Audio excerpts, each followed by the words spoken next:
I'm here. What can I say? I'm right on time. I was right here when the countdown ended.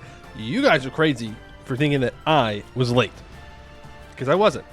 The countdown hit. It was like 0, 2, 0, 1, boom, and then I was there. Right on time. Streamer never late. Always good. Calling us crazy. That goes to the book. I've got the book today.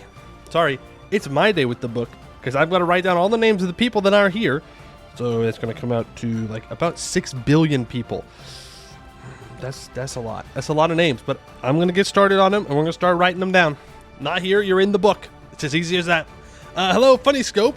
Think you were here before stream even started. Shout out to you. Amy, you were also here before stream started, but you called me the biggest noob ever, so not thank you to you. Irish Ninja, Zach Dyer, hello, Weapon in Space, Super, Fallen Hearts, Market Bark, Battleship, How, Baron, Bamboozle, Edelbeck, Kingsler, Supreme, Overlord, Hernara, Tilarcius, hello, Faustjaus, hello, Duker's Mom, Hunkus, Edelbeck, Silhouette, Averton, hello, everybody. Hope you're all having a fantastic day. I will tell you this, you are definitely having a better day than a person who went to Yellowstone recently and got gored by a bison. That is what I read today when I woke up in the news. Fun fact, don't approach wild animals. It's not going to go well for you. I say that, but I did almost run into a skunk last night, physically. I almost physically ran into a skunk, went outside, get some fresh air, and this skunk just goes right across in front of my door, and I was like, oh, close the door. I don't need to be out there. I ain't got no reason to go messing with that skunk, all right? I'll let him walk away, and then I'll go out, and I'll do my thing. And I respect them, but don't do it. Don't do it. It's not worth it. Wild animals, give them the space. You're the human. You got the brain. You must think, they could freak out. So don't do it. Only 6 billion out here. That's a lot of people who are. And you're like, yeah, they're just, they're lurkers. We got like 1 billion people who are lurking. It's okay. It doesn't show up on Twitch, though. It's a conspiracy against me to not show everybody. When will you get my Dwarf Admiral? You're going to have to wait for the next run when we play dwarves that have boats. Then you might get one. Skill issue. True, it is a skill issue. That is absolutely correct, Modoc's dad. Skill issue if you get gored by a bison. Sorry. Quit trying to play a druid. You failed your driving exam today? Rippy dippy. I failed my first driving exam, but not because I did anything wrong. The power steering went out on the vehicle that I was doing my driving exam on. I didn't even get out of the parking lot. And let me tell you what, power steering, it does a lot more than you think. It is hard to turn a Suburban without power steering. I was really cranking that wheel on over to make sure I didn't hit anything in the parking lot. How's it your fault? Well, they didn't count it. I don't know if they counted it as a failure. They let me redo it like 2 weeks later, and when I can get an appointment for a different one. But I mean, technically speaking, I didn't pass, so it's kind of a failure. But yeah, that was a rough first attempt.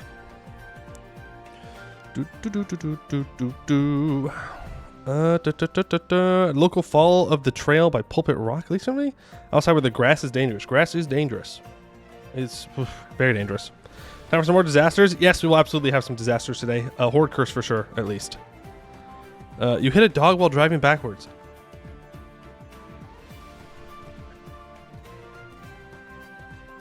That's pretty bad.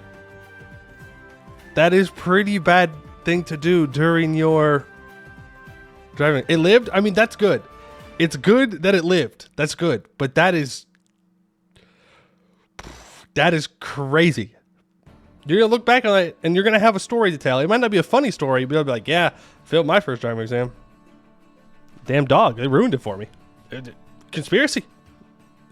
Well, at least the dog lived. I'm so sorry you hit a dog. And that's kind of crazy. That is crazy. That's worse than the power steering going out. I'll give you that. Skunks, raccoons, bears, rats, deers, alligator, moose, and all that in your suburbs. Here in Poland, we only have boars and deer. Yeah, well, I mean, bison aren't in like the suburbs. They're in Yellowstone, the national park, where you're not supposed to mess with the animals specifically. Also, it was an 83-year-old woman. 83. If you live on this planet for 83 years, you should know not to go mess with wild animals.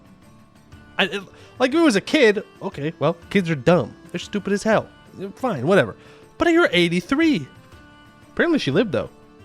Built different. But still, I don't get it. I don't get it. Boomers are kids? Wait, no, they're not. They're just old. They're just old.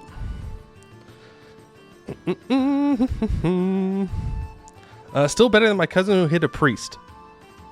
That's not real. You've got to. This has got to be a bit. There's no way. There's no way your cousin hit a priest. Is this a bit? Am I missing something? Is the streamer lacking critical information? It isn't. How do you hit a priest?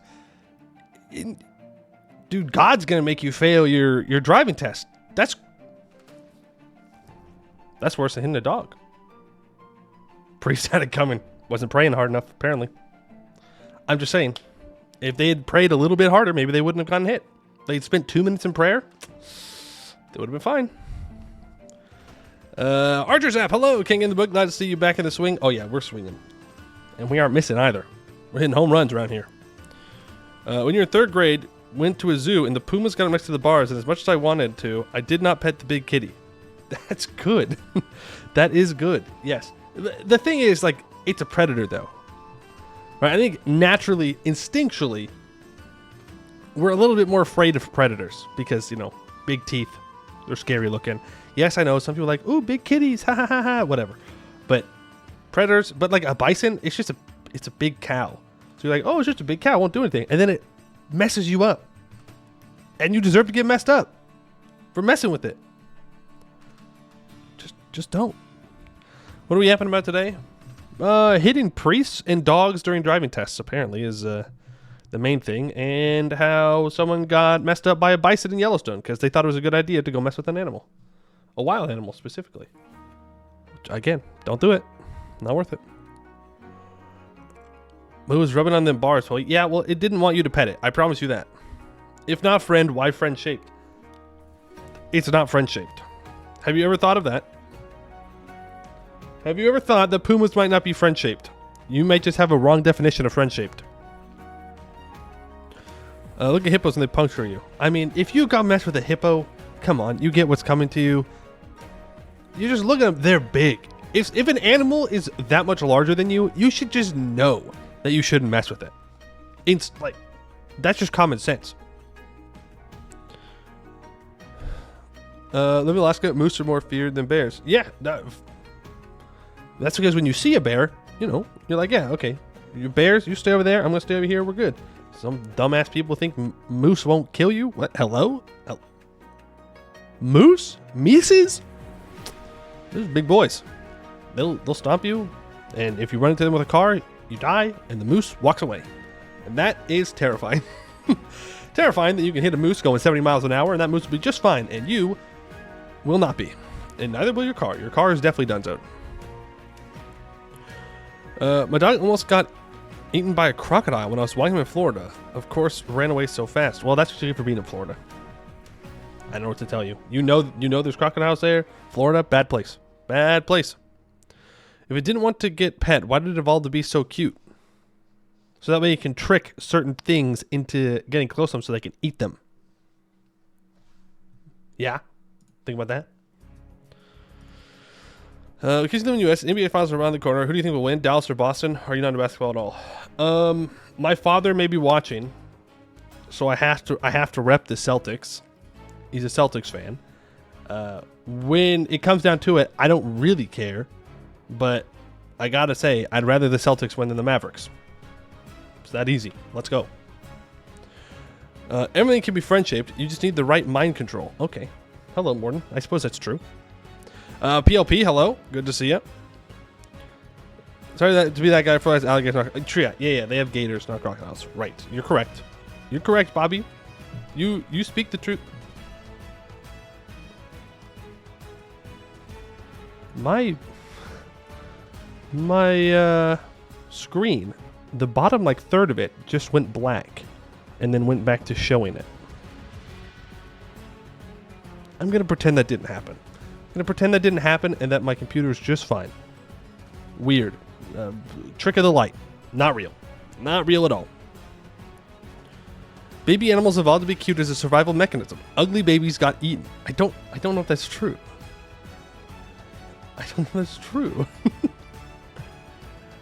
They have both. Okay, well, you can argue most states have both, to be fair. Actually, they have both because they have zoos. And if they have zoos, then they could have both. Florida. Does Florida have saltwater crocodiles? I don't think we have. No, I think. Is that. Do they have saltwater crocodiles? Or are those on the other side of the world? Saltwater crocodiles, USA. Yep, nope, they are real. Well, yeah, in the south of Florida. There you go. Saltwater crocodiles. Those are pretty good in Dwarf Fortress. They lay a lot of eggs, and they're pretty good for meat and leather, and they can be used in defensive purposes. I don't think you can war train them, but still pretty good. Never gotten one before. Maybe one day. The goblins are getting out? That's all right. They'll make their way back. Think of goblins like monkeys in a zoo enclosure, okay? Just go with me here. Stay with me. Monkeys and goblins are smart enough to get out of the enclosure, but all you have to do is bait back a monkey with a banana or a goblin with a bomb, and they'll come right back into the enclosure. It's that easy. They cannot think beyond. They see big bomb, they're like, ooh, we gotta get it. We have to. There's no other option. And they're trapped again. Like Californians. What? Huh? Last I checked, Californians aren't attracted to bananas and bombs in weird ways, but maybe I'm missing something. Drums in the deep. Those are trolls. They have cave troll. Florida isn't real. I wish that was true, but they are. Saltwater are the giga ones in like Australia, but they're super rare and invasive species. Invasive from where? Where'd they come from? Bombs are pretty cool, just like DLC and healthcare. Ooh, I can't wait for the healthcare DLC to drop in the US. That's gonna be sick. Can't wait. It's gonna be good. That's not racist at all. To goblins? I'm just saying, I just speak the truth about goblins, okay? Interpret it how you wish. DJ Grinnell, hello. Yes, trying out the new Coven Blind mission tree. How are you enjoying it? Is it good? Is it good? You like big bombs, and I cannot lie. I think everybody does. I think there's a part of each and every person where, like, yeah, explosions are cool. Maybe it's just a man thing. I don't know. Could be. Could be just a man moment. But when I see an explosion, I'm like, damn, that's kind of cool. I like it. Change bananas to avocados. Damn, we still dunking on people for liking avocados? We still doing this? Losers. Eating avocados. Losers. Saltwater crocs are from the Pacific, but there are some very few in Florida that are invasive. Oh, you're saying saltwater crocs in Florida are invasive. Okay, gotcha. I misunderstood. I thought you were saying the saltwater crocodiles in like Australia were invasive, and I was like, wait, what? I thought that's where they were from. Gotcha. Florida's got all kinds of invasive species, though. They've got the saltwater crocodiles. They've got the pythons that people just released into the wild, and it's now devastating the ecosystem. Why? I don't get the whole exotic pet thing. I don't. Except foxes. I get that. Foxes are cute, okay? They're not pets. Just so we're absolutely clear. Foxes are not pets. But they're very cute. So I understand that part. But why would you want to own, like, a boa constrictor?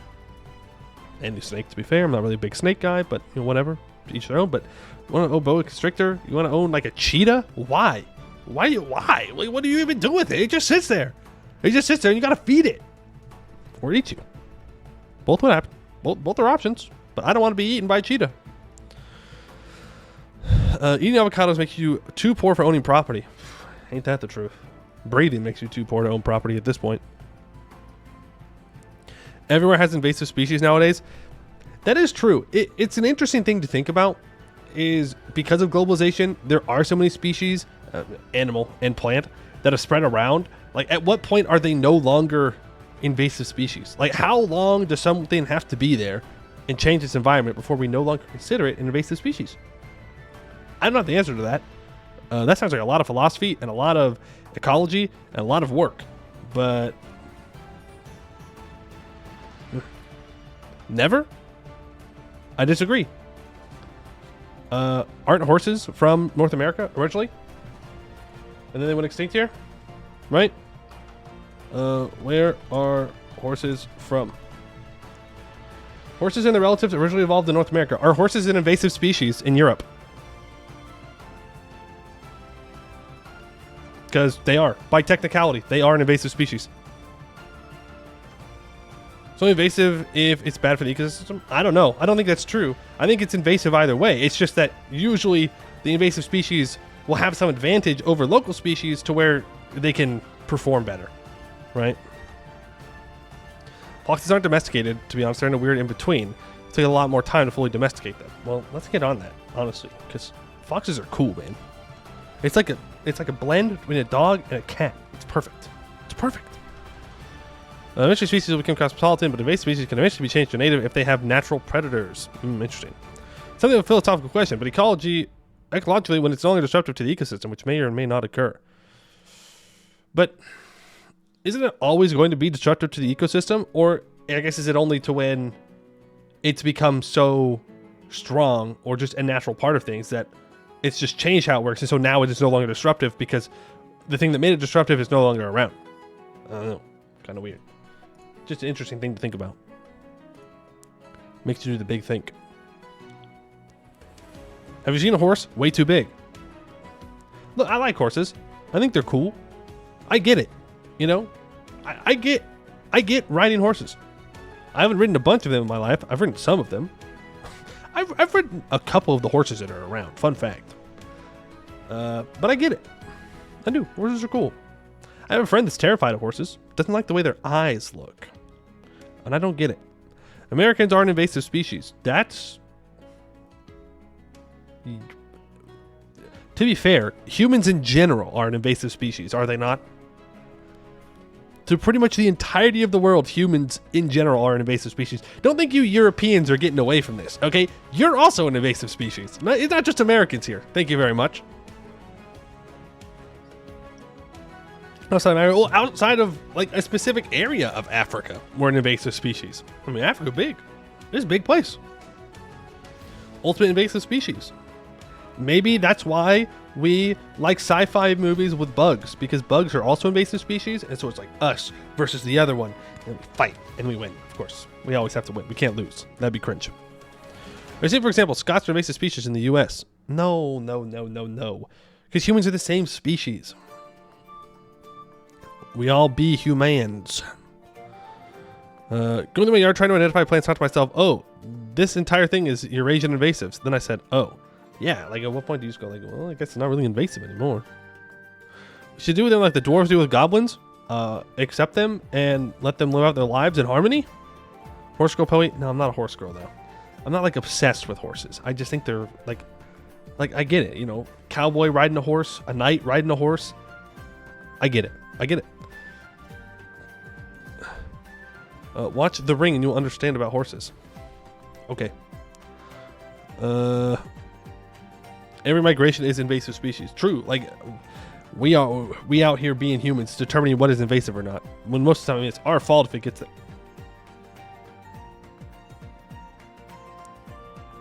The bottom third of my screen is flashing black. It's just OBS. It's actually just OBS that's causing that to happen. Well, as long as stream keeps going, it doesn't really matter. Maybe there's an update I need to do. But as long as the stream stays up, we're good. Maybe we need to update a driver or something. It's fine. It's fine though. Stream's still going. Straight up Europeans were invasive species, ended up killing the Neanderthals that exist there, not to mention the primitive apes in Asia that were hybridized. Let's go. We stay on top. Please. Okay, it's still freaking out. It'll be fine. It'll be fine.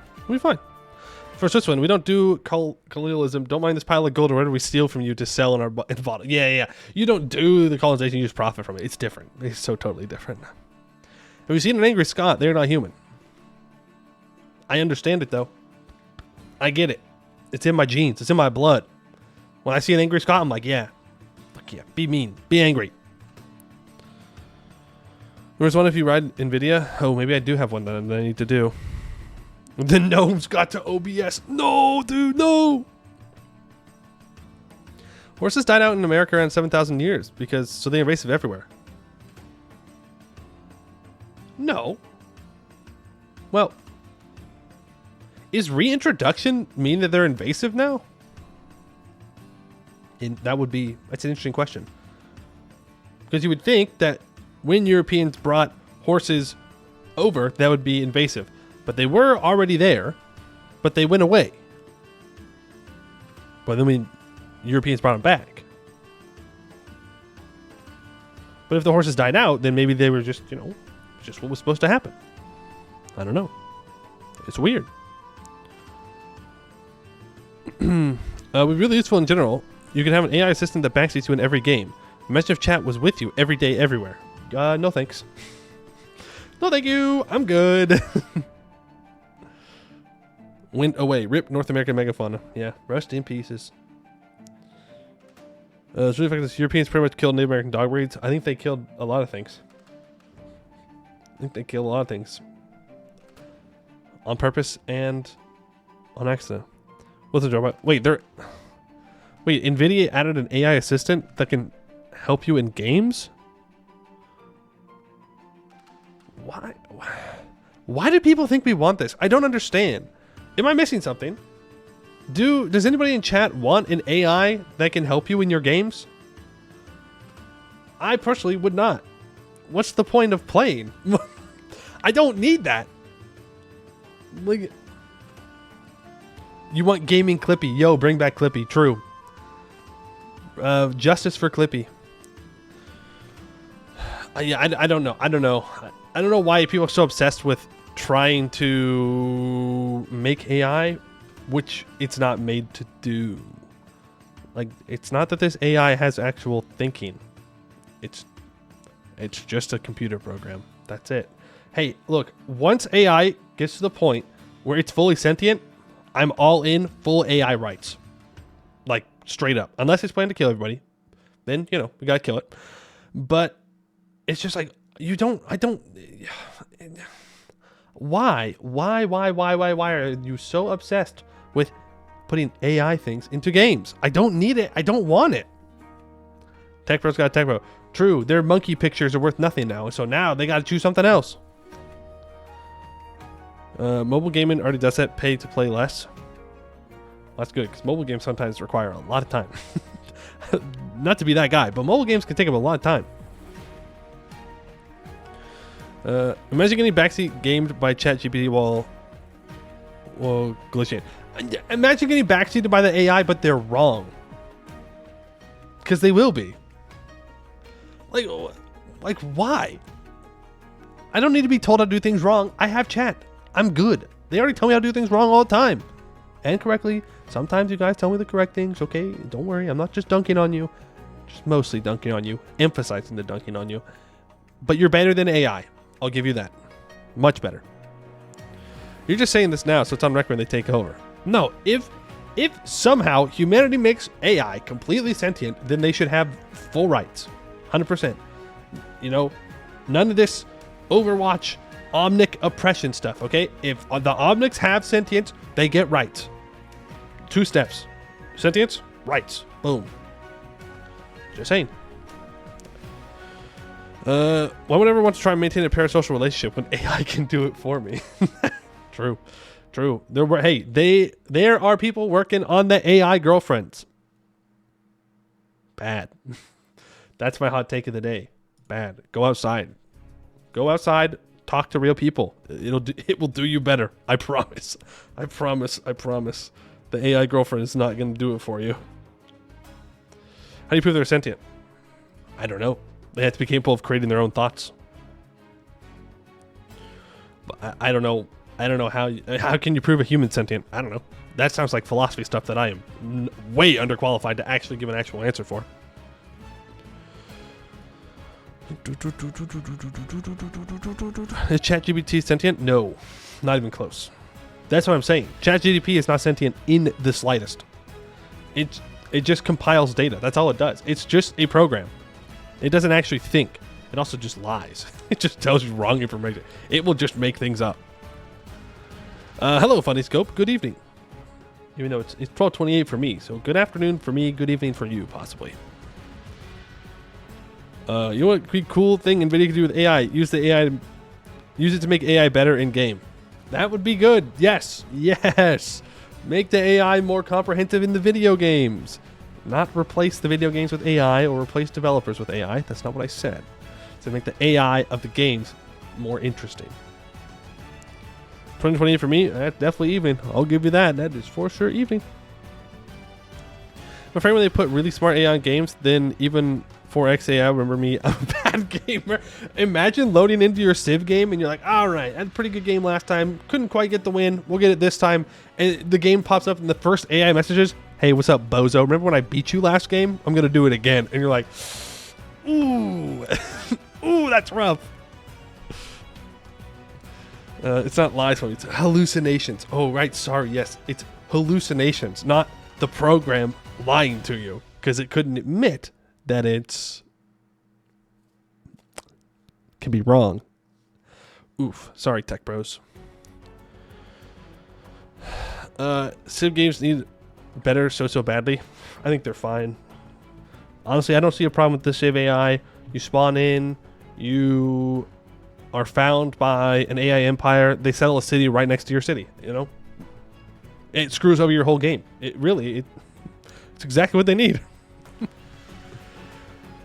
AI aren't really intelligent like we are, and that's saying something. Because boy, oh boy, we are missing a couple connections up here. I think we kind of dumb sometimes as a species, and I love us for that. It's great. You cannot prove the sentience of other beings. You just have to take them at their word. Humans and AI are no different at that point. True, I guess. I suppose. Civ 5A is pretty good. I haven't played Civ 5, so I don't know much about it.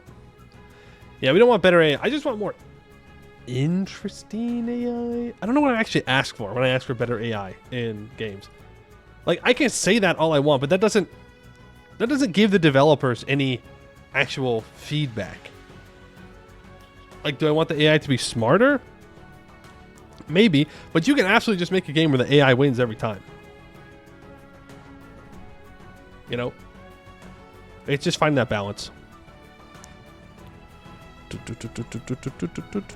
For real though, most games that play U4, CK3 and such could benefit wonderfully if they say the RTX cores were allowed to be utilized. See, you're getting into the realm where I don't understand things. I'm not really a big computer whiz. I click the funny buttons and play games. That's what I do. You know, I don't know much about computers. Not really my area of expertise. You know, I got a communications degree in college. And political science, so I mean, I can yap about computers all day long, but I don't actually know anything about them.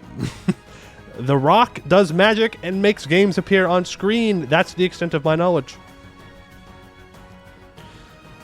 Game where harder AI means better AI instead of giving the bonuses, giving you mouses. I mean, yeah, that would be the dream, right? That would be the way you would want things to go.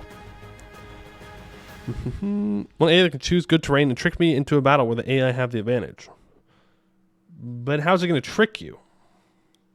Because you can see the map, is the thing. Like, the human can see the map and go, oh, I don't want to fight there because I'm going to have a disadvantage. Right? So it's kind of on you to not be tricked. I mean, you can just get tricked if you want to get tricked, but you got to be the one to stop it.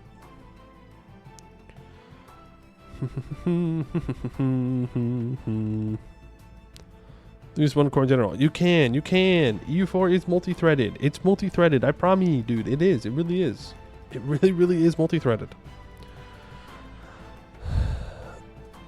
It's only easy to mention to find optimal correctly, which is incredibly tricky even for simple board games. True. But if you wanted to make an AI that would never lose, you could probably make it. Now, does that mean that you would give it... I think if doing that without giving it bonuses would be difficult. But if you give it bonuses, it's not difficult. It is really badly. I'm not arguing it's really badly. I'm just saying that it is, by technicality, multi-threaded. Romans saw the terrain and got wrecked at Canadian. Anyway, that's because Romans take the L. L Romans. Sorry, L Byzantines. Put a minor stack and a big stack hidden and make me second guess my choices. You want hidden units in your strategy games? Bold. I'm not saying you're wrong. I am saying that would change the game quite significantly. Quite significantly. If you couldn't see troops on the map.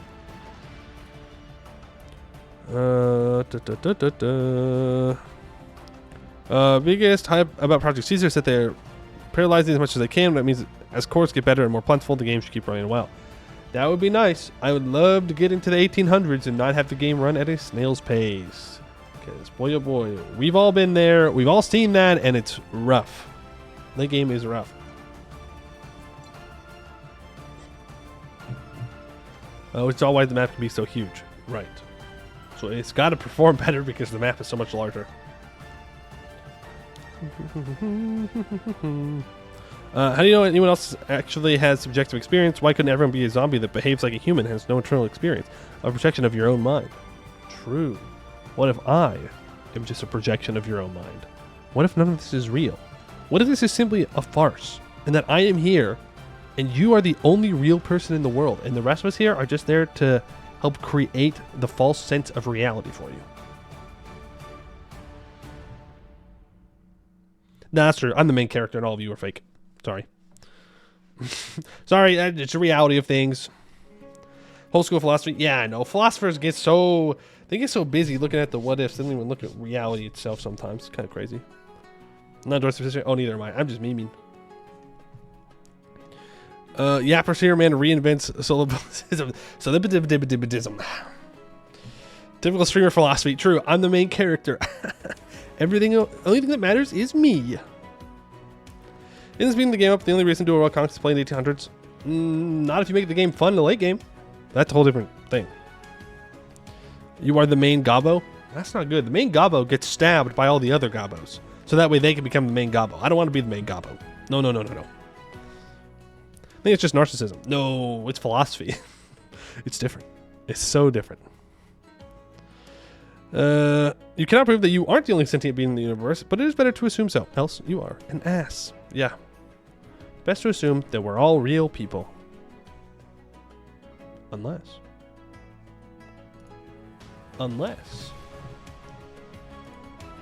I am just the true one main character. Alright, let's get to gaming, yeah? That's enough philosophy today. Thank you for coming to Philosophy 101. I hope you enjoyed our conversations. I typed in European instead of Europa to change the category. Huge, massive. Would be surprised if higher percentage of philosophers are narcissists than the average. I mean, you kind of have to be, right? Right? You kind of have to be. If you're going to have that kind of confidence to say you know how things work. Oh, I need to switch music. That music turns off. And this music turns on. Beautiful. European Universe 4. Terrifying. What happened to the first three? What happened to the first three European universes? So was I just chatting? Yes, I think I just did. Yeah, I did. We're good. We are into the EU4s. We are locked in. We are ready to rock and roll. Okay, Arg-Ôrdstun. We are not upgrading our cavalry. If you missed yesterday, we started off Arg-Ôrdstun. We have gotten through the first part of our mission tree here pretty well. Now we are needing to colonize. It's really about the extent of it. We need to colonize. We need to conquer Gorbarad and own everything inside the Serpent's Reach. So it will take a little bit of time, but we do have time then to go do some wars. I was looking around before we started, and I can put in a couple more rivals. Varmhar being one of them, and Corvuria being another. Corvuria is still Tech 9. They don't have many forts, and I think we can get a very easy show strength off of them to gain a bunch of monarch points. That's what we're going to do. How rough is your government? Oh, it's smooth. It is silky smooth. You could say it's lustrous. We've gotten rid of our... I guess not gotten rid of. We have reformed our government to be more centralized. We have broken the power of the estates, and now we are good to go and do whatever we kind of want to. We do have some really interesting interactions here. We can lower autonomy everywhere. We can gain a stability and a bunch of loyalty, and we can lose war exhaustion and gain fort defense and monthly luster and max effective absolutism, which is going to be really good in the late game. We have 66% crown land. I will be seizing more when we can from the lapidary guilds. I don't really want to deal with rebels, though, at the moment. We have taken infrastructure ideas and defensive ideas, and we are going through espionage ideas right now. Next, we're probably going to be taking admin, simply because I need the governing capacity and I need the corporation cost. We stack that up with the diamond hegemony, and cores will be damn near free because we have a lot of land to take. We may also be taking expansion at some point because we're going to have to colonize all of the North Pass, it's looking like, because no one else is going to do it for us. Yes, we don't upgrade cab. Oh, don't we upgrade cab a skewered Drake? Ah, I see. I see. You're doing a funny bit. A funny bit because I said we're going to play skewered Drake and then we played the dwarves. Thought we would be friends with them, so we have to worry about them attacking us. Yeah, I was going to do that. And we could ally them. But nah. I'd rather get a show strength off. We don't have much manpower. Not too concerned about that, though. We are running 3 colonies while only having 1 colonist, and we're still making 48 ducats a month. Pretty damn good. We're going to finish up these caves, but we're also going to be colonizing down this road. Again, I want to get a border with Gorbarad soon because we have 80% war score on them, so we could full annex them in 1 war if I can get a border. Or if I can get claims. Well, I need a border. I like this. It was the Jad. Jad Alliance is what we're looking for. It's unknown. If we can become known to Jad, then we might be able to pull off that alliance. Varmar is Tech 9. Oh, I wish we had a border up here. And their powerful mage is dead. 022 is the heir. Oh no, sorry. This is the Norwegian. 312 is their leader. Oh man. We could probably beat Varmar right now. Though they have a lot of allies. But if we can get Jad on our side, we'll be in a much better position. Right, let's do a show strength ward. Also break our alliance with Tornin, which is good because I want to do that anyways. We are going to focus on Carathanor first. We'll get down to speed 4. You grab Arg-Ôrdstun. And let's get to sieging down these provinces. Where... Uh-oh. Where is Carathanor? Oh, Carathanor might be down here somewhere. No, they're fighting Alliance, not Chad. Sorry. That is Arg-Ôrdstun. Not Arg-Ôrdstun, that's us. Fun fact. Abdeltungar. I don't know where Carathanor's troops are. End of sentence. That's a little terrifying, but okay. That just means we have to be on the lookout for them trying to jump us. They'll probably be coming out of Abdeltungar, if I had to guess. We should watch out and make sure that they're not trying to siege down any of our forts either. But it's just a good way to get in, make some money, and get some power points as well. For the cost of manpower, which is fine. As for our income, we are at 109. When we hit 150, we will get the Horde Curse. That being said, if I save up to 10,000 ducats right now, I believe... never mind. We only have 486 development. We are not going to be hit by a Horde Curse yet. We are fine when it comes to that. Successful development of Urkel Skomdir gets to level 3. Beautiful. Love to see it. Missed yesterday, unfortunately, but I don't remember getting Frontiers when I played Grombar last. Wait, what? Grombar? Huh? Wait a second. How did you form? Wait, no, this is the other tag. This is Doombringer, isn't it? I know this is what you're talking about, but Frozenmaw died. Frozenmaw got in Doombringer. Okay.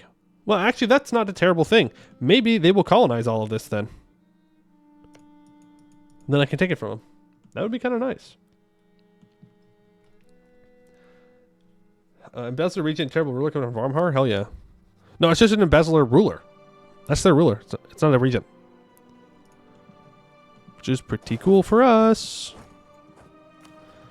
And from Krathenor, I want war reps and max money.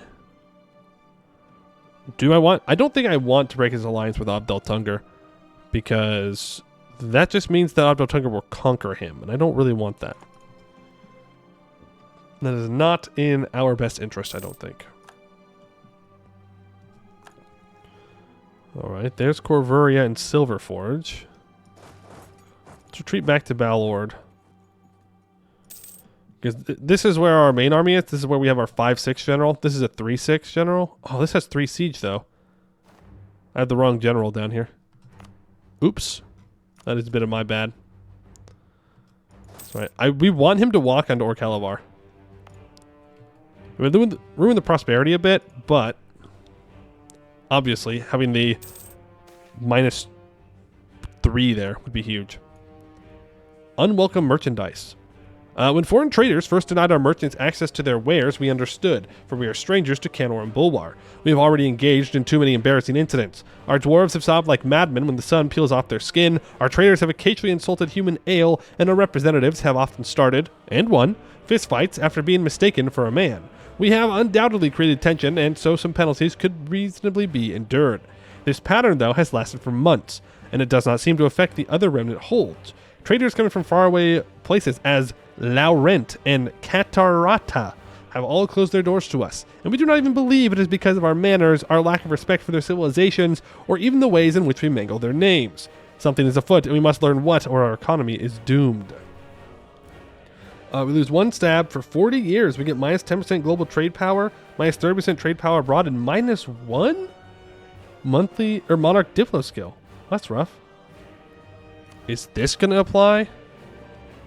The ruby letter happens in 135 to 180 days. Oh, it's a ruby hold. It's those goddamn ruby hold dwarves. They're still holding the grudge about how we were right to not let them into the Dwarven Empire.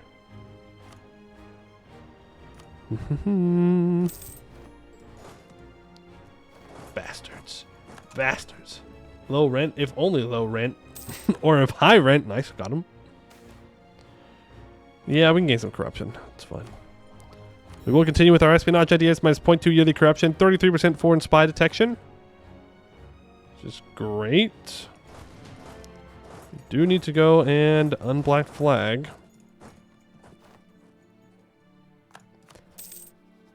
Are you... Ooh, Blightseed is trying to conquer Corvuria now. Okay. I suppose that is allowed.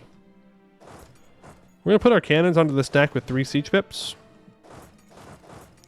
And let's start our walk towards Corvuria's capital. Is Larengan new ideas and mystery like Goed? I hope not. I hope they don't buff Laurent anymore.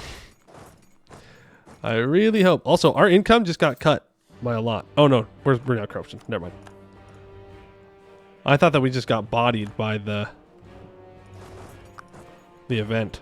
But no, it's not that bad. The Ruby Letter. Nothing in Arg-Ôrdstun is more concerning than when the Gleaming Council and the King put aside their differences. For the last few months, we have worked together to investigate every aspect of our society, and yet, no matter what we did, we could not understand why traders have ceased coming to our holds. Our diplomats could not cite any great offense we committed to outsiders, our lapidaries could not find hidden records or secret bribes, and our nobles could not find a single member of their ranks who had disparaged us to foreigners. Even the most unruly diamonds wanted to see trade with the surface resume, and yet, with all of us combined, we could not find the source of our woes. The state of affairs continued until one night when a sympathetic Bahari trader gave a letter to a guard in Shastundir. Merely looking at this letter was all we needed, for it was sealed with a Western ruby. From this single moment and this single gem, we knew. The traders in Rubyhold, who once doomed all Dwarov, are scared of the diamonds. They fear us because we are stronger than them, richer than them, and better than them. We have at our disposal an entire subcontinent, and they only have a child's hold, surrounded by nothing but their imminent doom. They knew we were still recovering, so they sicked every trader, every bribe, and every deal they could against us.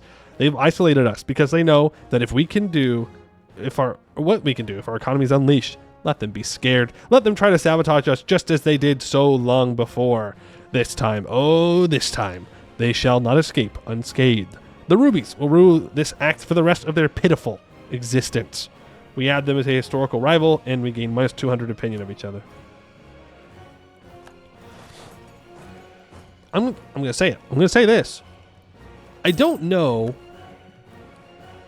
how exactly that makes Keterada not want to trade with us. Rubyhold must have a lot of money sitting around. Look, he's lost land to Rubinair, of all people. Who's allied to Gwent. Well, Gwent's not that scary anymore.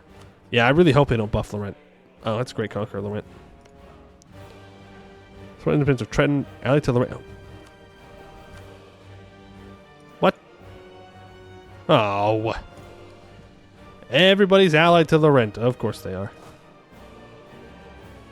Everybody be allied to Laurent. We walk forward, and we'll have one troop siege down New Corveld. They're holding on Arca Corver. Okay, so the Deep Woods are apparently a little bit scary. They have actual troops. That means that I want to build a rampart on Shastundir. Also, is there anywhere I can expand infrastructure? Ah, there is. What about over here? No. Yeah, we definitely want all of our external holds and external caves to have ramparts. Why are the Wine Lords allied to Laurent? Because they're scared of them, probably.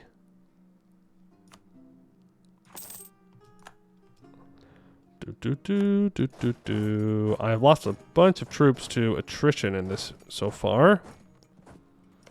I will go ahead and barrage, just try and get this done. There's a mountain fort, so I don't really want to fight on it if I can help it. Also, these guys, the orcs in the Deep Woods being involved is going to make this take a lot longer than I had hoped. We might just have to take a humiliate and walk away. Cheaper Grand Captain. Yeah, that'll do. That will do. Level 5 advisor for 8.19 ducats. Yeah. Thank you. Yeah, I think we just humiliate and then we can prep for the Horcrux. If these orcs weren't involved, I may be more willing to push it for the Monarch points. I mean, I'm still kind of willing to do it. Well, so much for Grombar. Rippy dippy Grombar. Bjornwork's gonna kill him. Dwarf on dwarf violence here. Let me kick him out. So we'll occupy this province, and then we'll start going and occupying all of this. I don't know where all the orcs went. Terrifying sentence. You know, it's usually best to keep track of where all the orcs went. But they have seemingly disappeared. Split in half, and let's just get them both occupied. Need a debate in the assembly. I think I choose the stability. 5.75 prestige from parliament seats. Interesting. The reform progress growth, though, would be kind of nice.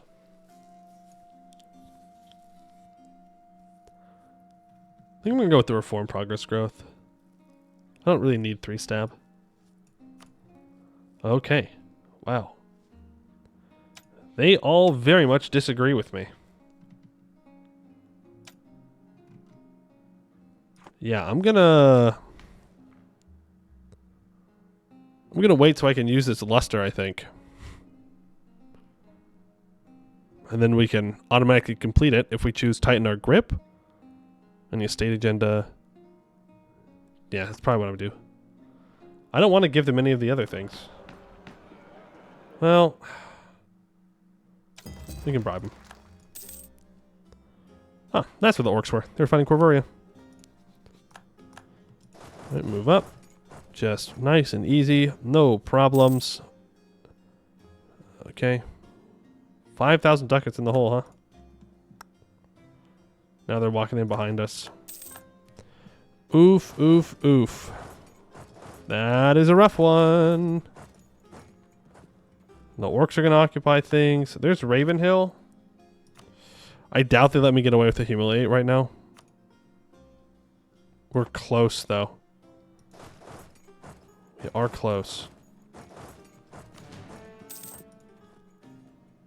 We can fight Silverforge again. Not that I want to, necessarily. We do have the war goal now. We're at minus 21. If I can convince one of his allies to leave, that might get it.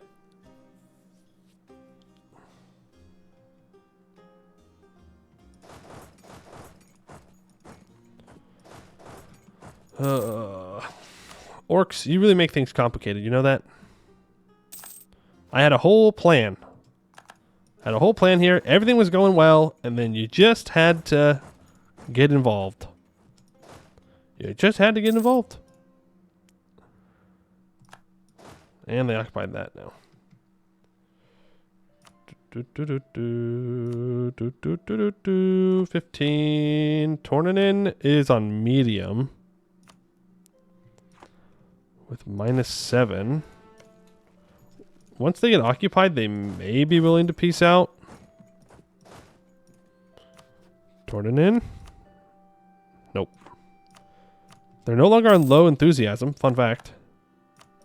There's our max relations with Jadari.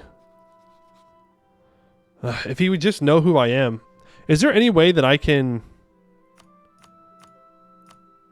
reveal myself to him? If I send him a gift, will that reveal myself?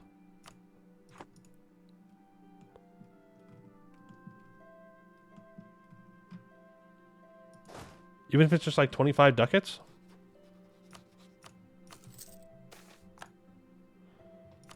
What do you think? Nope. They don't know where the money came from. Money just showed up in their account. They're like, oh, cool, thanks. Minus 15 for the humiliate. Do I just take war reps and leave?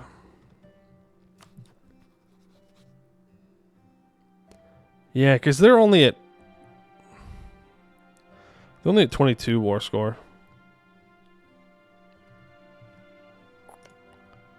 Yeah, whatever. You could deck on him. Well, that would not help with the getting him to be my ally strategy. That's fine. All right, we'll just take some money and we'll leave. Happens. Happens. Thought we can get an easy humiliate off. Didn't work. Do do do do do do do. Click on his capital. There you go. He needs to click on me is the thing. He needs to be able to see me. I just don't know how I can do that. I can't offer to sell him maps.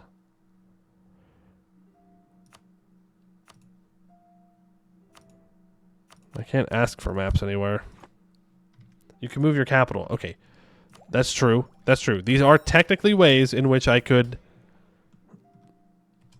get him to see me, but that's not really what I'm asking. I'm asking for ways where I can easily reveal without spending a bunch of resources.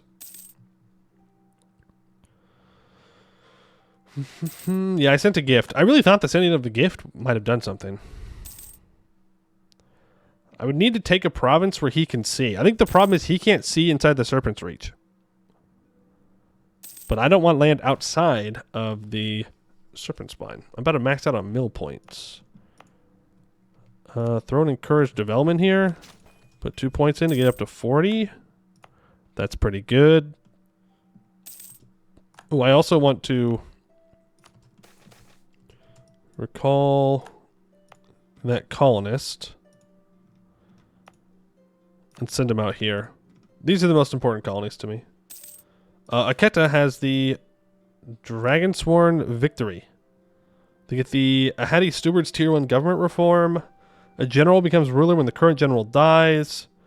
They get 10% trade power. They become Steward of the Sorrow. They inherit Keterata. Alright, it's brown Keterata time instead of blue Keterata time. Alright, Commander Hazan the Vengeful. Bountiful Harvest, thank you for the money. And trolls. No trolls. No trolls allowed. I need more manpower. That's what I need. But I need to save money. Offer alliance. I would love to ally someone else, but I'm not wanting to ally Verkokosanad. I don't want to make them stronger. If anything, I would love to go and attack them immediately. And weaken them. Slacken for a bit? No. No, I like professionalism more. We will get manpower in time. Let's recall you temporarily, and let's make sure that we're getting the stuff that we need for our missions first. Then we'll come and we'll get the Cobalt Mines and Rangers post. And recall and send you back out here. Shadow Crown Republic? Yes, they did. We're probably going to have to deal with their formable. I don't remember what it's called. And I'm not remembering which game we fought his formable. Was it? No, it was Tellum. That's what it was. It was when we were playing Tellum. Ooh, I maxed out mill points again. My bad. Went to itch my leg and maxed out on points. You're at 40. You're at 40. You're at 33. 90 development. How close to tech are we? We're very far away from tech. Okay. So be it.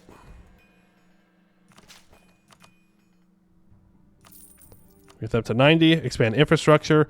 We could dig. It would take 11 years. We could also improve capital infrastructure. I think it's what we do. Yeah, the developments in our capital have opened up opportunities to further improve our hold's infrastructure. If we were the first to do this, we would create a unique wonder, the Ornatorium. 100 admin, 100 diplo, lose 3,000 crowns, local dev cost increase in Arg-Ôrdstun, and plus 50% state maintenance. Let's go for it. Arg-Ôrdstun has started to work on improving our artisan infrastructure to accommodate the most recent advancements and developments in both our hold and the world. Thank you. And apparently, I have lost an advisor. There's an up and bloodied altar. That's fine. Gain our manpower back. We'll just keep moving. Did the orcs make the vampires throw up goblins? They did. The gobos are free.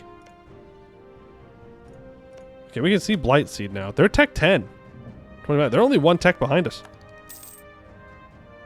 What do you mean anti-monstrous? Ooh, they're right here. Wait, all the orcs in the Deep Woods are allied to each other? That's terrifying. Okay. Yeah, that's terrifying.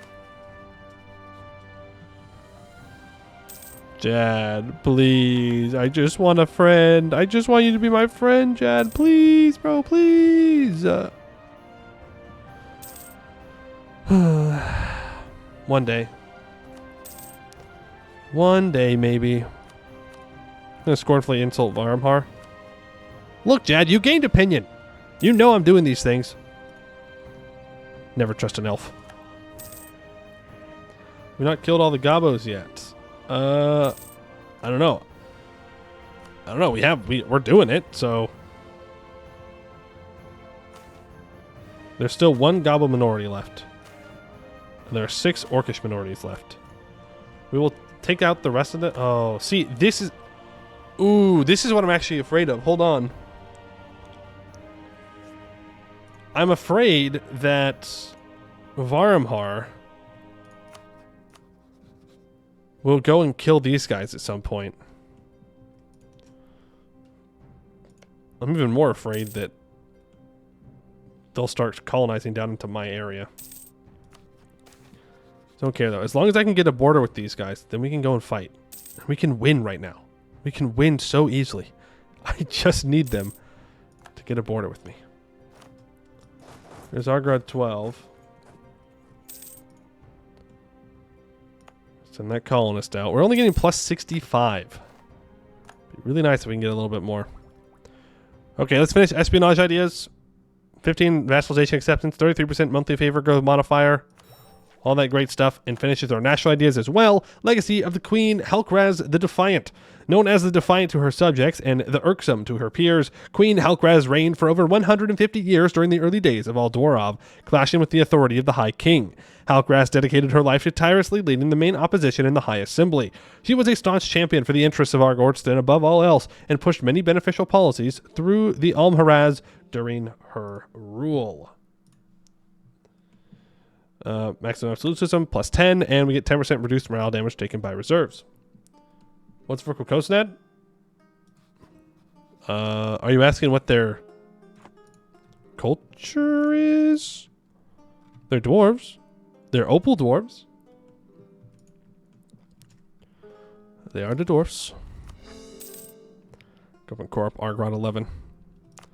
Turn off the Dev Edict. We do have some policies. Spy network stuff, just not a huge deal.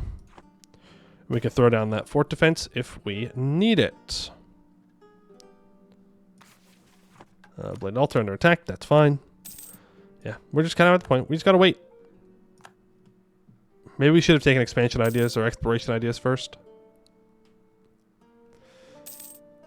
We need like 100 Dev Forest Horkers will hit directly after he either eats the Angie or Sledor. Yeah. Yep. Shattered Crown is going to attack Vrokokosnad. There it is. And he is going to win. He's Miltech 10 to Miltech 10. He's got way more troops, and he's Old Dukin, so. Wow. And the advanced artisan infrastructure is complete. We have finally finished improving our advanced artisan infrastructure in Arg-Ôrdstun.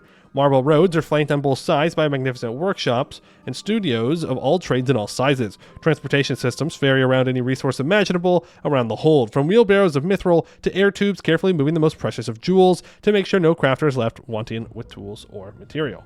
Yeah, that was really fast. Gain 15 prestige. Because for the first one, we get the Ornatorium. So we get 3.5% trade efficiency, 25% local trade power, 1.5 goods produced, 15% trade value modifier. On top of that, we also get 7.5% trade efficiency, 15 local trade power, plus 1.5 goods produced, 0.5 elite prestige, and 25% trade value modifier. We go from making 58 ducats a month to 65.88. That will pay off the 3,000 ducats relatively quickly. And now I can just dig. Before I do that, I have been forgetting, like Bobo the absolute fool, to aid constructions. Well, 10% might not be worth it, actually. Yeah, 10% is probably not worth it. But we haven't been using that the whole time. But I don't think that's worth the cost. 11 years is fine. We just dig. Is there anything else I can do? No. Interaction available.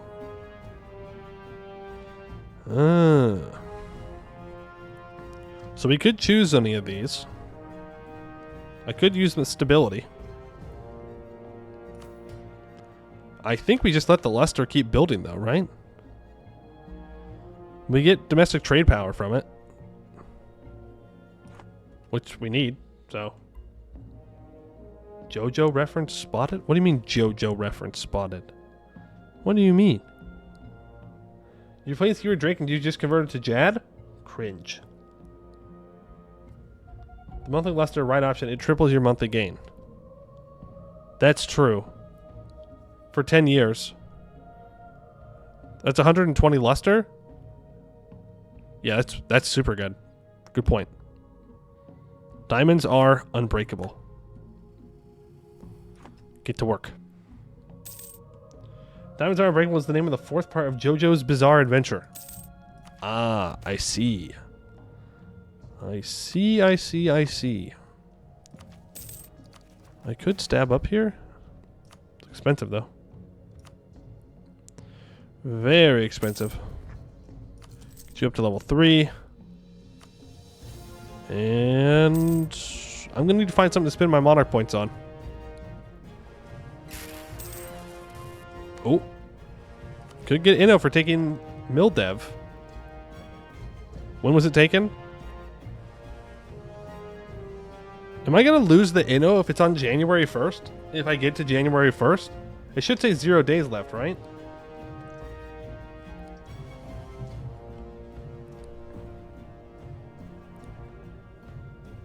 I don't want to lose that.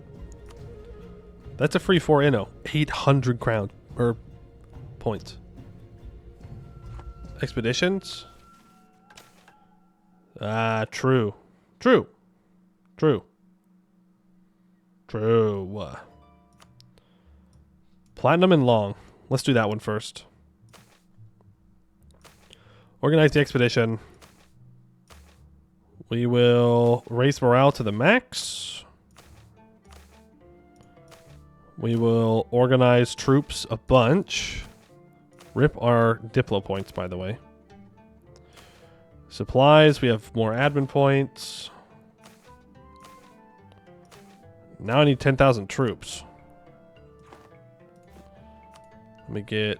I don't want to hire mercs. Build troops, put them there. That'll work. What is our religion? We are ancestor worship still. And we will remain ancestor worship. That is what we are doing this run. Alright, expedition party, start preparations, send manpower, send 10,000 men. Let's organize the troops one more time. We need to set the party share. 500 is fine. Have you heard of the Great Prank? I don't know, but I feel like you're setting something up here. You're cooking right now. And I think that's good. New settlements. Dead Dwarf Depths. Yes, please give me the population. Okay, so that's another expedition that we're on. Lone Jorn. We have not read this run yet. Strange sounds echo through the cavern. Sounds of breaking stone and minerals hitting against each other, like a mill crushing them to pieces. As the first scouts rounded the corner, they could see that their first guess was not as far off the truth as expected. There, sitting among a small deposit of minerals, sat a Zorn, a hideous scaled creature not of this world, shoveling rocks inside its wide maw with the 3 arms surrounding it. The scouts return with their observations so that the expedition leader can decide how to approach this outsider. Seize its meal or make use of their nature to shift through stone as easily as fish swimming through water. Let's kill it. A Zorn's skin is hard to penetrate, and its evasiveness by shifting through stones makes each hit difficult. But with every blow we land, we do make progress. After a tedious battle with, luckily, not too many losses, we have managed to defeat the creature, although the meager reward it left behind was not worth the effort. Rip. Prank these nuts. Got him. Got him. We changed the book to see if dwarves would notice, and they didn't 6,000 years ago. Of course, that only emboldened us, so we sent a letter to Rubyhold telling them to send a fancy rock. That's when things got out of hand. You're telling me the goblins are behind all of this? Yeah, I can buy that. I could believe that. What is this? Are you not winning? It says they're winning. Oh, are you seeing what I am seeing up there in Almdir?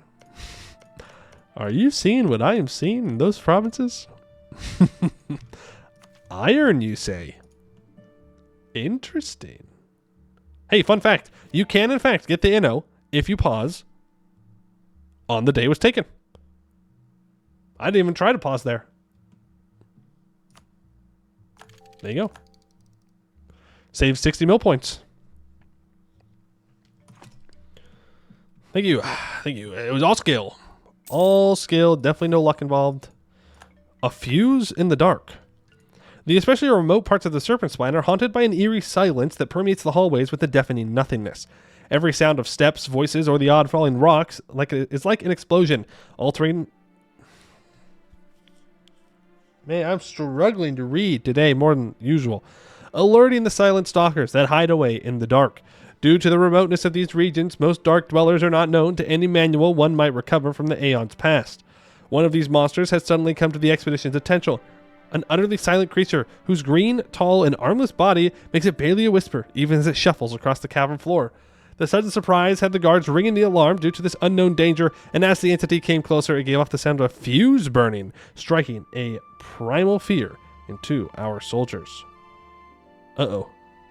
Aw, man. Kill it before it nears. With the soldiers roused from their rest, they ready their weapons for the expedition leader to give a signal on how to strike the creature. Its strange, four-legged form, with nothing but small stubs for legs, makes their expeditionaries wonder just where a weak point would be. There are 3 ways to go about this attack, the leader reasons. Hit it from a longer range to protect the expedition, charge it and keep it from getting closer, or simply barrage it with fireballs. It would be funny. It would be funny to fireball it, but we're just going to use the bows. Pierced. Our bowmen take aim, the slow movements of the creature, making it quite easy to hit. Our arrows fly true, striking the creature in its elongated torso, making it stumble over its stubby 4 legs. When it hit the ground, the skin burst open, revealing gems and diamonds within. A few druids wonder over the strange biology of this creature and decide to study it further, pocketing the gems before being reminded that all loot must go to the coffers, not some personal stash. 0.75 morale, 100 loot. You know what that is, right? Well, I'll tell you what it's trying to be. It's trying to be a creeper, but as we all know, creepers actually jump off of ledges to explode on top of you so you can't avoid them. I just point out the facts here. Okay, there's some wars going on against the gnolls, which is not really my concern, nor my problem. Golem, go ahead and take it out. Don't really want to take admin tech early. We can afford to pay down that corruption. Our court mage has died. Rip. Let's get the production. Yeah, production. That's fine. And we just save up 10,000 ducats. We save up 10,000 ducats and we'll be good. Mage loyalty and influence. Okay. I don't know how I'm going to get the mages more influential, is the problem. I guess, first of all, No, actually, I have no idea. I can give reduced research regulations to get them up to 30. Yeah, we're going to have to switch some reforms around. Dice exist? No, they don't for us. Assembly of Holds does not have the mechanic disabled diet. So I can get up to 30. No, we're good. Well, kind of. I can give out... Where is it? No, never mind. I can't. I was going to give the privilege that gives 10 to everybody, but you can't have it with the parliament. Yeah. Casting spells does not help with influence. Do I have any that lower influence?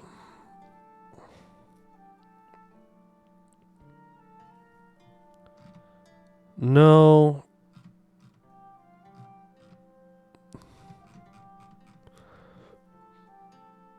But I could switch over to Royal Court, which will give 5% estate influence. It's not enough, though. It's not enough.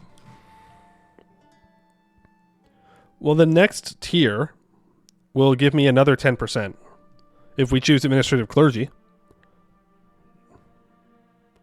So we could do that. We don't want strength in parliament anyways. Yeah, so we go administrative clergy. That gets us 10. Reduced research regulations gets us 10. And then I just need an event to give us 5. Do we have Mage Tower? Yes. Gelatinous cube. Get the loot, please. I thought they said that Duran was about to attack Jad, and I was like, what? Huh? What do you mean? Ooh. Oh, that's opinion. I thought he was at war with everybody. Jad, we could have been friends, but you did not want to be friends. Internet viewer has fallen. I have an interaction available.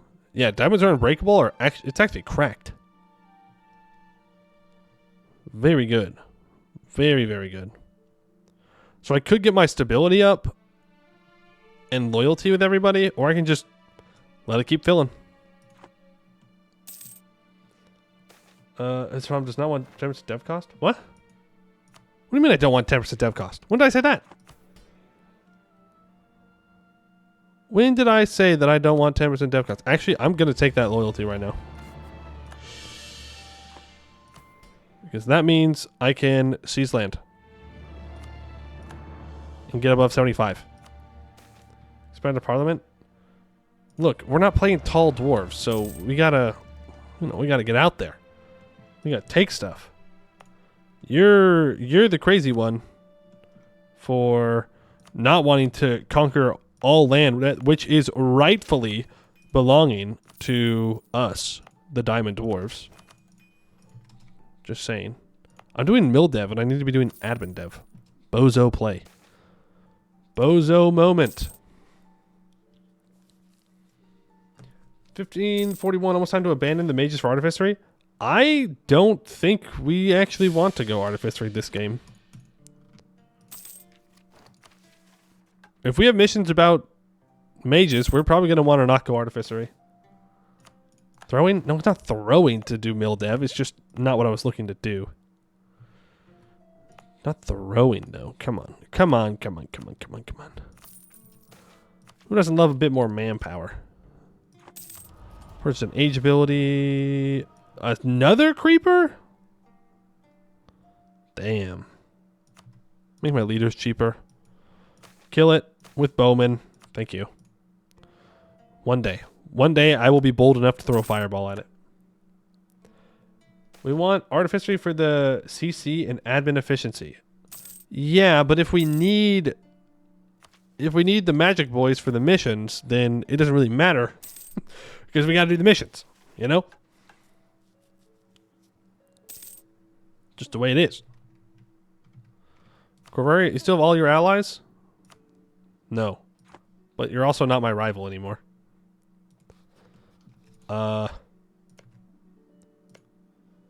Hey, Sagamber. Did he own all that? No, he definitely jumped on. He definitely jumped on Corvaria. Right? Yeah, he did. That's a pretty big Sagamber. And Busalar. They're getting kind of scary. I think you should kill the net creeper with necromancy for the discs. Oh, that's what you were saying. Yeah, no, you're right. You're right. We can put the tunes on. No tunes in the serpent spine, apparently.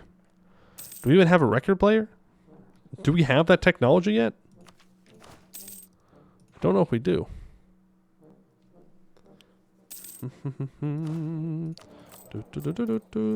We have 522 development. 130 income. And we could build a bunch of manufactories. Just so we're clear, I know that I'm sitting on manufactories that can make us a hell of a lot of money. I'm just making the decision to not do that. Surely the artificers could invent us a jukebox? True. They could do that. They could do that. Why is Akasik orange? I don't know. Why are you judging? Why are you judging them looking like that? I don't know. Are they not supposed to look like that? Okay. Okay, a lot of things. Hold on. Hold on there, game. You got a lot of pop-ups. I'm just trying to check it out here. This war is still going on. Wow. 23,000. 32,000. Are they just sitting there staring at each other? What's going on? I don't know what they're doing. Okay, old mausoleum. Clearing out an old collapsed tunnel has revealed the lost mausoleum of a locally revered ancestor, which has reinvigorated interest in stories about them. The Stonekeepers have jumped at the chance to capitalize on this, funding the restoration of the mausoleum out of pocket. 5 legitimacy. Stonekeepers gain 5 influence and 5 loyalty. They have an ally? No, they don't. No one has an ally. They're just like staring at each other. I guess he did have an ally with the Mithril Arm Cartel, but for some reason it's been broken. Yeah, no, they're not allied anymore. Weird. It's a weird one. Are you at war with someone? No. Wandering Husks. We can gain a bunch of bonuses there. Ooh, and we can get a new government reform.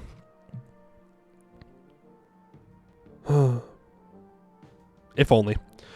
But we're going to go administrative clergy. We have to have it. Maybe we can switch it later. Too few seats in the assembly. Where's that gold mine? There you are. You get to be in the assembly.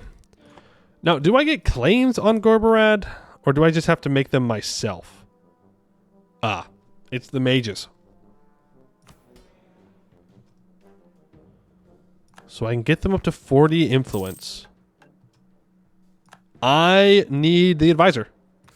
That's what I need. I need the mage advisor. And then we're good.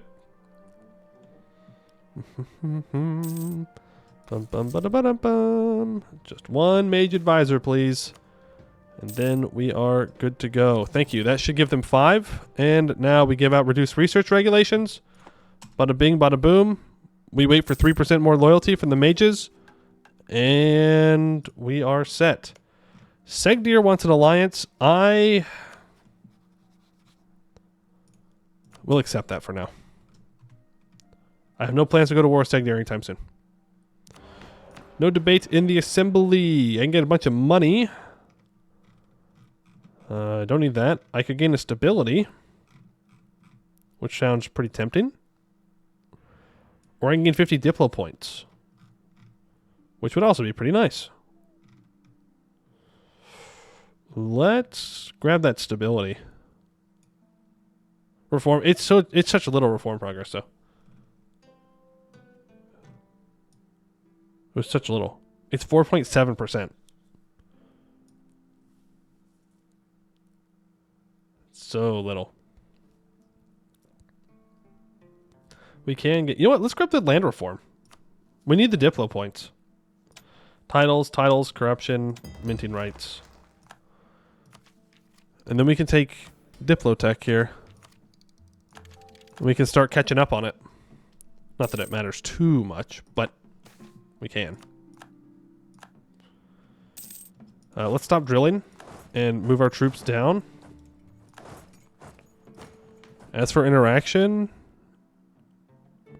Oh, I need rebels. Oops. Ooh, we are going to need governing capacity.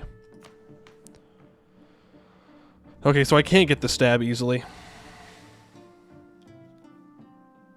Upgrading infantry. Oh, thank you. Yes, you're right. Do we want to go to runic great axes? Shock is still technically better. And artillery. Okay, yeah, we just go shock troops still.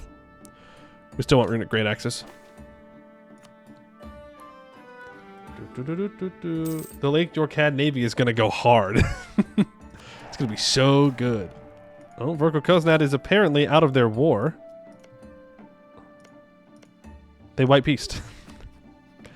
Yeah, okay. Alright, fair enough, I guess. We are going to immediately deck these guys when we can. So let's start building a spy network on them. Have you gotten a claim on someone or me? No? I'm going to make a claim on them. Just one. I don't want to claim the whole area because I want claims over here to be cheap.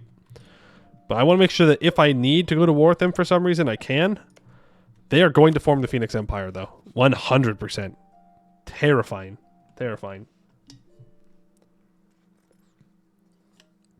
Here's your hydrate dihydrate. Yes, we can build a spy network on Gorbarad. We can pull back on the improved relations. And rising tide lifts all boats. 20 or 5% goods produced, 0.2 global prosperity growth, and we gain some development. Arg-Ôrdstun. Can you please get loyalty? Please. Let's get rid of those rebels. It's just annoying to see them. Okay, I don't care about nobility or stonekeeper influence, right?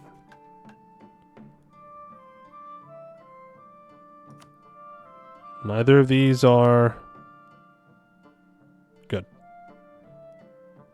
Well, I can favor the nobility, I suppose. I don't really want to give them any crown land. It's fine, though. It's fine. Just flip it around. And our king is a patron of the arts. You know what, Bomber? You are, in fact, not cringe. Your stats could be better, but you are not cringe. You're a free thinker, patron of the arts. You make my ideas 10% cheaper. Colony? Ah. I was like, what do you mean, colony? Yes, colony. Let's colonize here next. Make your way over. We will take admin tech.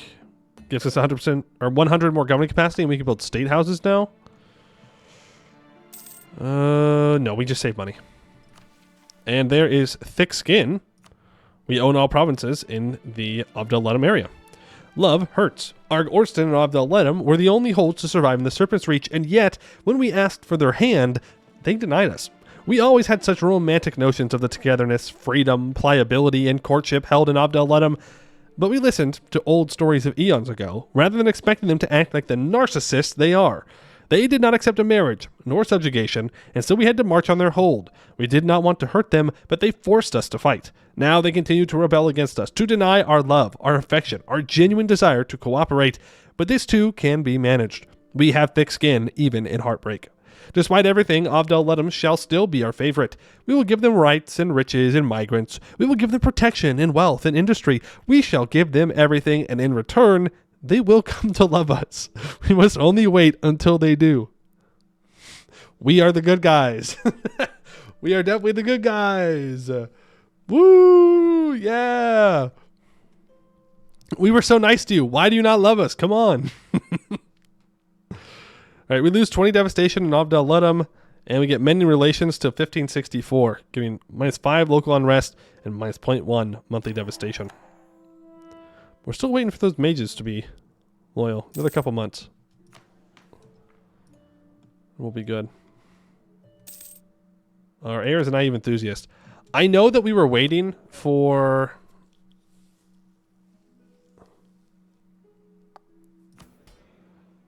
Wait, how expensive would it be to try and get a powerful mage heir? No. It's not going to work. It's not going to work. It's not worth the money. It's not worth the money. It's not going to work. I do think we just disinherit this guy, though. I know we were waiting for the event from having a beautiful hold, but we're not going to get that anymore because we haven't gotten the beautiful hold event for digging yet, so we gotta wait.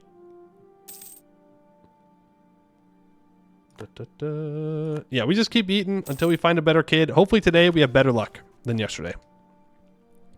Down the Arg-Rod. It is dangerous to continue down the Arg-Rod without protecting our borders, and we now border the Deep Woods. We have next to no knowledge of how the Fey Realm operates. We do not understand why goblins, elves, and orcs all live there, nor how its portals function, nor how to possibly survive its twisting passageways. Therefore, we cannot push east without re-establishing the Warding Gate. With diamonds aplenty and powerful rune carvers, we know this can be accomplished. Diamonds are used both as spellcasting reagents and as foci, allowing our mages to tap into incredible sources of energy. In addition, diamond-tipped tools can chisel almost anything. By using these tools to carve runes and to scavenge pieces of mithril, and by using diamonds as reagents to keep the mana flowing, perhaps we can remake what was once lost. Till the end of the game, Verkle Skomdir gets 10% defensiveness and local garrison size. We gain a permanent claim on the Serpent's Reach region and the Gorbarad area, which, fun fact, is in the Serpent Reach region. And now I need to own Gorbarad, unrest lower than 0, manpower of at least 12, a barracks, and a regimental camp. Is it the same? I mean, maybe it just says it, so that way... Wait a second. I did not get claims on the entire Serpent's Reach region, just so we're clear.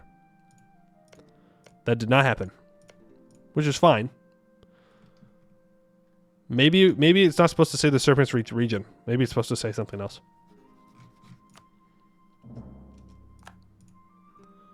How did Arg-Ôrdstun survive for like 3,000 years? Did the orcs really not care about it? No, we just closed our doors. They couldn't break through the... They couldn't break through the hold's doors. That's the same way that Abdel-Ledem lived too. How all the remnants lived. They were able to close up and survive from inside the hold only. You're going straight to their capital. You'll get the rest of it. Do not worry, Gorbarad. We will fight your rebels for you. There they went. But this is why I want to get out and fight like Arg-Ôrdstun. If we wait, they will become very strong. If we can fight them now, we can thrash them all before it matters. Or before they matter.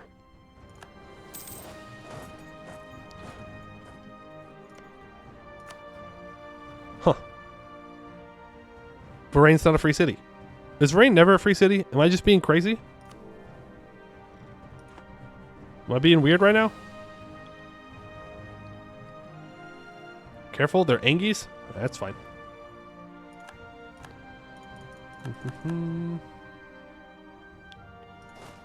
And let's grab these last two provinces. Blade Breaker is going to attack Siege Breaker. And that is the war. Simple and to the point. Education for the poor? Sure. Take that Inno. Thank you very much. Apparently the Amber Company is ready for employment. And when we are done with Arg-Ôrdstun, we will start to colonize Gorod 1, and then we will attack Arg-Ôrdstun pretty much immediately. I'm not going to wait for mission claims. I want to beat them now. Only reason to go Radfowls because of the volcano. Yeah. Yeah. It is a little bit difficult to survive when a volcano explodes underneath you. And we can take it all. Thank you for the money. We now are running way too many colonies, fun fact. But I'm not abandoning this colony. It's almost done. We can flip the culture. We can afford it. The expedition returns. My force limit is currently 88. And 3,500 guys want to come back. We get 927 gold and 309 of each monarch point. Go ahead and core all that up. Horde Curse is now available. It could fire. Turn off that edict. And that one.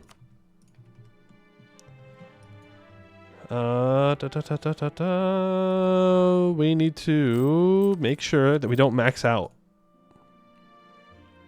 We shouldn't max out. We can go up to 1,148. Repay and send them back out. And we found a cavern of interest.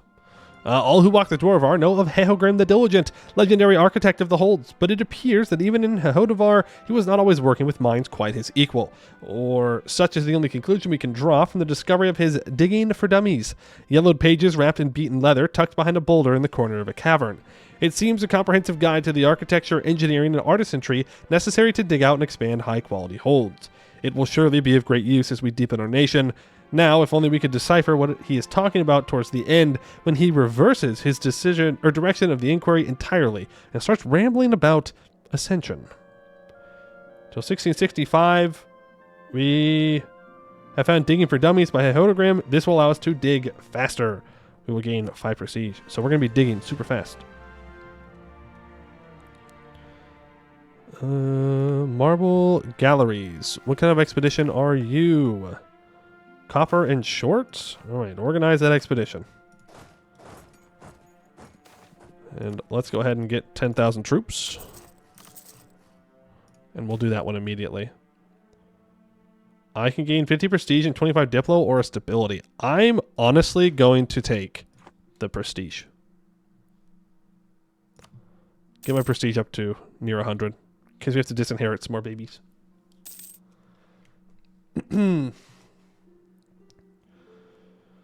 Does Horde Curse inevitably fire? I mean, you can sit there as an OPM all game and never fire it if you never get your income high enough or high enough development. But if you're playing to survive and win, then yeah, you're going to have to do it. I can take Diplotech. I can take Diplotech. I'm not going to, though. But you are right. Expeditionary party, start preparations, send 10,000 men. This is copper and short. I'm going to map the terrain once. We're going to give them max supplies. And then I think we just send them.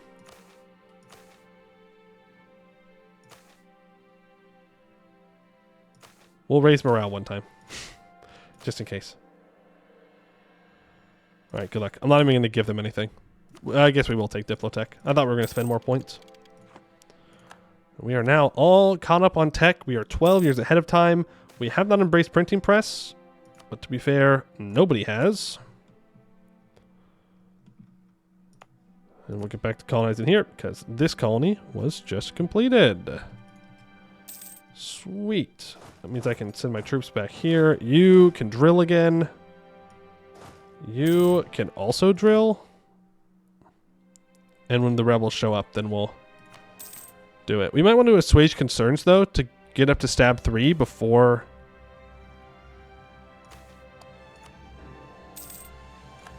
the Horde Curse starts. We're at 140. We could tip over into the Horde Curse at any moment here. Yeah, I'm going to grab that stability. Abdul gets to dig level 3. Nice. Obsidian hold looking manpower-wise? Probably not even close to enough. I'm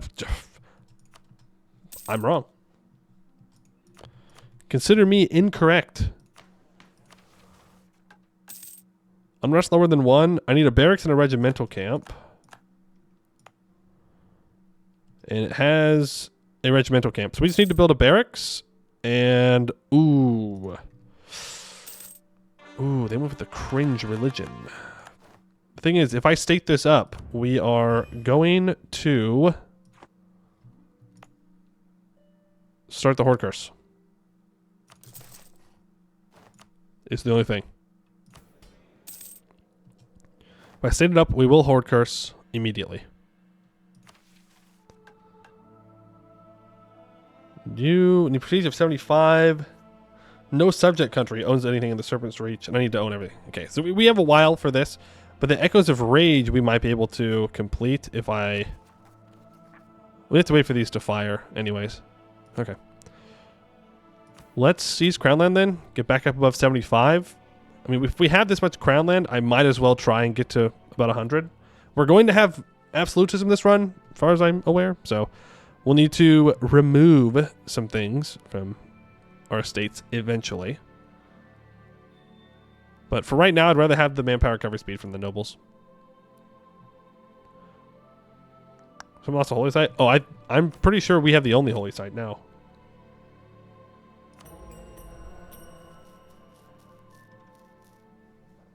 No, Segdir. Segdir stayed ancestor worship. As did... That's a Vocal Koznad. So we have 3. Holy Jorkad, we will eventually get... Earthseed is owned by... Abdul Kanzad, which seems to be doing pretty well. Wow. Doing very well. Good for them. Omdir, controlled by... Shattered Crown, Grostad controlled by Jade March. So we have lost the ideas. I don't know who... I'm guessing it was Earthseed was our idea cost one. That's alright. Just for the command, what's happening in Hellas? I don't know. That's not the Hellas. That's not the Hellas. The command right there. Let's have a truce with the command. No. I don't know what they're up to. They're probably scheming, though. Alright, all those cores are done.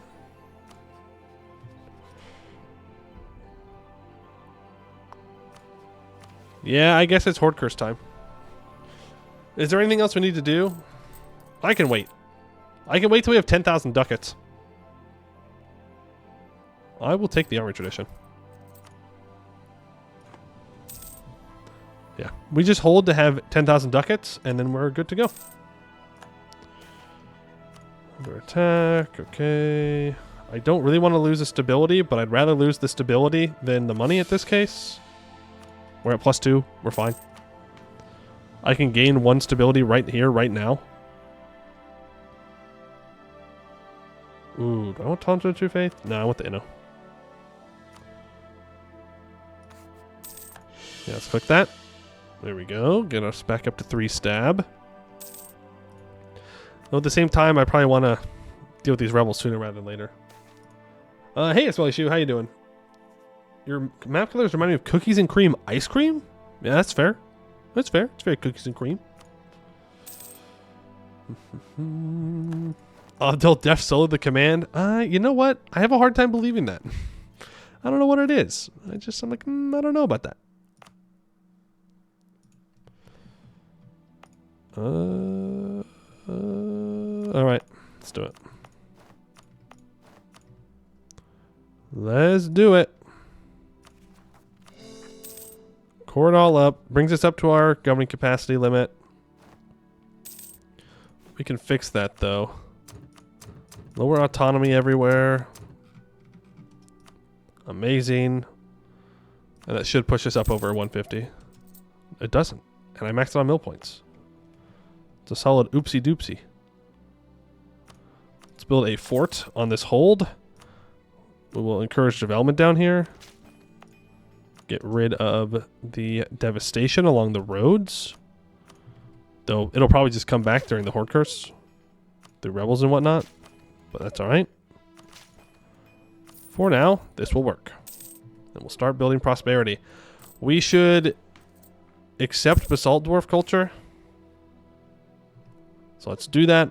Again, I would prefer it to just be Diamond Dwarf since we get more benefits from Diamond Dwarf. Just not realistic to expect that right now. Government needs a parliament seat. Thank you. We'll add that in. And it's saying I need one more seat. We can add in the Mithril provinces. Because those are worth lots and lots of money. Yeah, and let's start converting.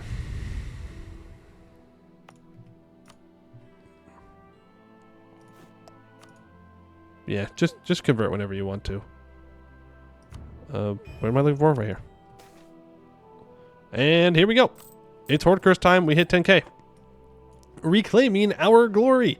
As Bombard the Not Cringe the First leaves to walk the streets of Arg-Ôrdstun today, taking a discreet inspection with his retainers, he thinks briefly to his ancestors, how proud they would be to see the hold flourishing once more. Goods come from within and without the hold's depths, invigorating its many layers with the haggling of merchants. Rowdy taverns are bright and boisterous, filled with drunken dwarves either boasting of their ancestors' feats or snoring dwarves who have drunken themselves silly in delight. On to the industrial sectors, where other senses take precedence over sight, the sizzle of water upon tempered steel, the cling of hammer on metal and wood, ringing across the whole as various guilds re-establish themselves. The scalding heat of the countless ravenous furnaces fed by the bellows only makes the king smile. The sound of the hammers and bellows seem to resonate within his heart, as the hold's wonder must do for every dwarf that lives within. As the king heads to return home after this fruitful day, one sight mars the visit's ending. Homeless dwarves, thin and weak from malnourishment, something that harkens back to more tragic days. His retainers trace his eyes and quickly note that it is inevitable for there to be dregs even in such prosperous times as the present. Even during the most glorious times of the dwarves at the height of Al'Dwarov, there were still poor people and slums after all. With a hesitant nod and a lingering gaze, the king moves on, attempting to remove these thoughts to focus on the pressing matters at hand. The fates of a few deviants in society pale in comparison to reclaiming their homeland and riches of their ancestor. The enemy is out there, and here there is not but joy, wonder, and magnificence. It is as if the old Al'Dwarov lives anew in Arg-Ôrdstun.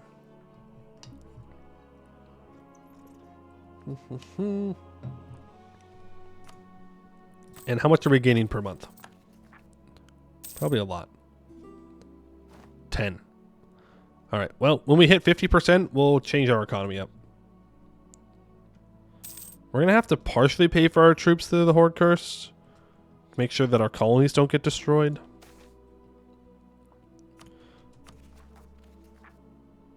You need to stop drilling.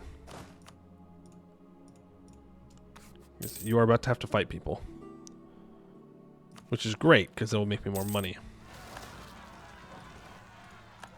The gold must flow. Our expansions are settling, our nation is thriving, and our dwarves are leaving the hold with fine metalwork and strong ales, and returning with an even greater treasure. Gold. Gold, gold, gold. The glorious, gleaming, glowing yellow metal graces even the most downtrodden of hands as the celebrations are held to our traders' return, and they flaunt their newly found wealth with great aplomb, happily showering our people with gilded coins. A new age, a golden age, descends upon our nation. Ooh, and I can complete Echoes of Rage. While solidifying control over the Serpent's Reach, we heard nothing from the Basalt Dwarves, but we knew they were bucolic, seething, angry revolters. We assumed they had simply locked themselves away, always ready to unleash their rage upon any passerby. We prepared an army, a network of barracks, and monumental plans to fight them. We braced ourselves for the worst and readied for a decades-long siege to finally take Gorbarad. We sang songs to fortify our morale. We readied for the toughest fight of our lives, and we marched towards the Firetop Mountain. The ruined, half-melted Gorbarad was all we needed to see to know the fate of the Basalt Dwarves. Our troops stood in silence. Not even a diamond can survive magma. Feelings of the past. The final hold of the Serpent's Reach, Gorbarad, was home of the Basalt Dwarves, a fierce, fractious, and hot-tempered bunch whose fiery temperament matched the heat of their volcanic hold. The Basalt Dwarves retreated to their hold when the Serpent's Reach came under attack. They believed they could resist the Orcs just as they had resisted our attempts to assert our rule over them, and we had expected them to accomplish this, but the sad sight of Gorbarad's twisted, half-melted gates informed us otherwise. They had fallen victim not to the Orcs, but to the wrath of Firetop Mountain. In spite of all we have suffered, dwarves walk the streets of Gorbarad once more. For the first time in over 6,000 years, the roads of the Serpent's Reach from west to east are securely held by the dwarves. As we bask in our success, our thoughts turn to what once was and where it failed. Arg-Ôrdstun was said to thrive on its diversity of cultures, on the representation of all in Almharaz, and the election of the High Kings. But when we look at Arg-Ôrdstun in the cold light of day, we know the truth. Arg-Ôrdstun was weak, and when it was tested by the orcs of Hol-Jorkad, it failed. Only we, the Diamond Dwarves, can be said to have truly weathered the fall of the Dwarvar, where only we have succeeded where Arg-Ôrdstun did not. The successor to the old Arg-Ôrdstun needs a proper leader, but first, to the High Hold, where we make our next scene. We gain a permanent claim on the Serpent's Reach region, and for 20 years we get 1 colonist and plus 20 global settler increase. Thank you. Thank you so much for that. We can colonize a little bit faster now. We are at 50%. I need to send some troops back to Arg-Ôrdstun. What are you doing?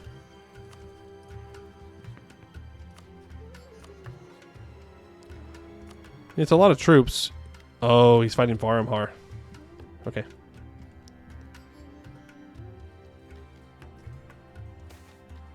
Expedition returns. Yeah, send them back out. We found another cavern of interest. When our miners made their way into the cavern, it seemed nondescript. When one of them leaned against the wall, only to recoil at its frigid touch, the illusion was quickly dispelled. Every wall of this cave seems to be adorned in mithril, the mineral belaying its extreme rarity with its abundance in this cave. We have never seen the like, and already there are debates over whether such a phenomenon might be the aftermath of some precursor relic or an old technology of Arg-Ôrdstun. Certainly, once our extraction facilities are set up, it is likely to usher in a never-before-seen age of mithril craftsmanship in our nation. Yes, please. So we changed the gems out for a huge mithril cave. Mithril will now be produced in marble galleries. We gain 2 base tax? Tax?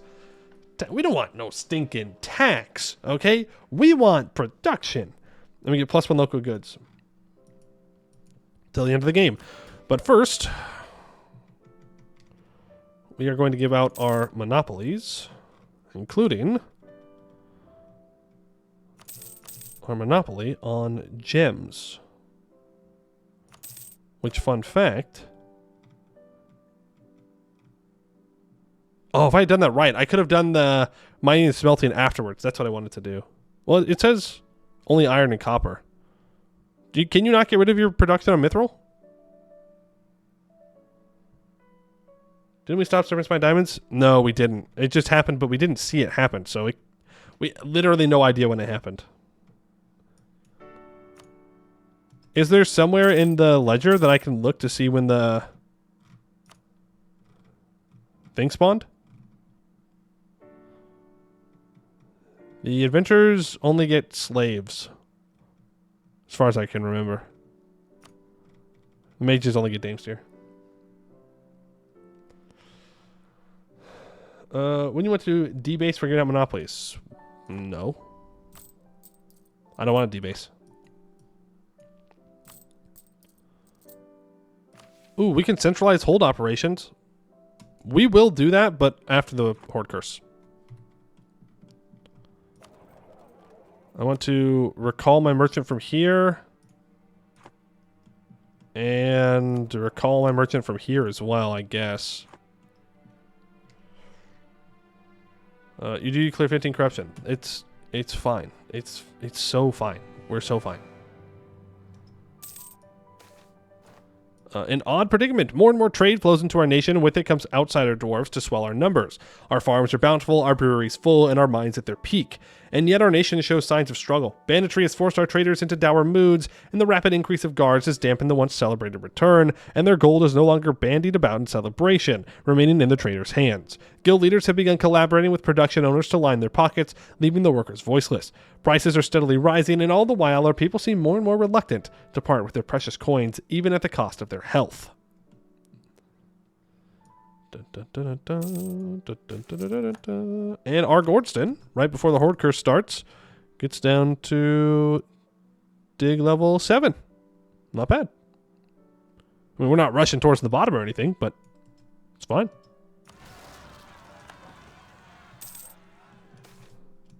And we are at a breaking point, which means we're at 75, 80. Gold, gold, gold. Thoughts of gold seem to be the only thoughts left in our holds. Dwarves work themselves to the bone for just a few measly coins, and even then production numbers are down across the board as some sit in their homes and cuddle bars of gold all day. Many of these bars are loans, and the banks are skyrocketing interest prices and backing them up with thugs from local mob bosses. Food and goods are becoming scarce as all are loaded onto the trade carts. Our people are starving and desperate as mountains of our most precious metal fill vaults across the nation. Even the king is struggling to focus on the nation over investments as more and more demand a solution. How to even begin addressing these myriad of interlocking issues boggles the mind of Bomber the Not Cringe the First. What is upon us now? Dun, dun, dun, dun. You chill here. You chill there. And we are now horde cursed. Corruption and greed dominate our country. Within our holds, every bank, every business, every dwarf is plagued by this evil. Unable to perceive the world other than through money, it would seem that a vice has hidden in plain sight. Within the most repressed aspects of dwarf nature is now spreading across the country like rust through a sword. There is no question of morals, values, or charity, only riches, and everything seems acceptable to our citizens to achieve their desires, even to kill their fellows for a single coin. All right. Well, let's go ahead and crack down on corrupt officials here. Boom, we will arrest them on proof. 975, huh? That is not the least amount we've ever had, but it's not bad. I need to fire our advisors. We can start collecting trade again. We can start transferring here again. Did we miss anything else? The Dead Dwarf Depths have been completed. Stop paying real corruption. Thank you. Yes, that is a huge one. Let's go back to these caves on the far side, get Ranger's Post done, and then Cobalt Mines. If all dwarves are plagued by this evil, who's doing the reforming? Our king is. He's got to lock in. Go lock in and get the job done. Our diplomats are exposed. Espionage moment.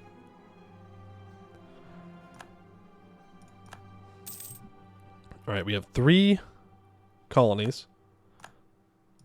We do have to deal with everything having 30 autonomy. We're still technically making money, though. So that's pretty nice. I'm going to throw this onto Enforce Religious Unity.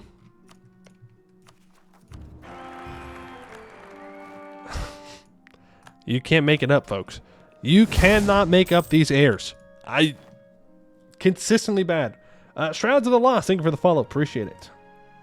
How many sellers do you get? Not enough. 85. We are about to max it on Miltech. I do not want to take Miltech that early. That is a waste. It is a waste of our stuff. Which holds need to be developed? You are 3. Next to is 60. Okay. Encourage development. 1, 2, 3, 4, 5, 6, 7, 8. Good. So now that can go. And the Flint Dwarves are back. Yay, dude. Yay. I love. That's my least favorite part of the Horde Curse is when all the other dwarf cultures come back, and now I have to deal with them being around here.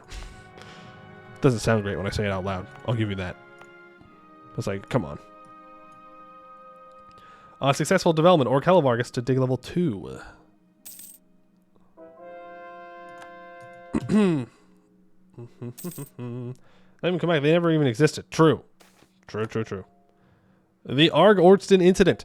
The vehemence of our agents to purge any corruption within the government has provoked some excesses. A simple arrest quickly spiraled into a skirmish and then a brawl, causing many deaths among the suspects. The families of the victims demand reparations, obviously in one and only form. Yeah, give them the money.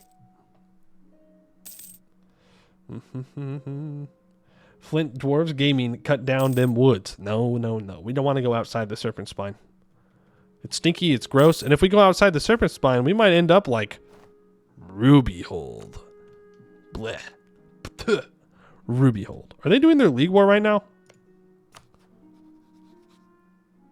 No. No, Wex is just getting dunked on. Alright. Fair enough. Blightseed has just said that I am a rival. How often do you see that happen? Blightseed. Let's go ahead and issue an embargo on both of our new rivals here. There's the printing press. Of course, it can't spawn for us. How are we doing with our monthly luster? We're at 0.55. I think we go back to Diamonds Are Unbreakable. That way we can get another +1 monthly luster. Now we're at 1.55. And the corrupt officials have been removed. Which means we need to do the law and corruption reforms where we lose 15 corruption. So, 1, 2, 3, 4, 5. Works for me. And we'll get rid of it. We are going to lose a lot of admin points. I might have needed to not develop so much. We'll see, though. Next up, let's overhaul the banks. We could force them to collect debt. Or we can nationalize them. I think I usually click nationalize. Is there any downside to forcing them to collect debt?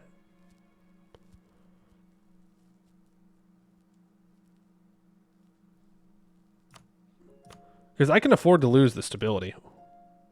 It's loss of stability loss? Oh, okay.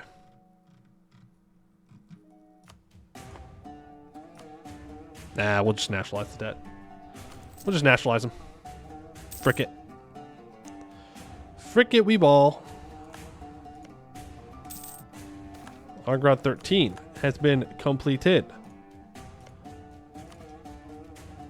Which means it's time to start making claims on this guy. Ferry claim on an area on the Jorkad Junction. 9-hole development. Let's go. We...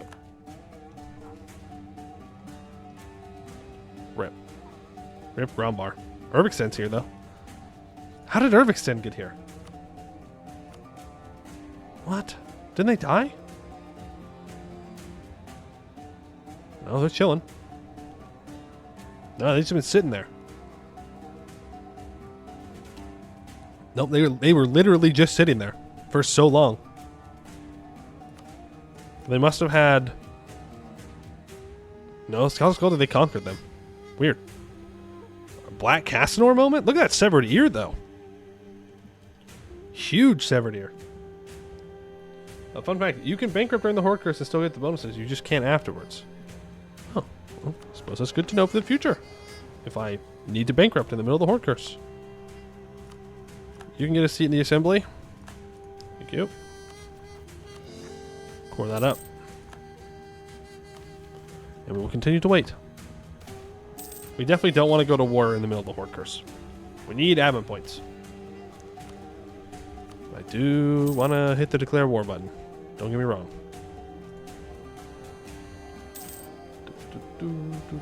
Ruby Holder will be very good for vassal play. Maybe uniting the small country as its fellow small races. Maybe. I mean, maybe. The problem is Laurent's right there, so you have to kill Laurent. You can't not kill Laurent if you start next to Laurent. Otherwise, they do this. The fact that Duran is alive is insane. They're very lucky. Nationalization costs are too high. That's fine. Just pay them. Just pay the money. We can handle some debt. Family heirloom.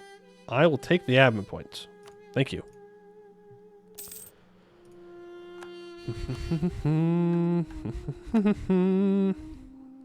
Still some expeditions we can do. Not bad. Real mission would be Laurent as a friend. Yeah, you better hope. Those negative analyses are insane for not taking on more debt there. You get an option. If you really don't think you can afford the money. Ruby Hold feels bad. Help make Laurent and want to correct that. Though it's still the elves' fault. It is the elves' fault.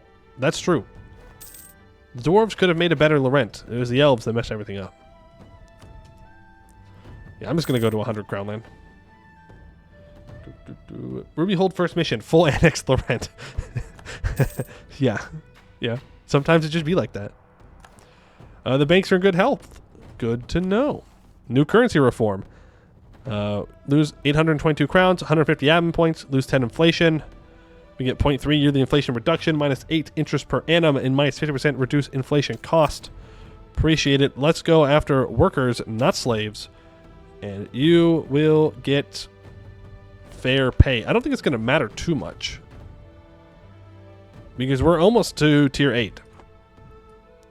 Relax for workers? Yep, so far so good. As long as Varmhar leaves me alone.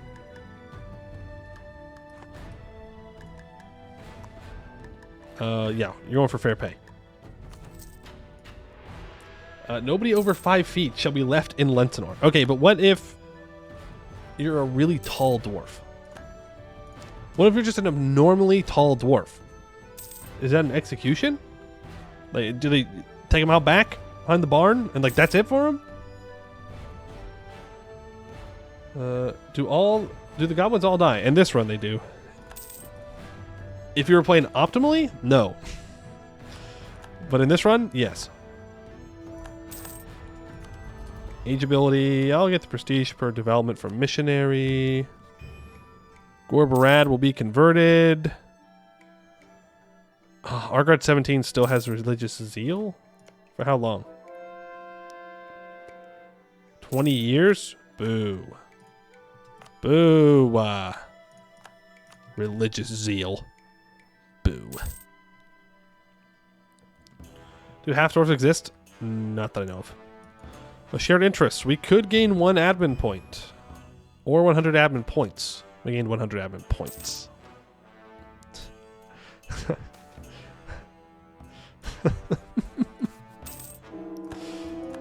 Get them out of here. We don't want them. They're just bad. Not interested. No thank you. Dwarves are only compatible with dwarves. Yep. At least in this world. Adequate pay and remuneration. With our hard work, we have managed to force a deal with the cartels. From now on, all work will be remunerated at its fair value. We get less production efficiency and more natural tax. We definitely want to undo that as soon as possible because we make a lot of money from production. Lang, hello. Thank you for the raid. Appreciate it. Hope the rest of your Venice run went well today. Did you manage to break that coalition? Or did the coalition manage to break you? Bum, bum, bum. Bum, bum, bum. Cavern event for when you start with a 0 stat air. Yes, there is. But that's relying on a lot of RNG when our ruler could die. And there are 415. Even though they have good stats, I would like to abdicate them away. If we can manage to pull that off. I do need to develop the printing press. There's the proclamation of Silicon. Wait, what? Why is it called the proclamation of... Am I missing something?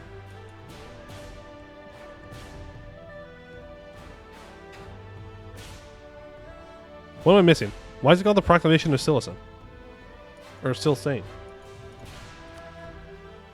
What am I missing? Why is it called that? And not the proclamation of Istralor.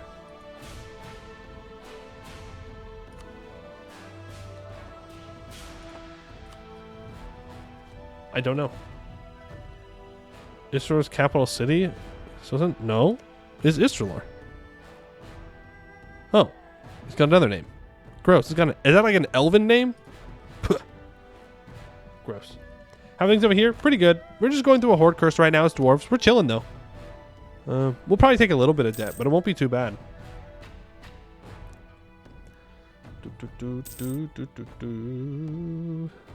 Empire always kind of flips corn. Yeah. Yeah. Hey, we got a Elven Forebears Ibavar, though. Which, unlike in the past, that's cool now.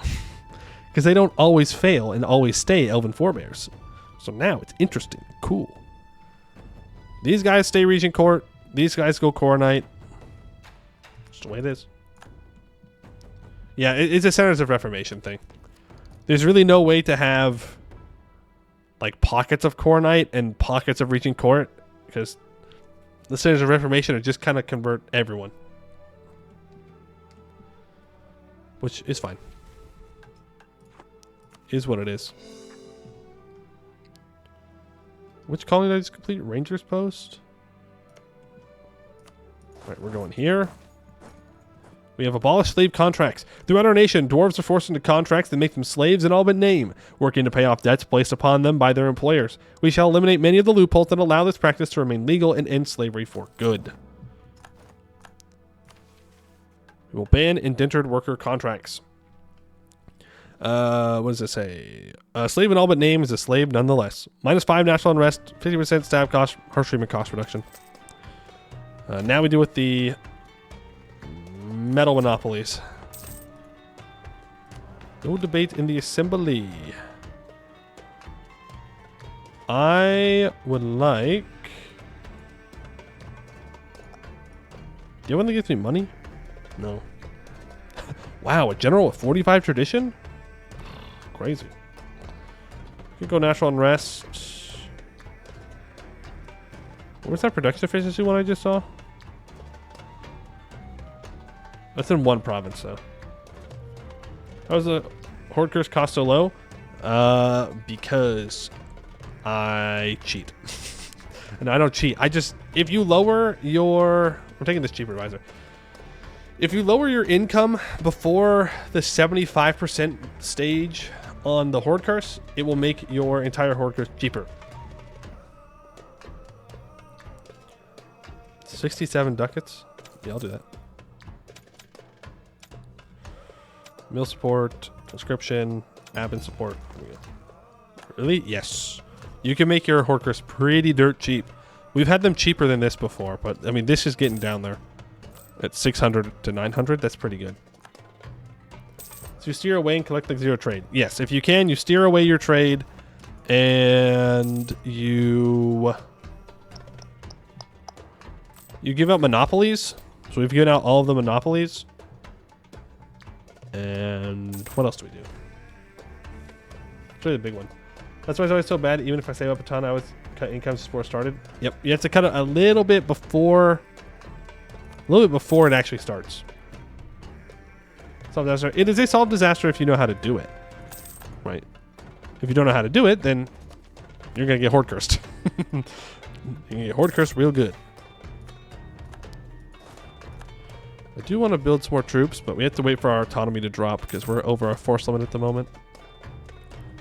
The Steel Giants. Metallurgy is one of the central pillars of our dwarven economy, and having it run by a small cabal of stubborn dwarves threatens to destroy all of our livelihoods. Naturally, these Steel Giants have access to a multitude of arms and refuse to fall without a fight. What? Why was it only in one province? Weird. Super weird. Usually it's in multiple provinces. Like, it's like the whole state. Huh. No old holds? Not so far.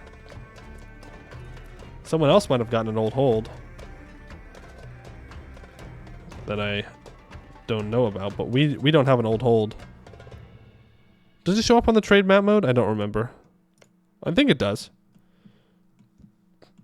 Anybody have an old hold around here? Anybody got an old hold? Old hold. Calling all old holds. Nope. I'm not seeing any at the moment. I could assuage concerns. We can wait until we lose stab, though. Otherwise, there's no reason. We might get it popping up, though. We'll see. The succession. A 5-2-1. I don't want a 5-2-1, man. Stop. Give me a good heir. Oh, my goodness. Oh, my goodness. I just want a halfway decent heir. I'm going to have to fight the orcs. Oh, man. That's going to suck. Seed banks. In order to reap massive profits, both figuratively and literally, a huge cartel has created itself, jealously guarding large amounts of seeds in order to place a stranglehold upon our farmers. Opening these so-called seed banks and ensuring that no entity can monopolize our agriculture is absolutely vital to our economy. Yeah, that's like grounds for execution. Just saying. Just want to point that out. If you are hoarding seeds so people starve so you can make more money, off with your head. Immediately. No hesitations. And we've completed the colonization of... I think it was Private Nook. Let's recall on you and start... Oh, nice. It has 0 people on it. Why? I don't know why. Weird. Send you it there. Less than 3 stab in the Horkers. Absolutely unacceptable. Throwing. Streamer's throwing. He's throwing. He's throwing. He's throwing. He's throwing. That's going to be our next expedition target, so let's move over there. I'm going to build 4 troops up, and we're going to start that expedition. I don't know if we'll fully complete it, since I need to make sure we save admin points, but we'll see. The textile industry. With a huge hold on our textile industry, a single dwarf can effectively dictate the fashion and style of our fellow citizens. There would be no problem in this if they did not use the influence of his company to determine the import price of cotton, silk, and other textile materials, in addition to flooding the market with mass-produced low-quality goods. Dismantling this huge network of influence will cost us greatly, but will once more allow local craftsmen to flourish. Yippee!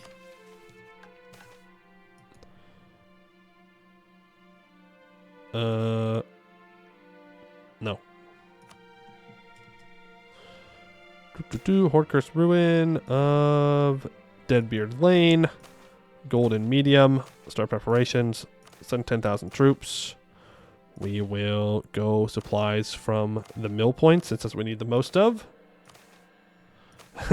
Horde-Curse feel a bit too real now.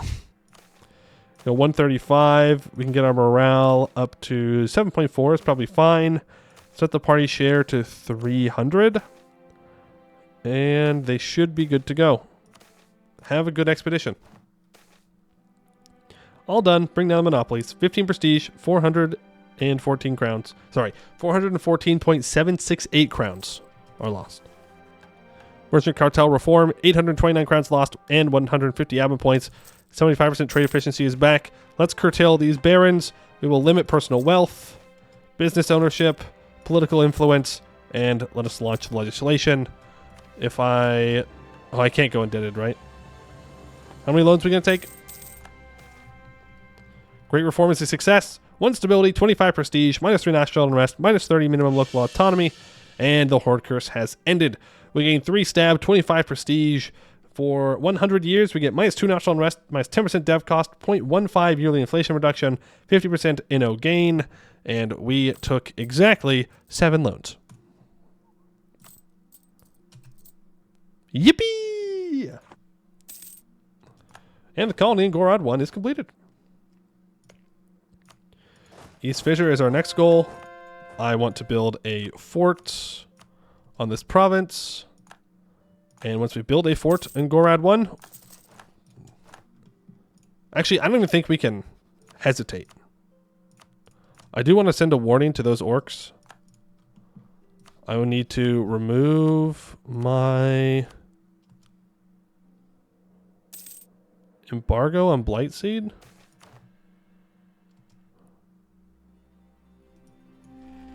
Finally.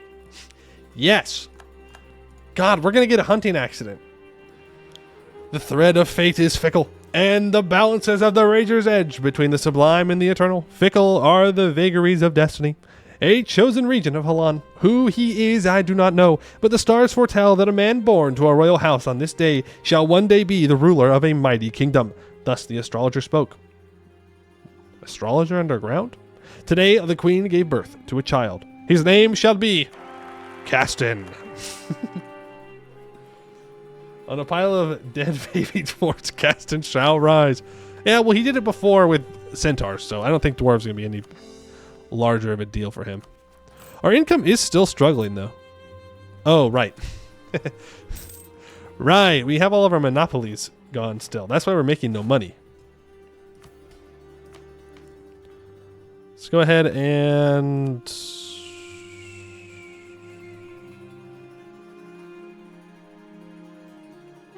assuage concerns here. Weird name for a dwarf? Yeah. You know, we just like fancy names. Our autonomy is fixed, though. Varmhar is considering attacking Abdel Tunger.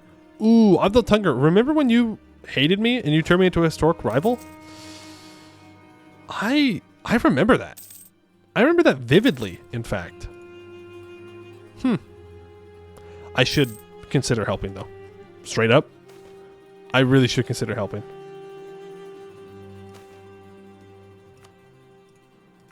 He's gonna form the Phoenix Empire.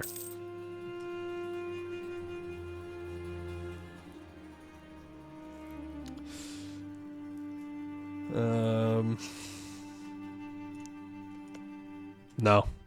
Nope, I'm not gonna do it. I'm going after Vroko Koznad instead. Oh, Varmhar's changed? Are you willing to ally me? No, because you're a historical rival.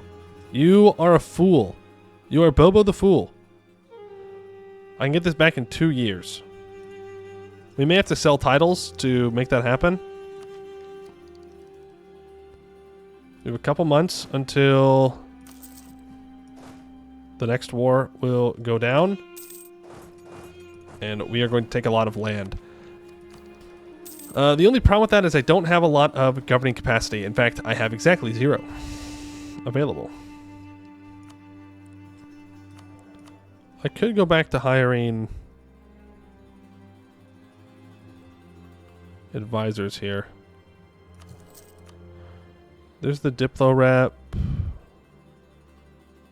want to hire that inflation guy. And I'll get the morale of armies guy. Go to level 2. Orc skeleton. Take the morale. Vassals? Vassals. Vassals? Inside the serpent spine? Oh, I don't think so. We can formalize the separation of powers, though. 0.5 yearly prestige. Not bad. That's a lot of reading for Pearl's Edge. Congrats on getting all that money, though. Let's get our 40,000 troops to Gorad 1. And we shall go and conquer a bunch of Vroko Koznad. Take Miltech. I do need to develop this hold soon. TM. I need to upgrade my cannons to large cast iron.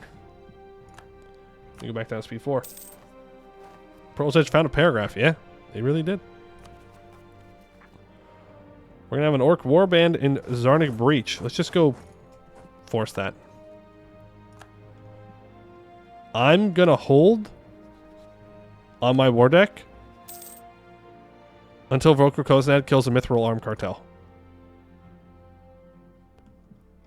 I'm going to upgrade this center trade. Congrats, or I'm sorry. Yeah. Too long, didn't read. Not my problem.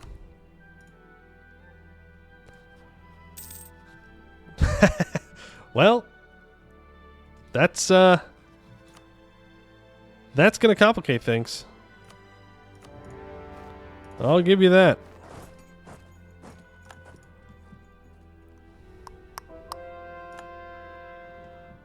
That is going to complicate things now that Shattered Crown has declared war. So we need to leave, let's say, 10,000 troops behind. Split them into stacks of 2, or even 1 if necessary. Let's get all this occupied. I'm probably not going to take anything up to Airnavir, so I just need to make sure that the orcs can... Oh my god! That's not good. Uh-oh. My bad. Wee woo, wee woo, wee woo, wee woo. Streamer was greedy, streamer was greedy. Wee woo, wee woo, wee woo, wee woo. Danger, danger, danger, danger. Oopsies, oopsies, oopsies. My bad, my bad. Streamer was greedy. Throwing you in full view. Oh, my bad. I didn't think it was going to be hiding out in Opal Heights. Average AI turn around to fight the player. And this time, you can't say any bullshit about, oh, they fight the weaker person. There's no way. I have double their troops. I have 2 techs on them. They turned around to fight me specifically because I greeted. But, they could have not done that. They could have been kind. This is totally anti-player. Yeah, it's not because I made a mistake. It's anti-player. Absolutely. It's 100% it. 100 million percent it. And now, where are these bastards? I know you're in here somewhere. I can sense you. I can sense you waiting to kill my stacks. Not this time, though, bozo. This time, I'm ready. No, piss off, Shattered Crown. Dude, come on, man. No way, no way, no way, no way, no way, no way, no way, no way, no way, no way, no way, no way, no way. Leave me alone.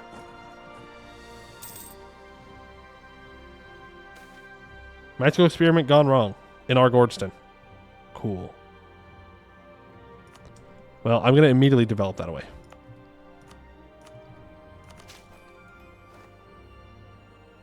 Was that one click to get rid of 50 devastation?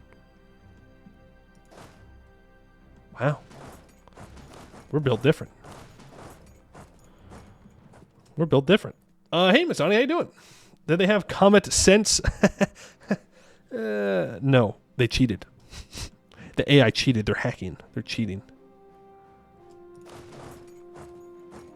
Oh, I swear to... I don't know. What's one of our ancestors? I swear to Urist. If they attack these troops, I'm going to be very sad. Nope. We don't have to worry about that problem.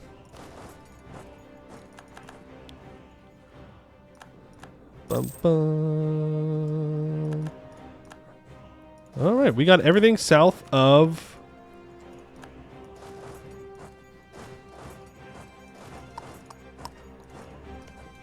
just about everything south of their capital. This doesn't help our governing capacity problem, but that's okay. Put that in Org-Hellevar. Try and lower our stuff. No, we will not be extending any of the monopolies. First of all, let's get our gems back. Then let's get our smelting back. We can get those gone.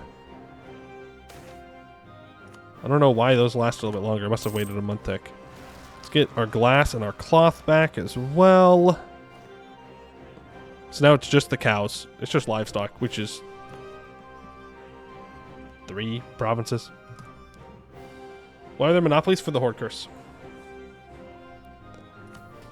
Can I get the rest back with the... I could. Good point. Ooh, I don't have any rebels now. They rose up. So we cannot do that. That's right. We'll get more rebels. There are always more rebels.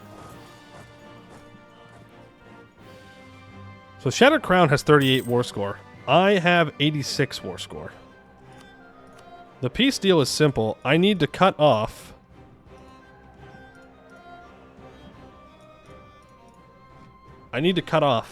anyone who wants to take Verkoko's Nedland.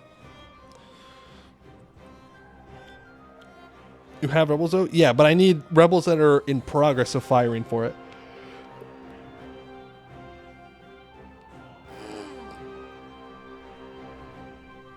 Problems are just opportunities. I mean, that is one way to look at it. We're nowhere near an empire. So this pushes us up. We grab the hold. I suppose I could leave the hold and grab other stuff. I don't think I want to do that. I do want all this.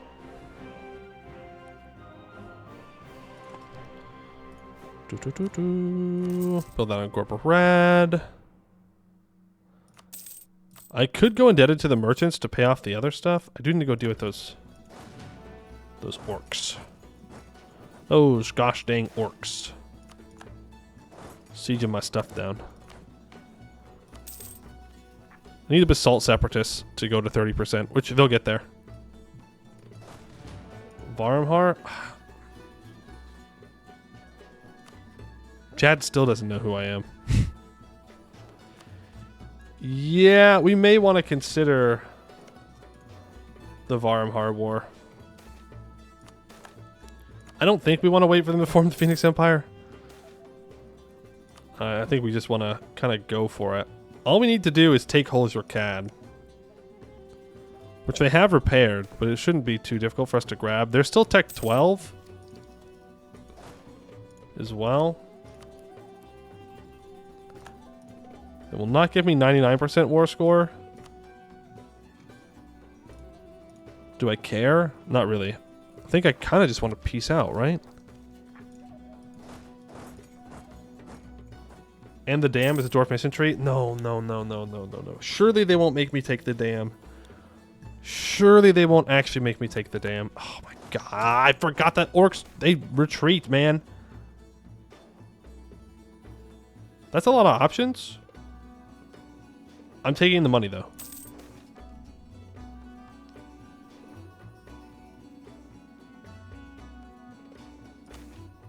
Oh, there you go. Pretty sure the dam is in the mission tree? No. It's not. I don't believe it. I don't believe it is. I refuse to believe that the dam is in this mission tree. I deny it. Even if it is true, it's not. You're lying. Aristocrats don't want to serve. I don't care. You're going into the army anyways. We have 100% war score. Take a little bit of cash. Thank you very much. We can now core all of that up. We have buildings being built to deal with our governing capacity issues. Let's bring the two of you together. Let us make a claim here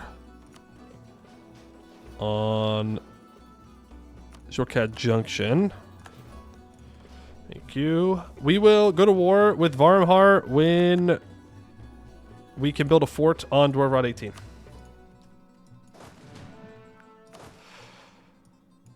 That way I can have at least somewhere right in there that I can retreat behind. I think that is a good idea. Mission tree or no, you should take the damn dam. No. I don't want to take the dam. It's so bad. It's actively bad. I'm going to do a little bit of development here. There's printing press. And when we're done building our state house, we can dig again. I should build a spy network on Mithril Arm Cartel so we can annex them. I can fabricate on some areas against good old Oracle Kozanad. Oh boy. Think of the Anbennar version of GoldenEye. How will it be complete without the dam? It's just... it costs so much money to build the dam. And you get passive digging speed, and that's great. But all I need to do is get up to 12,000 ducats, and then I can dig manually. And then we're good. Then we're like super solid. Diplomatic insult from Shattered Crown. Yeah. You can yap as much as you want, Shattered Crown. You are nothing. You are but a bug beneath my boot. I say that. They will be a tough fight. Especially because they went and allied Heartgrinder, though. Luckily, Heartgrinder's not looking too strong. But we do need to fight Shattered Crown over and over and over again. Hydrate, dehydrate, you got it. Consider paying to root out corruption again? Yeah, true. Good point. Did I say they're powerful mage? No, he's just an orc. He's just an orc.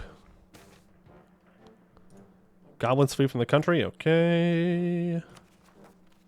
Ah, we can click this now. Assuage concerns, and we can get our cows back. I could also get rid of reduced research regulations. I don't think the mages need that anymore. And we can... We might want to get rid of religious culture. I don't know. I don't know. The cows are back. We are now making money from cows again. Huge. Huge. Big if true. Your Abso will be fine. Yeah, I know. You say that. You always say that, though. You always say my Abso will be fine. You just don't. You like having the estate strong, which is the correct decision. Don't get me wrong. But if it's fine, then we'll be fine. Let me go ahead and expand infrastructure in Verkal Kozanad a bunch of times and build a fort up there, and then we'll repair it. When are we getting the cow hold? Hopefully never. That would be an absolutely horrendous thing to get. Dame's Crown is about to attack Istralor? Well, it's League War time, baby. It is League War time. Ibavar has joined the Regent Court. I don't know if Dame's Crown's going to win. Laurent and Gawed are not joining. Man, I wish that's how it worked in the base game. France and the Ottomans and Russia would stay out of the League War. Yeah, you wish. You wish they would stay out of the League War. They're like the first people in. They're like, no way, I'm fighting. To be fair, though, the Emperor is often a great power and has stronger rivals, which would be why. Why did you not just annex them? Segdir? Segdir AI moment. Okay. Am I at my force limit? Nope. 150 each monarch point, 450 ducats. Send them back out. And send them to the front lines. Purchase an ability. I will go for institution spread so I can embrace the institution faster. I will pay off another loan. We only have 2 loans left. Segdir wants money. No. I'm not giving you money, Segdir. It's not going to happen. Could seize land, but we've got too many people that are not happy with us. Gonna get +1 luster. Increase the amount of luster that we gain per month. Okay, pay off another loan. Varmhar is now Tech 13. They have Inno offensive. Of course they do. So they're gonna be really good at sieging.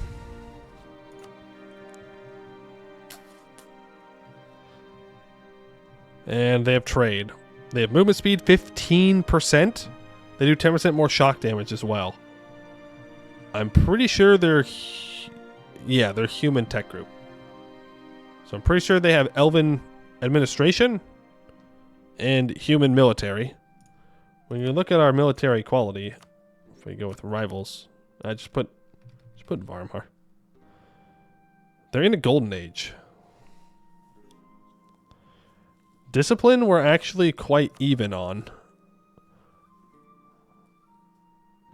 1.13. We would have more morale. Barely.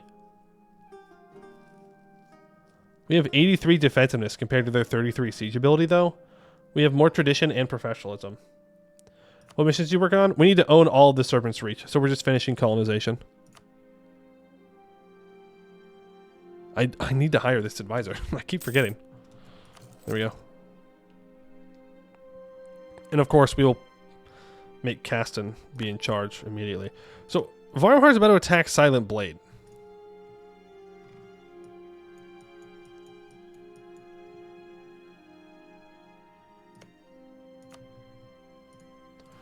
Do you have maps? Hold on. Steal maps of the East Deepwoods. Silent Blade is a vassal of Blightseed. Oh, yeah. I am going to wait for that to fire off. That would be beautiful. You walk up here. Do it. Do it. Do it. You won't. You won't. Elves are cowards. You wouldn't declare that war. You're scared. You're scared of orcs. You're scared of orcs. Gets him every time. So Varmhar is now at war with the Deepwoods, which means it is a perfect opportunity for us to say hello. Make sure they know that we see them. They are seen. We are aware of their presence. And we want them to know that, well, we want our land. Take the dam. No, I don't want to take the dam. We're staying inside the Serpent Spine unless I have to leave. No, you guys are not getting access to me. Sorry. It's not because I don't want to help you. I'm going to help you. You just have to trust me a little bit here. Alright? A little bit of trust. A little bit of trust. I can dig Arg-Ôrdstun. 10 years? Sure. Dig. That's worth not paying off the loan. Just waiting for our fort. As I said. Alright, let's get it. Oof. They have a lot of troops, though. They have a lot of troops, and they're all going to be up here.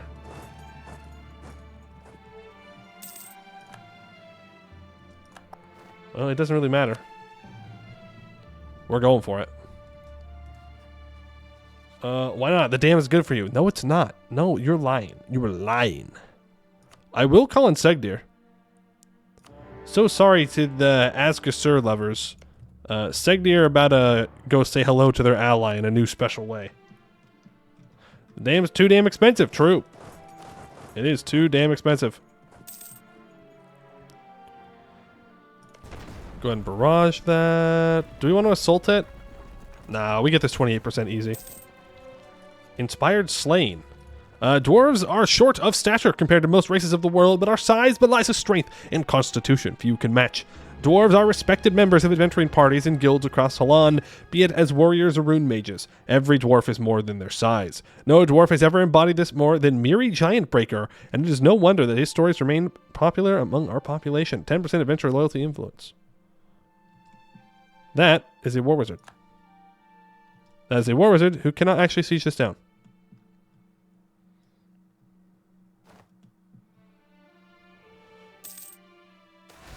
Oh, I just saw that. When do they get there? The fight happens on the 4th? It's the 3rd? There's 1 day. We get it. We win this.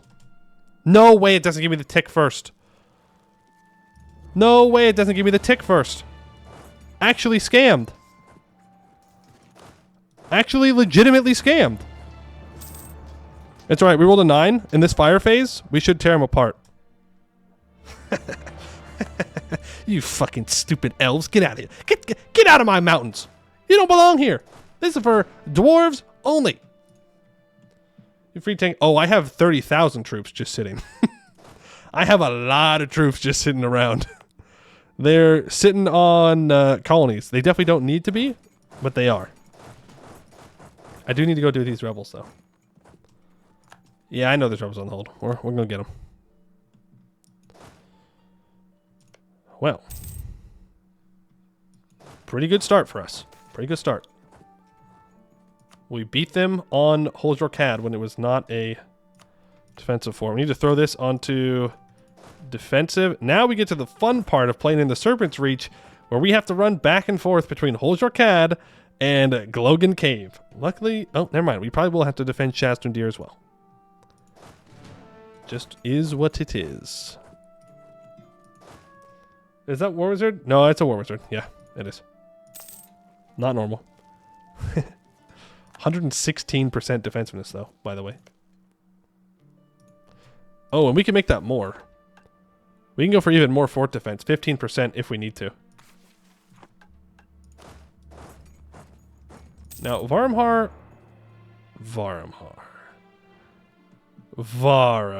you did it. For me? You're leaving the path open to your capital, only being defended by a level 2 farmlands fort? Maybe 2 of them for me? You shouldn't have. Also, just want to point out, AI's cheating again. They can see your troops moving. That's not even a conspiracy. They actually just do that. So I can try and break through this mountain fort to get to Trasbaranen. Who are you? Ask us. Alright, you, first of all, give me your war reps, give me your money. Go away.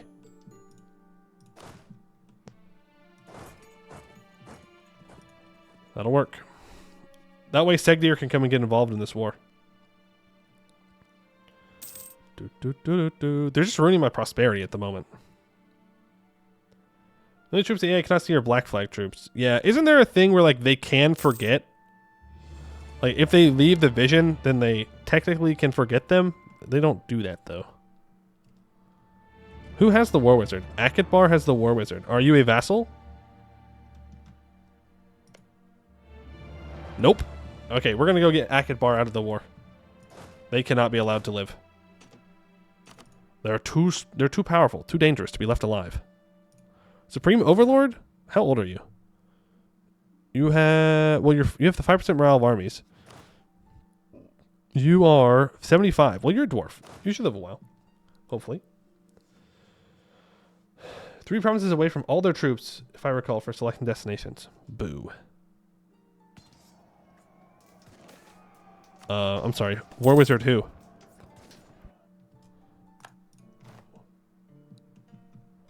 War Wizard who?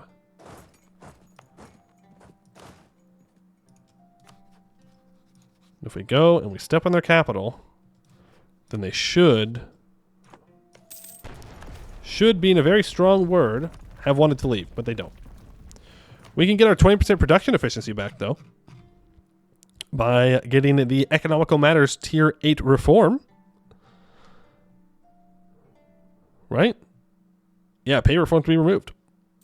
So we go from 60 ducats a month to 64? That'd be anticlimactic, let me tell you what. Yeah, okay, well, that was anticlimactic. We really didn't gain that much money from it. Huh. Remember said when moving troops on enemy troops, multiple provinces, to go to the adjacent provinces, A will not cheat as much. It should only react when you are close or on the neighboring province. Yeah. Yeah, I mean, that makes sense, but at the same time, are we sure? Are we sure? Because it also feels like something that would be right, but something that they might also just ignore. Ooh, I'm taking that money. Thank you. And I'm building state houses in every damn place. Look at all these gemstones. State houses are going to be great for us. You actually do not need the dam. Let's go. Dam lovers are seething right now. Seething. Do we want to grab a vassal?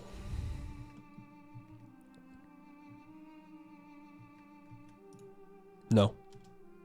I don't. Praise the ancestors, except the ones who built the dam. Yeah, they were listening to elves or something. You are known as the streamer in the dev channel, so now I'm rolling on the floor in laughter. What do you mean? What? I'm known as the streamer? I don't even get a name? Damn. Damn. The streamer. Funny. It's so easy to take the dam. Yes, but I'm not spending 40,000 ducats to build the dam. Why? Why? Also, why do I feel like I don't have enough governing capacity? I didn't take admin ideas. That's why. I'm just so used to having admin.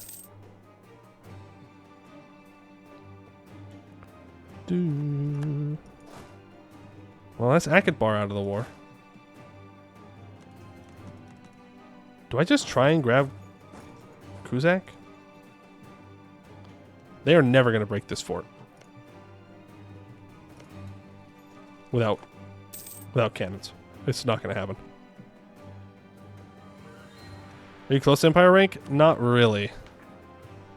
We still got like 200 development to go. How strong is Laurent? Totally unrelated question. Yeah, I don't like that unrelated question because I figure that we have to fight Rubyhold at some point. They're having a very good game. They're doing very good, unfortunately for me.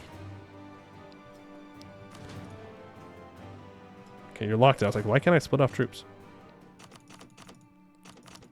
I would like 4,000 troops to not go to the mountain fort. To siege down things out here. Now, it could be the case that Varmhar has troops waiting for me down here. But I hope it's not.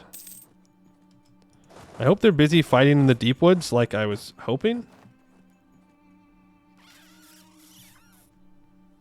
Small country event win? True, true. Free the small country. Free the halflings. Free the halflings. Free my boys. Oh my god, Laurent 8 BPEC.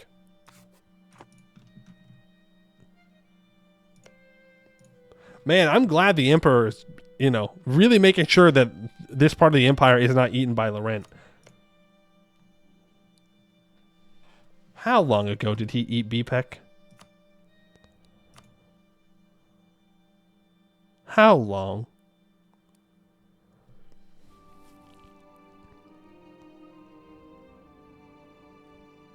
He ate one province in like 1520.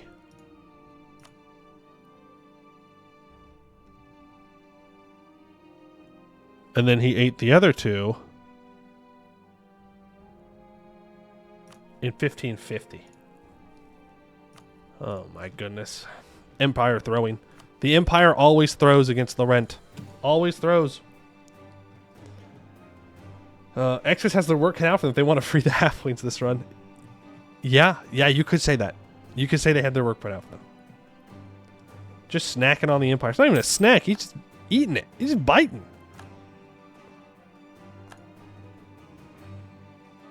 There we go. We push them off that fort. I do need a debate.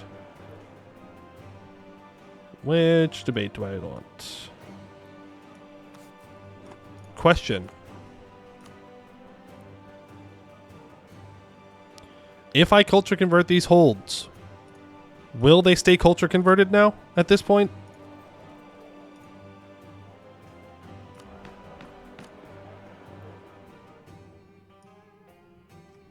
Is there any other disaster that would bring them back? You think they can still flip? 50-50 chance. Is it an actual 50-50 or are you just saying that? Are you just picking numbers? 50-50 chance. Have no idea how likely it actually is. Pretty sure the devs put in other things to flip. Why? Why? I don't like any of these options. Well, I'm making it cheaper, and I'm doing it.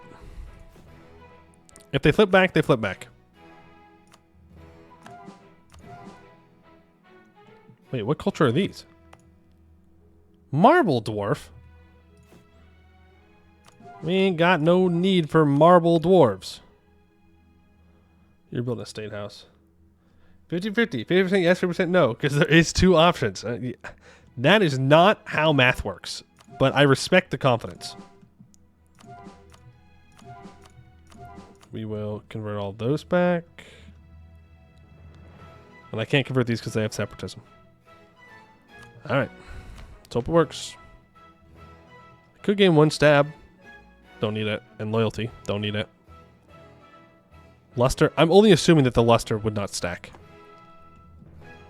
You love the cultural enrichment flute. Well, I've never heard it described that way. Now we can walk. Oh, that is so unfortunate.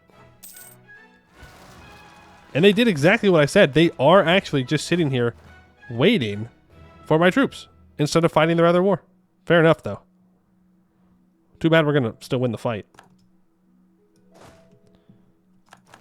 They're retreating south. If they retreat south far enough, we can't follow them. I'm losing that stability, and I will boost stability another time. We're very close to being able to peace out here. I want war reps. Goblin ambush on Arg-Ôrdstun. It's a good thing I still have some troops around. Very good thing we still have some troops around. Is how math works, not necessarily probability. Okay, well that's what I meant. Probability.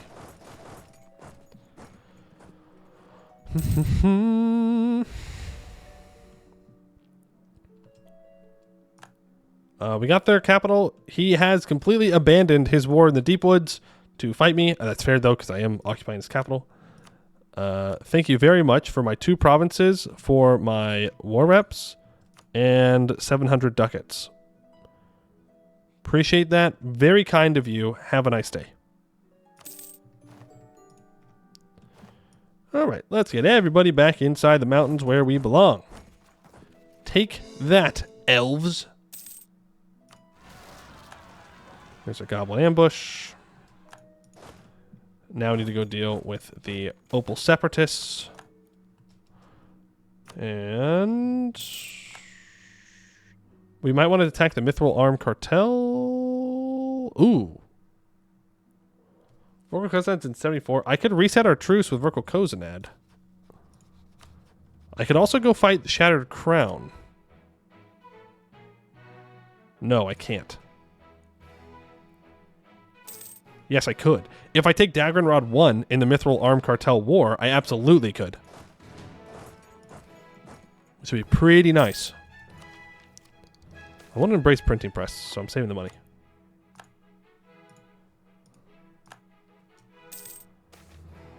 Rip money. Pyrite is a brass yellow mineral with a bright metallic luster and is the most common sulfide mineral. It forms at high and low temperatures and occurs usually in small quantities in igneous, metamorphic, and sedimentary rocks worldwide. Pyrite is so common that many dwarven geologists would consider it to be a ubiquitous mineral. Such a material is now on our way. No, it's not. Can I get money from an ally? Do I have any allies? Yeah, I have Segdir. Hey, you got money? Thank you. That will make it only 1 loan. Jad is struggling. Jad is falling off really hard. He may come back, though. He formed Jad Empire. He's no longer Jadari. Which means he no longer has the plus 10% tech cost from his government reform. Which is pretty good. Looks like Abdel Kanzad has lost quite a bit of land. But look at that. Look how well Abdel Kanzad did. They must have gotten a Great Conqueror. They're guaranteed by the command now. Command's Eden Hellas? It's fine. Who needs a stinky Hellas? Taking Hellas? No, it's fine. It's fine. It's fine. Move in there. Fight those troops.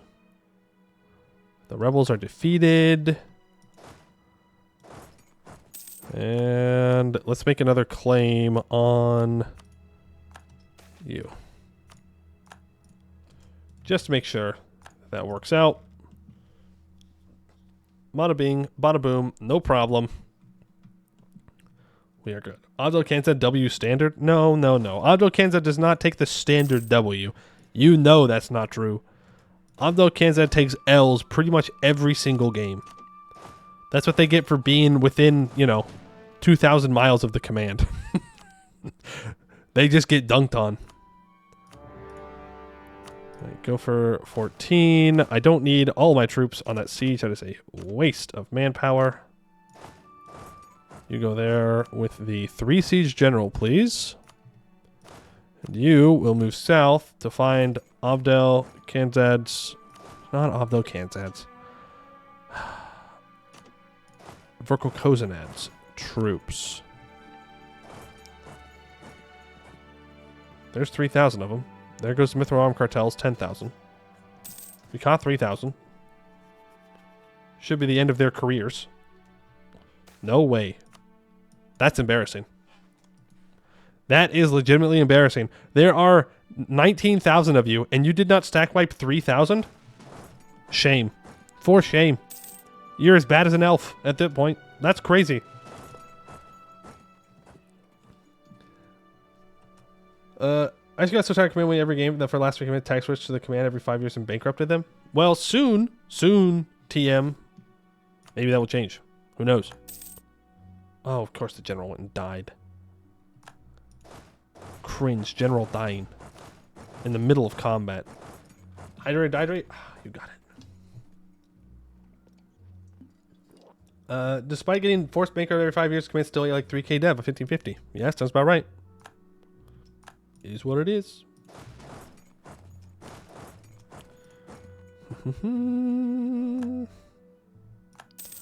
There's a nice little stack wipe.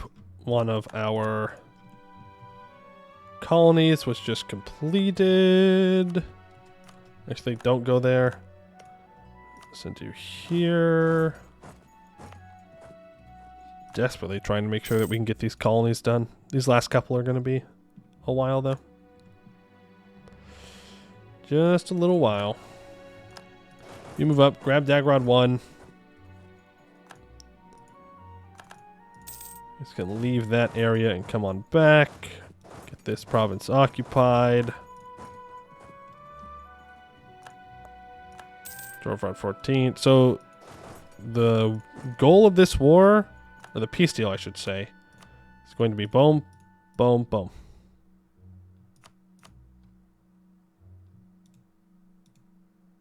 I don't even think I take the money. That's it. I'm going to take this too. Just to make sure no one takes it.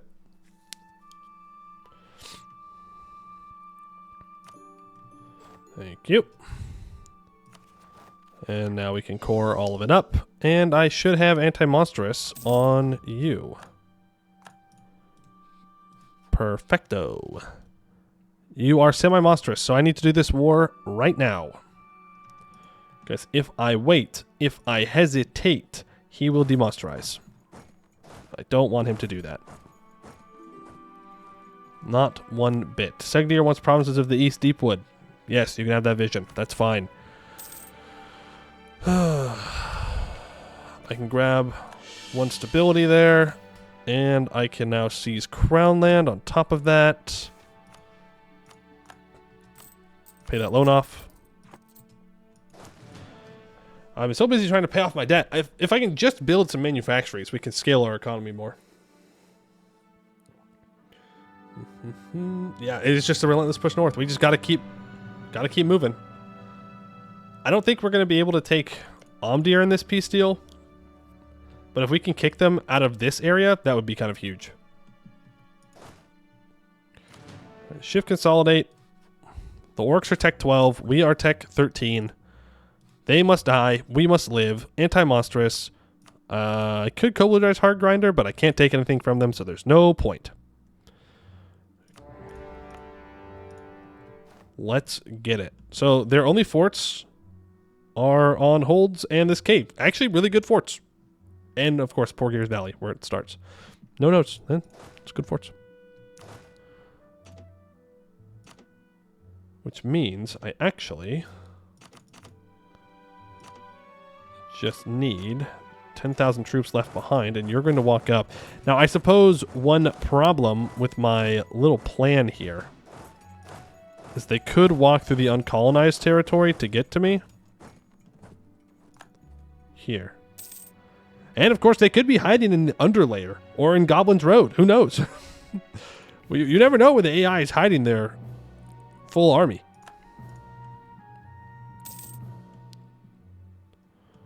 Oh, there it is. There's 20,000 of them. Can we open the Marhold Tunnel? No. If you are inside the Serpent Spine, you do not want to open the tunnel. You don't want it open. You want it closed. The only people who want the Marhold Tunnel open are people outside, so that way they can steal trade. That's it.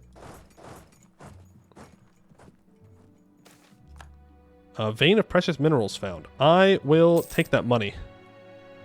So that way I can hopefully get closer to, once again, taking the institution, or embracing it. Yeah, they yoink your trade. They do the yoinky splinky, and then you lose money, and it's bad. What's our army tradition? I think I have... Okay, I need 3 generals. 3 generals. First 3 get them. All right, there it is. We got them. Rafa, you are up first. Let's see what you can get. Boom, boom, boom, boom. All right. Sky Dragon, you got one as well. Let's see what you have. Hey, not bad. And Hatfon Haddington, it's a good thing that you're about to have like 6 siege pips. It's going to be pretty impressive that you get that, considering how rare that is. I mean, you got 2. And you're just casually a 1662. That's what, 15 pips?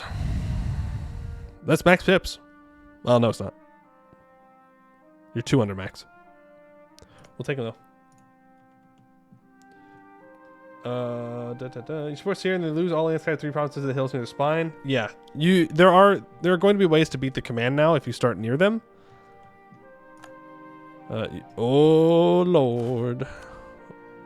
Oh Lord, he's a coming. He is a coming to get me. He is a coming down the mountain roads. The mountain roads. When he comes. I will be barraging in this war. I don't want to just sit on these forts. You stand there. You're going to join them. You're going to siege this stuff down. Thank you very much. Problem in the command's early game. If the AI can't stop their snowball, then you're a player. Right, which means the problem is the command's early game. If the only time the AI can possibly be defeated, the command AI, is the early game, then the early game is where you have to make it. Broken jaw is equal amongst men. Alright. Well, I'm not sure what humans are thinking, but we disagree. We'll embrace institution, and I will take admin tech for sure. Now, what is the peace deal we are looking for? Ladies and gentlemen, we have a couple of options here. Oh. Oh. Is that so? Is that so?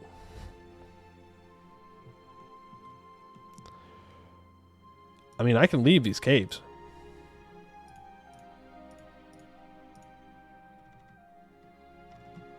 I don't see any reason why I would not do this.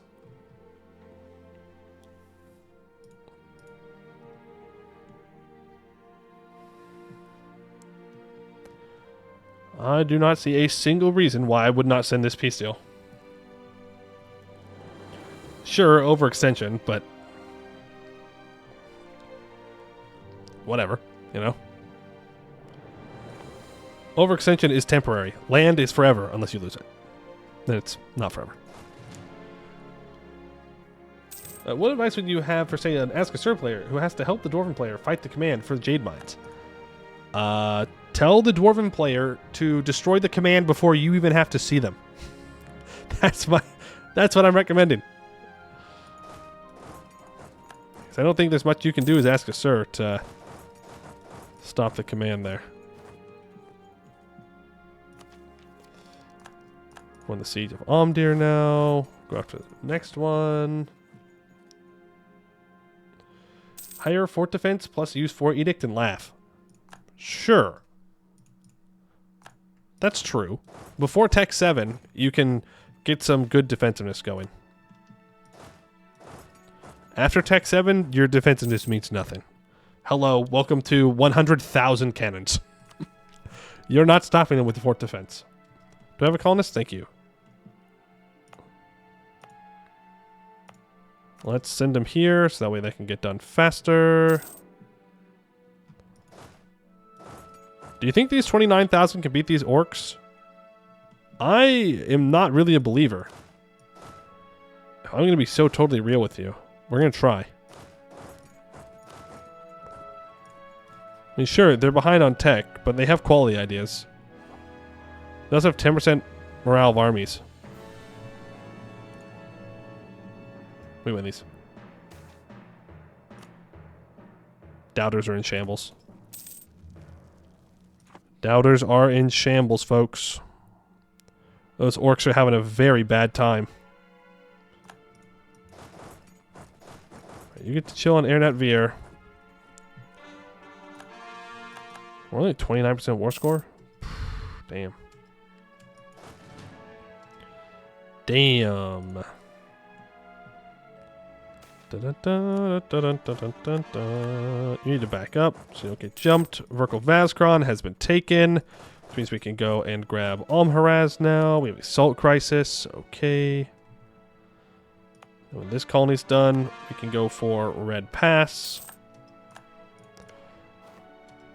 Yeah, these ones are rough because you can't colonize the internal ones till you get the external ones done. But we're getting there. Segdir will no longer be our long-term rival or ally because they have taken land inside our region of the Serpent Spine. Gift to the state. I will take that money. Thank you.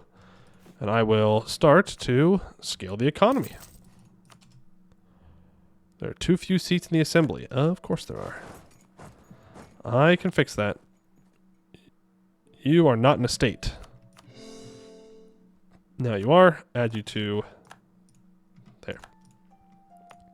I also need to fix this. Ooh, look. I can oppress goblins for money. Solves that problem. It will cost a lot of monarch points to do that, though. Oh, they are trapped. They're trapped. Unless they have access to these guys, which they do not. And we chill here, and we can start sieging other places down. Grab me 10,000 troops, and we're going to go to siege down the outside world. Give me 3 of those cannons, and we can send them along. Kanzat has land in your region of the Serpent Spine? Oh. Well, rip Segdir. Rippy dippy Segdir, they're in the way. I am not going to stop focusing Diplo because we will be, unfortunately, for someone, not pointing fingers, King Bombard, the not Cringe, the first, White Forged, after this war, they're going to go retire. They're going to have a nice little retirement party, and Castan Whiteforged is going to take over. He's going to be a powerful mage. It's going to be super cool, and we're just going to win the game. Can't wait. All right, 2 Forge Halls up next. You follow. Cave collapses. L. Play for Dromac. You cannot focus Star's command and ruin them yourself. Too bad, since it is really fun tag. You don't have to. You can start off as Raja Haga, destroy the command, do the dwarf thing. Trust me, you can do it. I would recommend it. No, I would. It is an interesting tag. Just be aware. You're going to conquer more than you think you will. One thing I found is that taking 50% land, 35% war score for war ups, and money hurts them more than 100% land. Yes, you take the monies. Monies is always a good thing to take in war. I'm just not doing it because I'm greedy.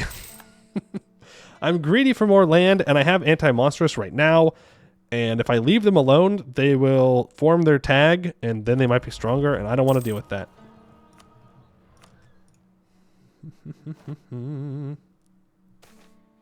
Beautiful hold, absolutely. Absolutely. And most of his troops are trapped down here in Massive Shaft or Old Hole. Don't need to worry about that too much. I could ally Marhold. That would be a decent ally. They've got 29,000 troops. The only problem is they might call me into a bunch of wars in Eskin. But. Could be nice. To have someone up here that I can rely on. Arboretum would probably be a good ally. Looks like they're having a rough time in the League War right now. Look at that Bavik. They've migrated. Wow. And if you look at the northern migratory patterns of the Bavik society, they do own their capital, though, still. Well, most of their land is over here.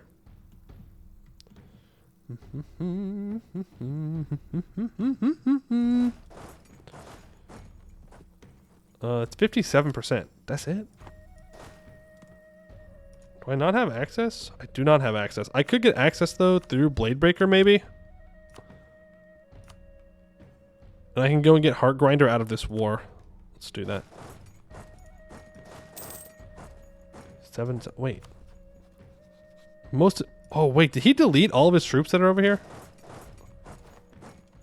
No, they're chilling still. He just rebuilt more. Fair enough. Let's start sieging down the outside. Bunch of cores have completed. Once we get Heartgrinder's capital, then we can be good. Ancient treasure. As a rock fell away, our miners saw a most wondrous sight. An ancient chamber full to the brim with ancient dwarven relics dating all the way back to the time of all Dwarf. But even more importantly, they seem to be made out of pure, solid gold. I will take the money. Melt them down. Melt them down and serve them up. Build me my manufactories. Thank you very much. Build governing capacity buildings, because what we gotta do. You need to do the start of the command on your own time if you don't want to stream it again. Winning the Seer Revolt gives Lamau Boni. So wait, is the command supposed to lose now? Is that the change? Is that the command is supposed to lose in the beginning? Or are they just rewarded for winning something they're supposed to win? I'm confused. It wins most of the time. Okay. Encourage development here. Do a couple points of mill dev. Make sure we don't max out. That's why it means that's they're rewarded. Oh, okay. Opportunity for the AI or player to dogpile. Gotcha. If you win, you get progressively better bonuses depending on how much of a less joins in. Oh. Oh, interesting. Right, you. Really? You won't even give me war reps? Fine, just leave. And now we have 98% war score. So we just need to get his ally out. We'll take all this. We do not have the admin to core it all up. But you know what? We'll survive. Thank you very much. Have a nice day. Trophy pile. The orcs of Omdir have built a massive pile of trophies, gold, and other valuables in what was once their throne room. Time to do something about it. Move this junk out of the way. Thank you for the 1,000 crowns. Wait. No! I threw. Actively throwing. Actively throwing. I could have become an empire. No! Rip. I didn't think that would remove development. I mean, I know that it does. I should have figured. Whatever. Throwing me. That was the throwing me moment right there. Through and through. Through and through. Alright, let's core it all up. Alright, and now we chill for a while. We can get rid of our embargo. Yeah, we need to fill out our borders a bit. Make sure that we repair places like Holes or CAD. We need to state things up. We need to deal with our governing capacity. We're needing to do a lot of internal cleaning up. That's what I'm going to determine it. Luckily, we're coring up everything that causes overextension. 20 and 10. This is 21k stack. Yeah, you can go back and join these guys. There's an orc warband showing up somewhere. Who knows? Why is Laurent?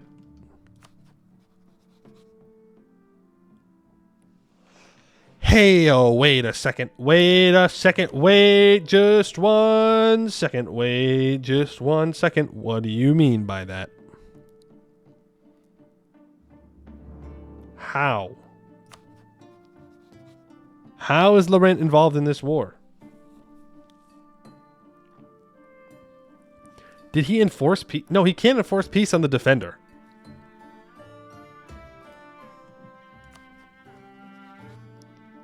Is it a great power intervention? The Magisterium is on one side. Is he allied to the Emperor? Nope. Did he vassalize someone? No. He's an attacker against Istralor. He's here. Was he always here? Was he always here? Is that why? Maybe that's it. Maybe he was always here. And I just missed it. He was involved in a different war. Well, the Emperor's not winning now. He was always there? No. Well, I guess fair enough. I'm still going to say the AI is cheating, though. From El Bozo, the AI formed Callisto. Yeah, that's great. That's great for the AI that they can form Callisto. That's great. That's great. One day I'm going to have to go back and I'm going to have to do a Lake Fed playthrough. I don't know if I'm going to do it on stream, though. Because it's, you know, it's Lake Fed. You know how it is.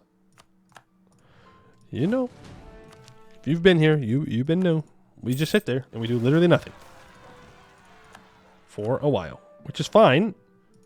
If you sit there and watch YouTube or something. Ogre refugees. No. I can get in the Serpent's Reach region minus 10% construction time. Yes. Let's do that. You stay up here. You go deal with these rebels. You did Telemore Conquest on stream. That's true. I did do that. That was the opposite of doing nothing, though. That was doing everything. I was doing quite literally everything. Just chatting for the entire stream. That's true. I mean, that is what it is, essentially. Our statesman has died. Diplo rep. How much money do I make? 100? We can run level 4 advisors pretty reasonably and still make really good money. Do need lots and lots of money. We have lots of holds to repair. Which means we're also going to need lots and lots of monarch points. So I should stop coring. And we should stop conquering. I won't. We do need to take out Verkor Koznad when that truce is up. For sure. Don't you need to be level... Yeah, you need to be at development of 50. Let's do a little bit more dev. 12,000 ducats, though, we could get manual digging, which would be kind of massive. Not kind of massive. It would be massive. Would be a very, very big difference. Finbar Thunderaxe. I can gain 50 prestige, which I don't need. Or just 50 admin points. I will take the admin points. Thank you very much. Lots of orcs. Oh, that is a good point that I forgot about. Yep, it's time for the orcs to go bye-bye again. So the goblins, we can get rid of the focus. We can put it on orcs. And we can dwarfify the north. Mission tree going these days? Good. We're just waiting on colonies. We just need these 2 colonies to complete. Or need these 2 to complete, and then we need to do the next 2. And then we're good. But it's not like I'm ignoring it. We're just waiting. Just have to wait. Could do an interaction.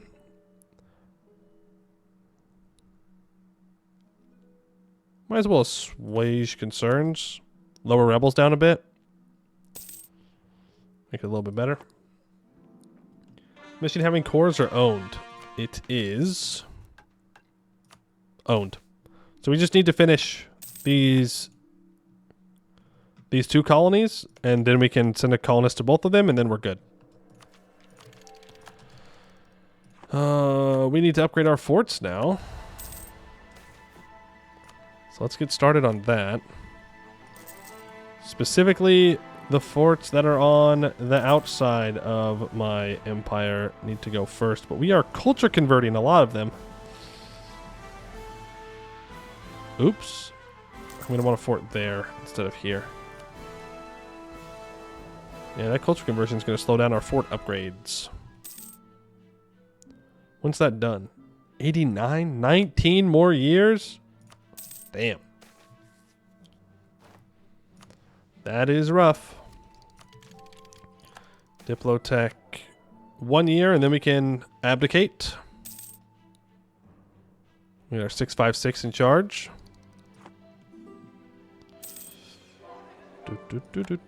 Actually, if I... What idea group do we want to take next? It's probably admin. We need the governing capacity. Pretty badly. Pretty badly. So we could focus admin. If we want to do that. I think I do. I'm going to focus admin. It will give us an incredible amount of admin points. Veins of precious minerals found. Thank you for the money. Appreciate that. Let's build governing capacity on every single province that I can. Thank you. We could seize land. Let's do so. Get it back up to 70% reform progress. A miner distinguishes themselves. Yes, dig faster. Thank you. Your job is to deal with these rebels. You're up here. Oh boy, speaking of worse, anyone know if Shattercraft Mystery got updated? Of lore content? I know it got updated a while ago. You're praying for a hunting accident. So what you're asking for is you're praying for my game to crash. That's what you're asking for. Because that is what will happen. I guarantee you. It'll be really unfortunate. I know it seems weird that I can predict that, but it's just one of those things. They're here. You know, all things considered, these centaurs aren't doing too bad. They're Tech 9. Which just means that they're not playing a horde correctly.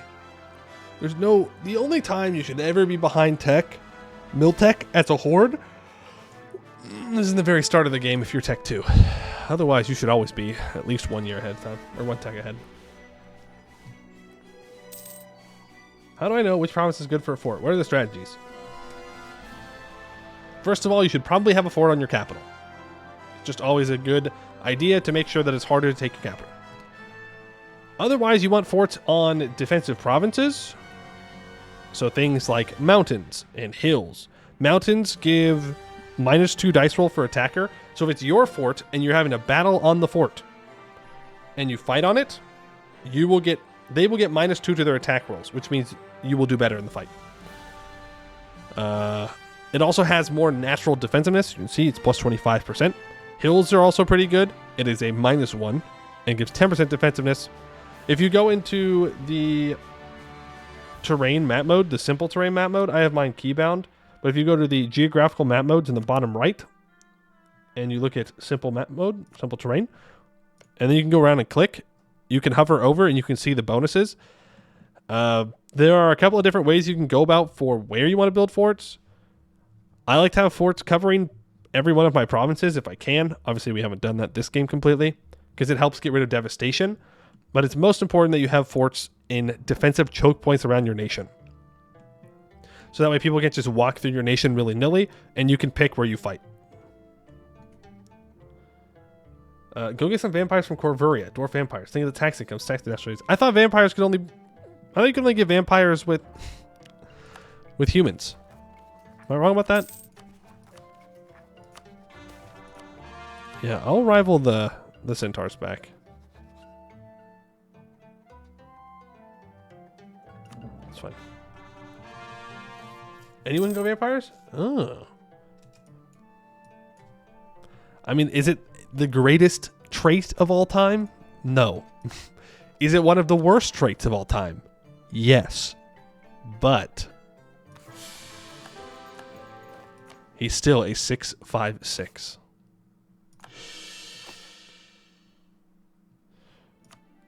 There we go. Bada bing, bada boom. No problems. We now have a 656. We are making a heck of a lot more monarch points. We are rivaled by Ungoldavor. Yeah? He is kind of scary just because he's allied to Severdeer. I think this is when we throw our alliance over to Marhold. Troll refugees? No. I need to find another alliance.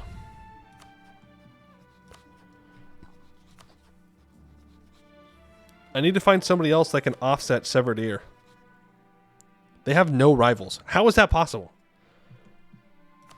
How is that possible? He has no rivals.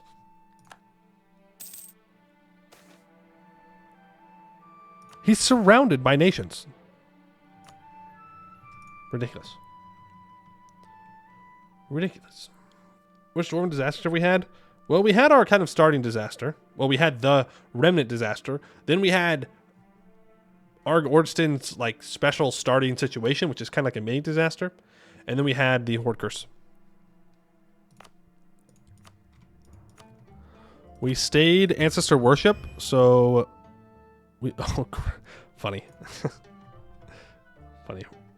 We have Irideos Worship. We can get rid of that now. Yeah, we're not going to convert these anytime. We have Irideos Worship because one of the centaurs migrated in here. Does tropical wood make forests cheaper to maintain in addition to cheaper to build, or just cheaper to build? I don't know.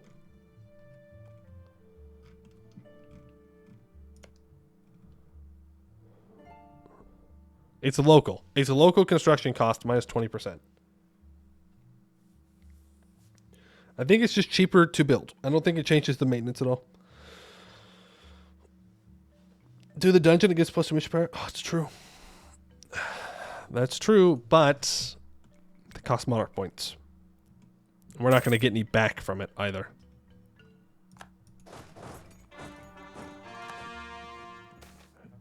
Colonial expansion?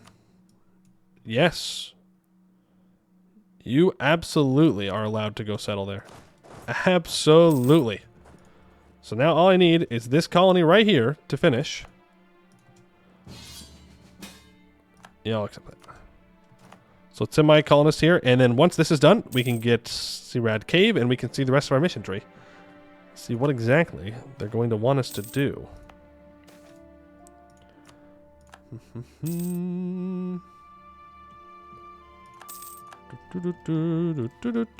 Yeah, he just has no rivals.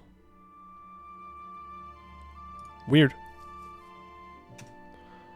Alright. You can drill.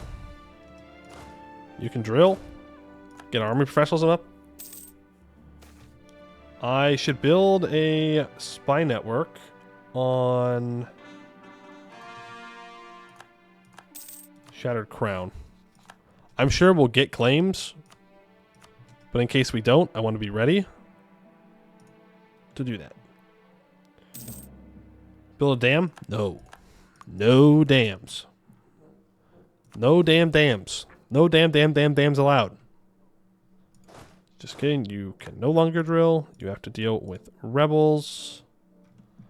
Thank you very much. We're going to want to get diamonds are unbreakable so we can get more luster again. We are getting a little bit low on the old luster there. More governing capacity buildings. Thank you. And what's our next tech? Oh, it's admin. Let's half state some things. I don't want a full state until we get the core creation cost from admin ideas. And the Emperor was triumphant. Laurent was not able to stop him. Curious. Curious. There's news of an orc warband. And this is one of the downsides of how we expanded. Is now we have lots of orcish warbands. Yes, we can add parliament seats to holds. That's a good point. We do need all of these orcs to go away, though, before I repair things. We can get rid of the edict. I don't need that. I'm not going to core it. We can upgrade centers of trade in Almdir. We don't need it yet. And there we go. The mission is complete. Return of the Hegemon. Finally. For this, we need to own all provinces in the Serpent's Reach region. Arg-Ôrdstun needs to be at least a level 5 hold, prestige of at least 75, and we need to be a great power. And no subject country can own any province within the Serpent's Reach. During the Great Quiet, every Diamond child was told stories of how we used to rule the Serpent's Reach. In some of these stories, the Serpent's Reach was a grand continent which spanned the world entire. In others, it was little more than lands directly abutting Arg-Ôrdstun. Its exact boundaries meant nothing, for the Serpent's Reach only served as a vague reminder of the nation we used to govern. Since the second Diamond Queen opened our gates to the world, everything has changed. Just a few short decades ago, we only controlled a hold and its memories. Now we dominate an entire arm of the Dwarf. Our inexorable expansion has seen the Serpent's Reach reclaimed, and we set our sights on the future. At the apex of old Arg-Ôrdstun's power, our ancestors were locked to the Serpent's Reach by Chromium Dwarf influence. Unlike them, we have no Chromium in Almdir to keep us from our destiny. There is no High King in Almdir to disunite our empire, to weaken our borders, or to doom all dwarven kind. Through the will of the Diamond, the Dwarvar will be ours. Lose 15% local autonomy in the Serpent's Reach region. We gain 1 stab, 40 legitimacy. Any excess legitimacy will be converted to monarch points. And we get Diamond Aplomb to the end of the game, giving minus 20% unjustified demands and minus 10% province war score cost. We gain a permanent claim on the Jorkad Junction area, and we obtain new missions. I am actually going to strengthen government because I want more admin points. I am going to full state this state with cores. So that way the autonomy will go away. Almdir slipped over to Dwarf. Good for us. And I will full state that. And let's complete it. Oh boy, we have got a lot more missions to do. You have finally arrived. Does the Diggy sound effect work? Hello, Ellie. I think so. I think I heard it yesterday. I don't know if I've heard it today, but I haven't really been paying attention. If I'm going to be completely honest with you. I'm going to recall this, and I'm going to colonize this before Segdir does. Succession of Castan. Sure. We can have a 3-4-3 air. Why not? Why not? Alright, let's look at what we need to do. The Bloody Gem. Ruby Hold has been viciously mocked, and we have the modifier, the Ruby Gem. Okay. Well, who has it?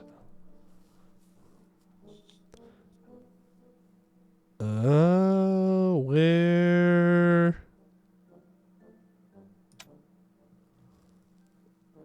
Okay, so Shattered Crown still has the ruby. Abdel Kanzad has the amethyst and the citrine. And the jade is obviously owned by the Jade March. And I need to own Kugdir to buy the agate. So we have to go take it from Shattered Crown, which I think we'll just be doing through annexing him. I'm not interested in wasting my war score on getting the gem. We're going to just kill him. Not a big deal. It doesn't stop us. All provinces in the Jorkad Junction are our core. Whole Jorkad has a fort, a ramparts, and it's not damaged. We have a bunch of infantry there as well. We will discover a bunch of areas we already see. We get divide and conquer for 20 years, give you movement speed and morale damage. And they want us to reclaim the north and push down south. So that alliance with Segdir is now quickly coming to an end. Rippy dippy. No allies allowed. The Spell Magnificent Feast is there, and Ruby Hold has been viciously mocked. And I will lose... Okay, well I can do that. Ooh, that's a lot of money. We'll wait till we have the money. One that finally must be true. We need an artist advisor of at least skill 3 or a natural scientist skill 3. And at least one province in the Serpent's Reach region is a hold with a center of trade level 2, development of 40, and has the centralization effort edict. Where did I do that one? I've been paying for that for a long time, even through the Horde Curse. Lazy missionary? Yes, I know. There's nowhere we can convert reasonably, so it's going to stay lazy. I will take this tech, and I will take admin ideas. And what was I need a natural scientist. Skill 3 natural scientist. An uncut diamond. Sometimes the path forward is simple, and yet it is still difficult to make progress. We know that we must constantly innovate, change, and improve our production methods if we are to stay strong. We know that we must diversify and invest in not just gem production, but also the entirety of the economy. Like most things, this is easier said than done. We have removed internal trade barriers between our holds, funded our artisans, and made it easier to produce everything our economy needs. We build an economy which can stay strong no matter what it is that we create. One base tax in the hold provinces located in the Serpent's Reach, and for 20 years, we get minus 10% construction cost and 30% inno gain. Now I need 150 admin power, and 10 provinces that have caverns have workshops, and all the provinces in the Arg-Ôrdstun area need 4 Diplo Dev. Wait, what provinces do? Base production is at least 4 development or not a cavern. But that's all that's in the... Okay. Okay. And I need to do some development here to prevent the devastation from the ruining the prosperity consistently. No, that's fine. Let's build 2 more workshops then. Are there any good ones? Pure add depth, that's good. And private nook, that's good. Those are also pretty good. So that will complete that mission. When we have the admin power as well. 5 random caverns that fulfill the requirements get 1 base production. An expanding operations modifier. Okay. Then they want me to save money and 10 mills. Or furnaces. What if you just don't have 10 diamonds though? Or 10 gems? We do. That's going to take admin tech 16. Right? Am I crazy? Pretty sure that's an admin tech 16 thing. Yeah. We gotta wait. Oh, was there an ore money option? Was there an ore money option? Where? I don't even remember which one I was looking at. Which one was I looking at? This one. Oh, money or the mills. Well, if you do not have mills or furnaces, gain mills in all caverns in the Arg-Ôrdstun area. Yeah, that's worth 2,500 ducats. That is very worth 2,500 ducats.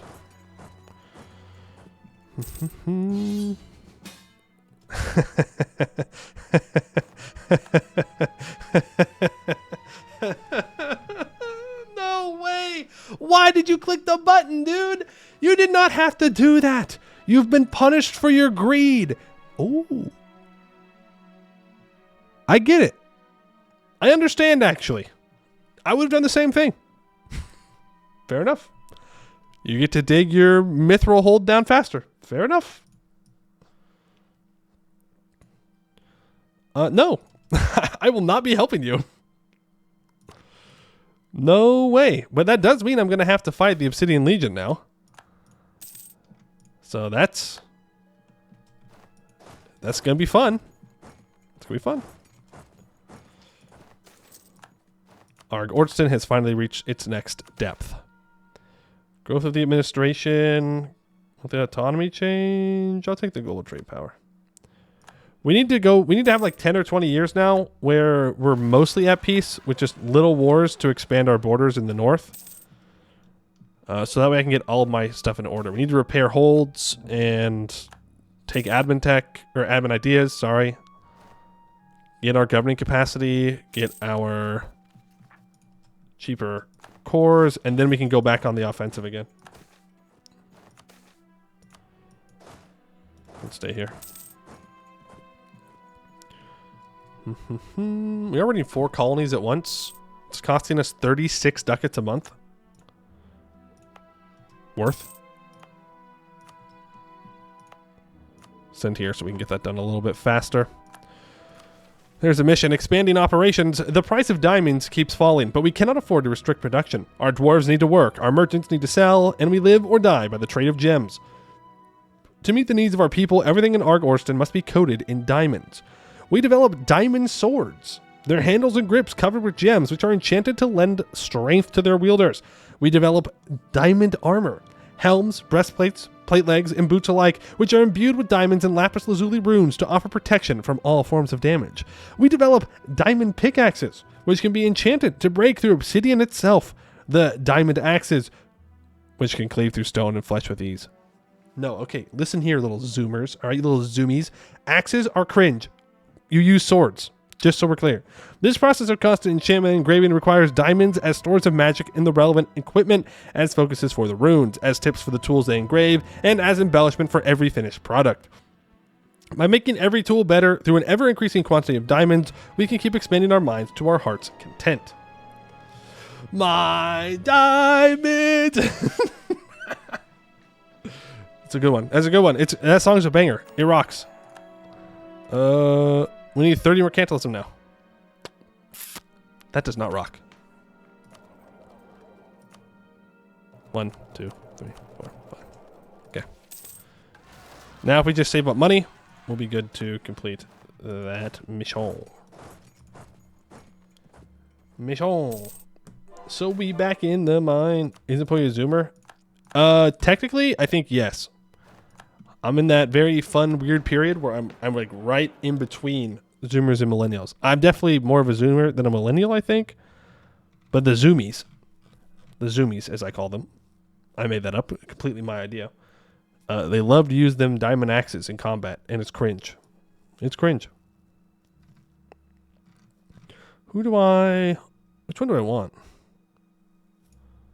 I kind of just want money. I guess we take the reform progress. Missionary apartment. It's 1%. It's really not that big of a deal.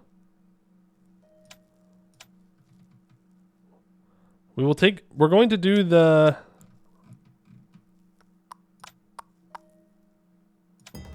We're going to do the expedition. And when we do that, then we take the parliament thing. And then we're good. Right now, it would just bring it from like 555 months to, 111. I don't want to deal with that.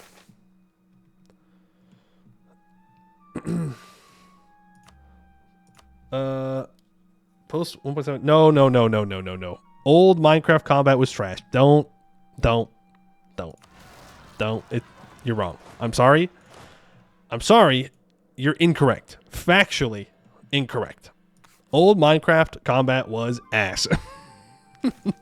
As someone who spent time in it, a lot of time in it, it was bad. Could Minecraft use an overhaul of its combat? Sure. Will it ever get that? No. But old Minecraft combat where you just spam click was terrible. Didn't enjoy carpal tunnel combat. No.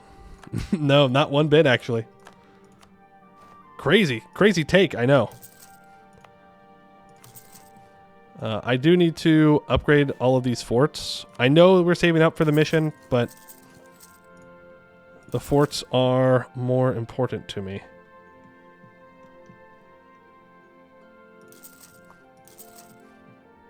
Yeah, that's fine. That fort needs to be upgraded as well, as does that one.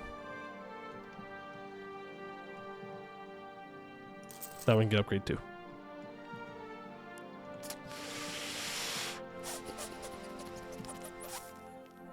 That one too.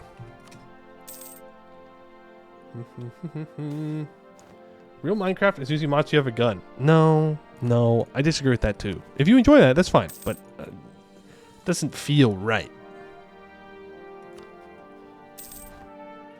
Okay, you're attacking Heart Grinder, which means you're also at war with Shattered Crown. You can't take anything from them though, and that's all that matters to me. They changed Minecraft combat? They changed Minecraft combat a while ago. Also, my colonist is available. We're talking a long time ago they changed the Minecraft combat at this point. It used to be, back in my day, it used to be that you spam clicked your sword to attack real fast. Now you have the little button, like the little bar that goes down. You got to wait if you want to get full damage. Yes, we are focusing admin. Back in my day, it was different. 1, 2, 3. I will upgrade the fort on my capital. And we are going to repair Holes Rocket. 50 of each monarch point. Hold on. 71, 3.6. Wait, let the year tick go by. 65, 3.3. We listen for a sound. No sound. Maybe repairing doesn't count. Maybe it's only digging. I will lose a stab. We can replace the stability. I had to spend like 100 hours in new PvP server, so I started liking it. Yeah, it took some adjustment. Having flashbacks, dude. Flashbacks to like old factions Minecraft PvP where you'd just be spam clicking and you'd have maxed out diamond gear and it's just spam clicking and then you just eat enchanted golden apples over and over again as you just sit there breaking through people's armor. And that was when the axes started to come into use, was to break people's armor. That was the specific thing it was meant to do. Was break armor. Do I try telling it again? What?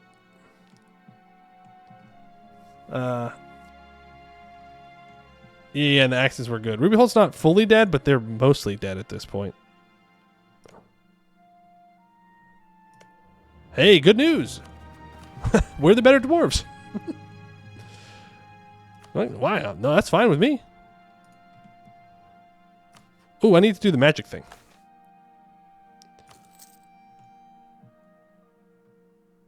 Did you just meme pick without saying it? What? What? Meme pick what? Meme pick what? I didn't do nothing. Using fishing rod to kill people with gravity? Ooh, those were the days. Those were the days. Now I need to scornfully insult you. Seeing red. Oh, God. Okay. Very angry. The traitor hold is trying to sabotage us. Even now, thousands of years later, they cannot give up a grudge. They destroy the Dwarven Empire, and they cause a civil war which dooms us all. They're directly responsible for the fall of all Dwarov, and yet they target us? We are the one true defenders of the old ways, the one damn group of dwarves trying to put everything together, and this is how we are treated? We are reclaiming caverns and holes from goblins and orcs, and yet they sit, oh, look at them, sucking up to infant empires on the edge of the world, never even facing danger, sabotaging our merchants and diplomats and politicians? We'll get them. We'll get them yet. Oh, they will rule the day that every other day they have ever lived. We will destroy them. Excuse me, emissary, and please forgive my outburst. We diamond dwarves are rather heated when it comes to the ruby hold. They're a little match, and just so we are absolutely clear about one thing, it is absolutely 100% at the feet of Arg-Ôrdstun for starting that civil war. Just so we're clear. I know that, we're technically Arg-Ôrdstun this time, so that can't possibly be true. But in reality, it was 100% Arg-Ôrdstun's fault. I'm just saying. Just saying. Diplo wrap of at least 4. Ooh. Okay, that just means I need high luxurious stuff, right? And, ooh, right. We have to stop hee-hooing people. Ooh, you're asking a lot there. You're asking a lot of me to stop hee-hooing people. Just saying. Just point out facts. I need to make claims. On the Royal Terrace. On Castle Hill. Give me lots and lots of claims. Thank you. You can get back to drilling. So can you. What's our current force limit? 129. We should probably build up to that. You another 10,000. And you can all drill in our capital. I think that's all I need to spend money on directly right now at this exact moment. Obsidian Legion has announced me as a rival. That is a fair rival. Alright, bozos. You want to throw down? You want to fight with the best of them? We'll see what you've got. General Hanfon Hattington has died. Rippy dippy. Yes. We start going through admin ideas so I can get this core creation cost. That is what we're looking for. The warband arrives. I forgot that we had a warband incoming. Hold gifts is biggest gem for the crown. And we took that personally. Yeah, they added another gem. Another gem. They're like, no. We have to throw this entire empire into the trash. Into the trash because you dared accept someone else into the empire. Why does Marhold still exist? Well, for a while, I don't know. Now, they're allied to me. You didn't write that, by the way? Well, if you didn't write that, then that means that I won't say it was very fun to read. Of course, this is all hypothetical. We're completely speaking hypotheticals. To be fair, why does the newcomer get the most prominent central spot? That is such a dwarf argument, dude. It is such a dwarf argument. Who cares? That's my answer. Who cares where the gems are? Now, was it a smart thing to do to put it in the center? No, it wasn't. That was pretty dumb. No lie. But who cares? Maybe that's just me, though. Maybe that's just me. It's about seniority. Okay, well then why would Arg-Ôrdstun be carrying who's in the middle? Because Arg-Ôrdstun doesn't have seniority. You ever think about that? All right, we're going to dig. Is it going to make a noise? There it is. Ding, ding.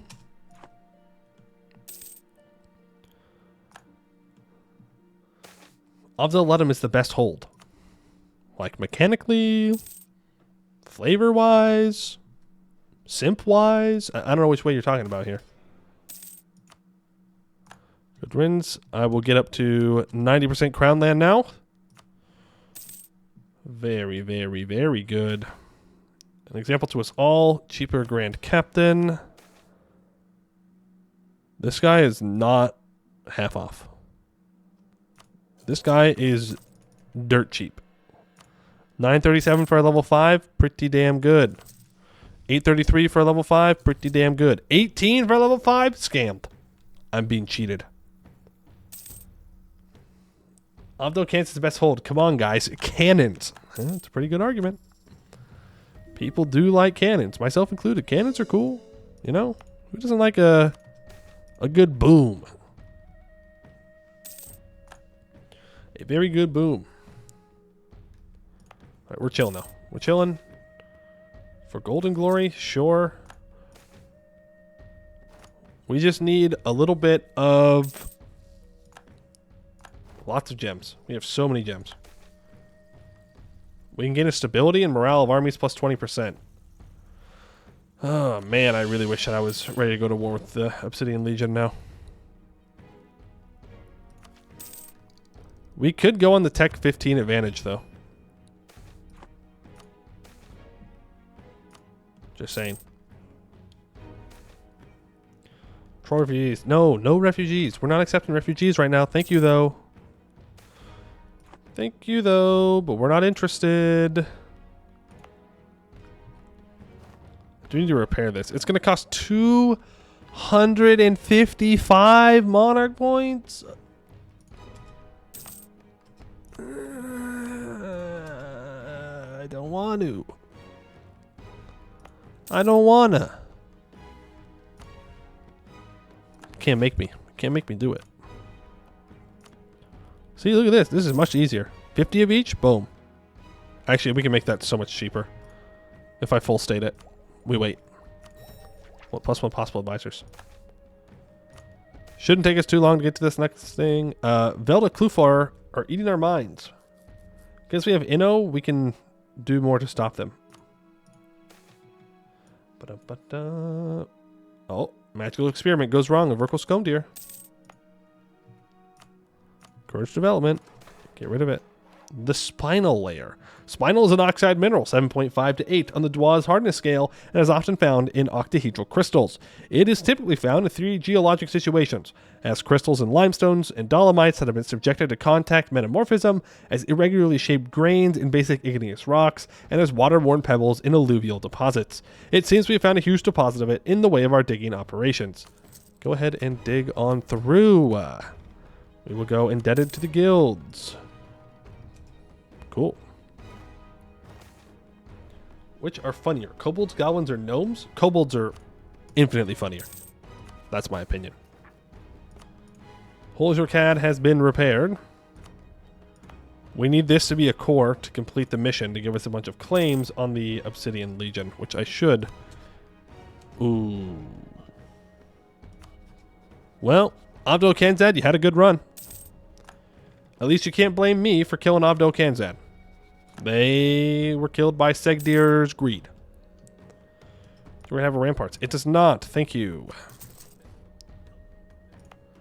In fact, I should build a couple of ramparts in a couple of places. Asmat Quarry already has 0 manufacturing. Excuse me? Oh, the Spore Weaver Sanctuary. In this former quarry, a holy sanctuary is maintained by a community of Fungrum dedicated to the worship of an enigmatic being named Asmak. Hostility and industry is not permitted and is mysteriously quelled here, providing a safe space of free trade between all races. Okay, that's great, but I need to put defenses here. I guess that means I need to put my defenses in Skullgrave Hall. Bungus Temple? No. Surely they're not worshipping Bungus. Surely they're not worshipping Bungus. If they were doing that, I would have to go through and burn that cave down. I don't know how I'd even accomplish that, but I would do it. Whatever happened to the Ghost Queen thing? No, it wasn't really a Ghost Queen thing. Think of it more like a seance. They were looking to see if her heir had her approval. I need 75 prestige. Ooh, you know that event I just got that could have given me prestige? That would have been kind of nice. Would have been kind of nice here now that I need it. Orcish minor. No. No. No.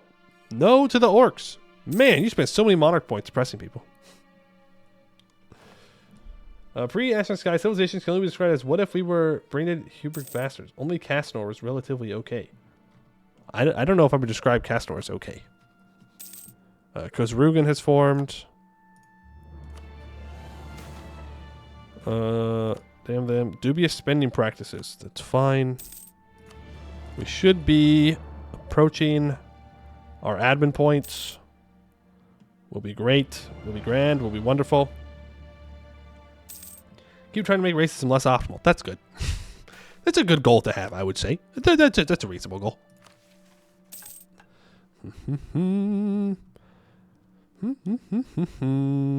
Are we still culture converting?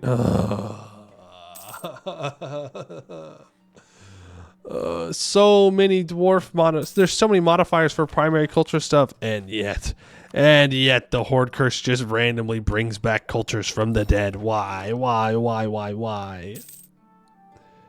Is this Middle Earth Dwarfs or Warhammer Wordcraft? It is its own thing.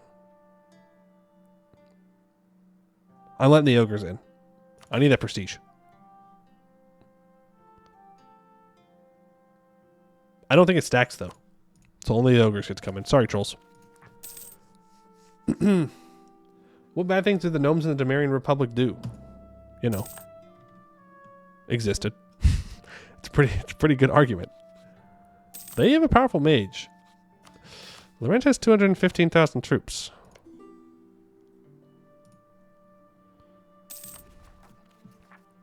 I think we just need to wait to finish admin ideas because I don't have governing capacity. What about that mission that required money? Do I haven't already done it? Oh, I need number of loans less than 1. Pay off the loans. Boost my mercantilism up. Now we can save up money for it. Gnomes didn't destroy the land known as Lentinor. Okay, well, they could have though. Think about it. You don't know. Maybe Laurent just came back. Maybe the dwarves made Laurent what they are today. With the help of elves. Okay, hey, Obsidian Legion, can you like chill for half a second? Like half a second, can you chill? It's actually fine if he goes and fights Jad. It only benefits us. And that is the last province in this part of the Serpent Spine. Whoo, boy, that I did not have. Now, you can all go drill on the capital. Not only did my company of Thorn, Adenica, Castor run led to Luciande's chivalry, but I also got the changeling event, so a wood elf queen formed Castanor. Nice. Foreign inventor. I need the prestige. King Castan is malevolent. Well, I don't care. I don't have subjects. The corundum land. I'm never going to have money. Corundum is a rock-forming mineral that is found in igneous, metamorphic, and sedimentary rocks with a value of 9 on the Dwarf's hardness scale. The mineral is widely known for its extreme hardness and for the fact that it is sometimes found as beautiful transparent crystals in many different colors. The extreme hardness makes corundum an excellent abrasive, and when the hardness is found in beautiful crystals, you have the perfect material for cutting gemstones. We've encountered a massive layer of it. How should we proceed? Nothing shall stop us. We go and debt it again. I'm going to take an additional 2 loans. Can I burn development somewhere? Yeah, that counts. That counts too. Oh yeah, we're burning. We're burning whole development, baby. We are burning whole development. There's limited number of layers. Yeah, I know. It's my fault for digging. But I'm going to keep digging. We need to keep going. Ishralor's going to attack Ibavar. Okay. The warband arrives. Again. I don't understand warbands fully. I know that if it's next to an uncolonized province, you can get them. Is that it? Is that the only requirement? It just has to be uncolonized?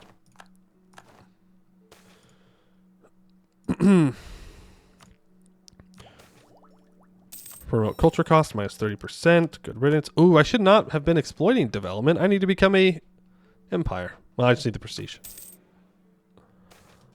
I'm going to assuage concerns here. Because I want this loyalty higher so I can get rid of patronage of the arts and then give it back. Maxed out on Diplo points. El Bozo. I want to develop my mithril provinces if I can. Yep. 2 mithril development there. Couple there. Couple there. Sweet. What? It walked around me? Oh. Ooh. Ooh. You jerks. You jerks. I'm about to max out on mill dev. No, I do not need mercantilism for the mission. We have 30. Oh, just kidding. Yes, I do. Because we take that and we lose 1. Beautiful Cavern Profits. 5 prestige, 5 legitimacy. That's great. Can I get that event? They're back. Yo! Thieving Arrow is so back. Here's how Thieving Arrow can still win. They don't have cores on me, but they just need to beat me now. And they are so back. And there's our patronage. We can now become an empire. Which gives me a bunch of government capacity to work with, too. Which is very good for us. Inspired Spelunking. When Eurus the Spelunker was born, Grozamdir and Avdel Kanzad were the easternmost holds of the Dwarvar. It was Eurus who discovered the entryway towards the eastern Tree of Stone region, and later in life he traveled over the surface to explore the caverns of the mountain range that would eventually become known as the Jade Mines. No less than 5 holds would eventually be built based on the detailed maps that Eurus drew on his adventures, and his drive to explore has always inspired dwarven kind since. We get more expedition organization. Well, if it didn't cost so many dang monarch points, then maybe I would do more. Alright.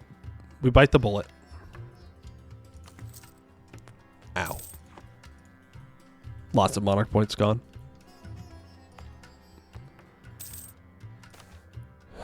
Up here, it's going to cost 100 of each.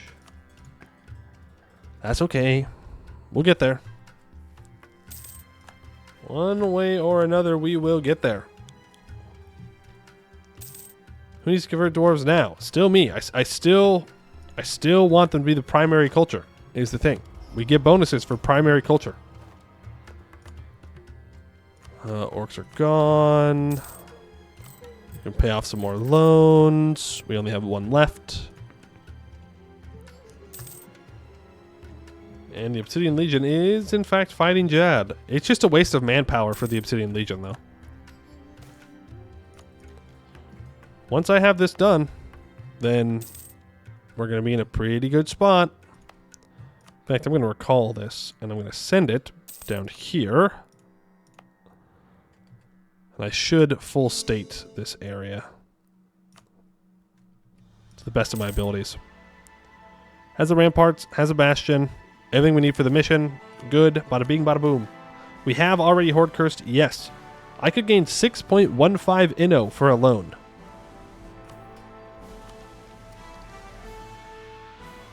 Yeah.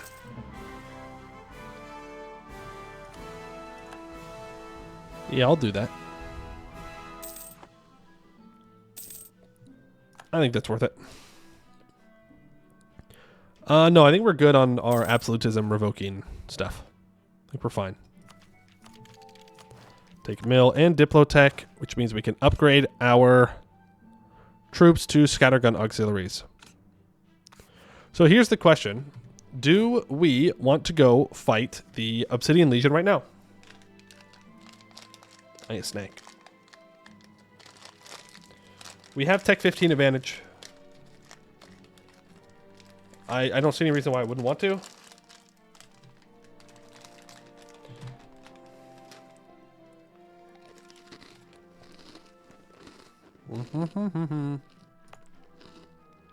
Because we're almost done with this colony. We do have war score versus different religions. That's true.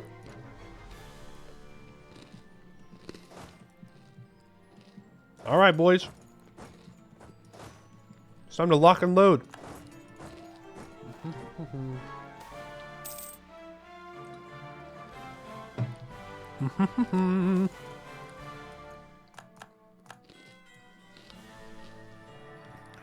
Let's go for, I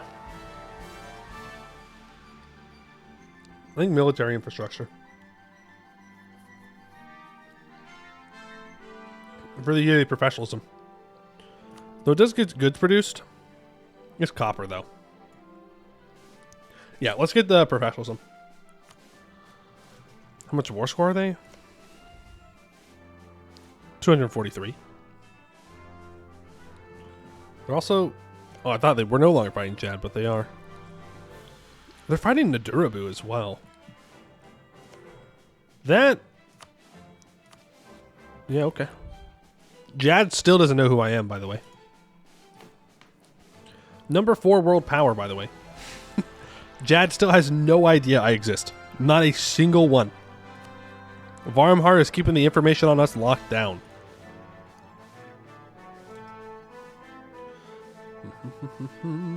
The question is, what do we do in this war?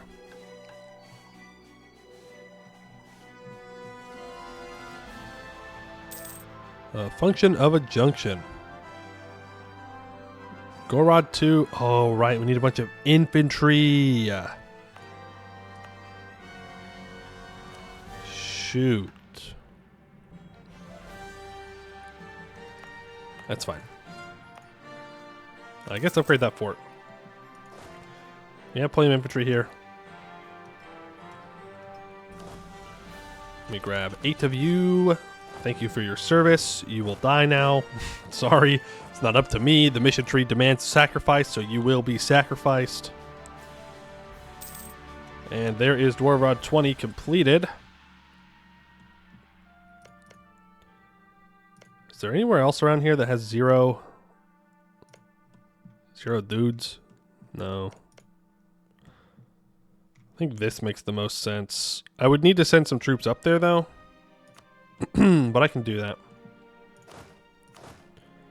We just need, like, 7. 7 will work. You said you want to restore the crown, so we need to board with the command at least. Yeah, well, we'll see. We'll see what we do there. The function of a junction. Arg-Ôrdstun is the place where the Dwarf died. As a strategic fortress separating the Serpent's Reach, the west, and the east, its passageways cut the Serpent Spine into thirds. And so, when the precursor elves attacked so many years ago, it was one of the first locations they assaulted. The lead dwarves held fast, but right as the elves were to be repulsed, orcs erupted from the depths. When the orcs took the fortress, each region of the High King's empire was permanently isolated. This marked the beginning of the First Green Tide and the end of all Dwarf. We have retaken Arg-Ôrdstun, and we shall not lose it. We fortify its halls, its caverns, its roads, its entrances, and its exits. We take every precaution to assure that, if it is attacked, we will not be divided for ourselves. If Arg-Ôrdstun falls, we shall all fall, and so we shall ensure its walls stand forevermore.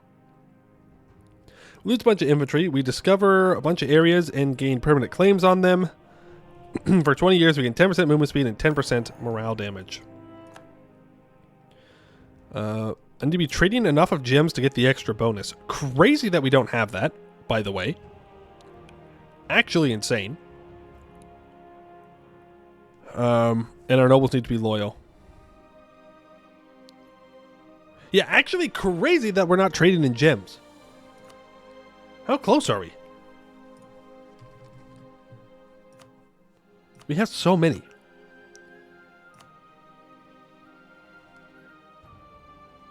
How? How?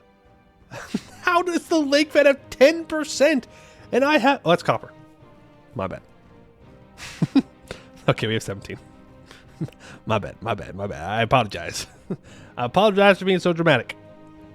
Still, though, the command does have 6%, and the lake fed does have 4.4. Jade March has 3. We just need more development, and we need mills. This man can't read. He cannot read. Not one single bit.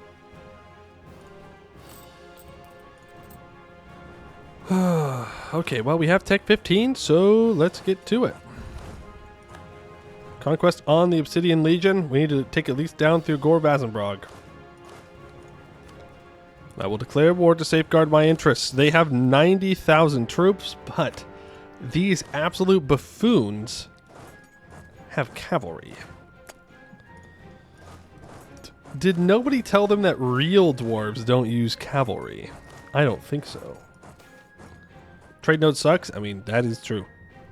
Our trade node is actively terrible. Actively horrendous. This is level 4 fort, though.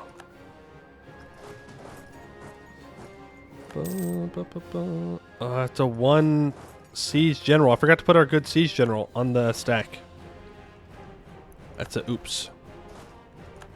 That's an oopsie doopsie.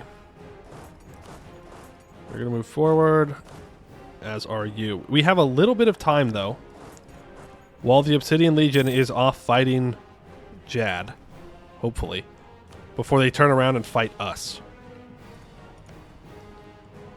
I say that.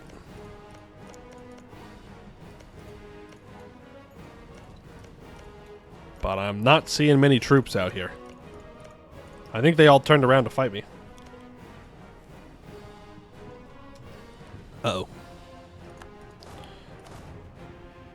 We can just take our 10 cannons, send them onto the siege. Ooh, I need more. Way more generals, and luckily we have some that are still waiting to be added in. Here we go, professional street mugger. Pretty good. That's 3 siege. You're going to be probably going on the siege. Then we have Edelbeck. Boom. Okay. You know what? It's all right. Not everyone's a hit. Not everyone can get good rolls. It happens to the best of us. Carpet siege. It's not a carpet siege. I'm sending them onto a siege. Ooh, okay. 6 fire pips. Not bad. Korean, you will be number 6 here. And give us another 3 siege. Okay. Java++. Let's see what you've got. A little bit of professionalism doesn't hurt. And Captain Walrus, you want one as well. Boom. Oof. Oof. This is some oof rolls, boys. Oof rolls today. We've had some good ones, but mostly oof. Fired, fired, and fired. Alright, to the siege goes... Yeah, Sky Dragon's fine. We keep the regular troops out here. Combat width is currently 29. So I want 29,000 troops. Standing here. Another stack behind. Another stack behind that. I will go ahead and barrage this. I need 12 units. So I will make this a 29 stack, and the rest will go onto the siege. And we will sit here and we will play Hoi 4 in the mountains. Do your worst, Obsidian Legion. That's a lie. I don't actually want you to do your worst. They took Tech 15. Ooh.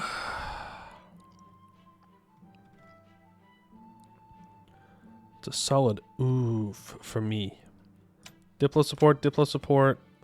Minting rights, minting rights. Diplo. Titles, titles. Thank you. Still 20% morale? I think so. I think we're still doing alright on our morale. Pay off our loans.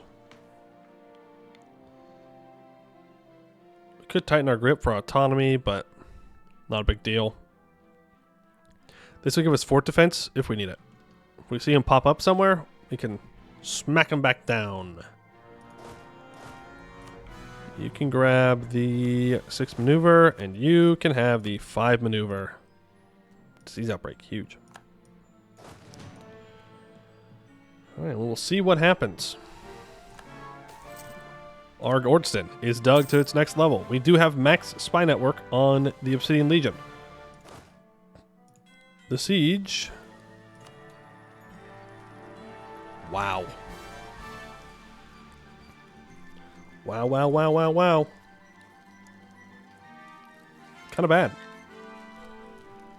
mean, we have 30% siege ability and minus 20% from our spy network, but they still have it at negative. I mean, it could be worse, right? We could be sitting here for days.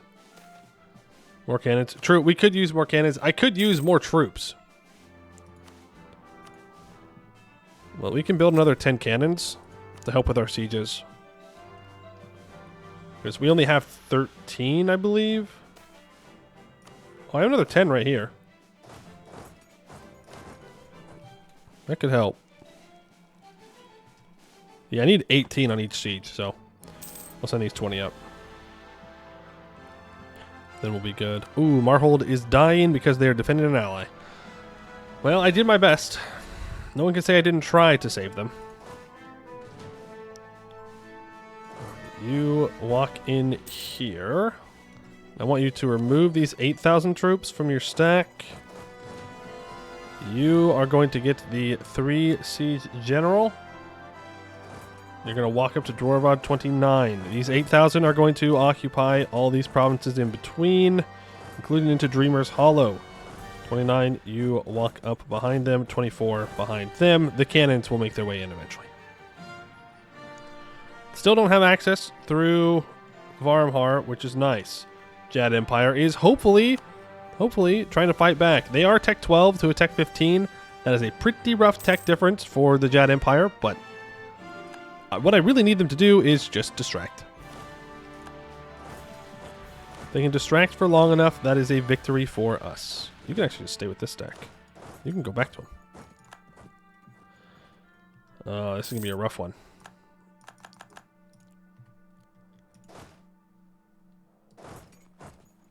Oofa doofa. This is going to be a rough one to defend, my friends. Rough one. Because we can't let them walk behind us, so we have to go onto this hole directly. We can barrage it.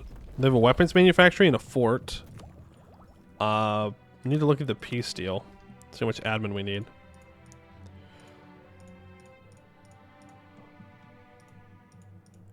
It's going to be quite a bit, probably. I do plan on taking Hodovar in this war. Ooh, or would I rather have Segdir? I'd rather have a Hodovar. It's Mithril.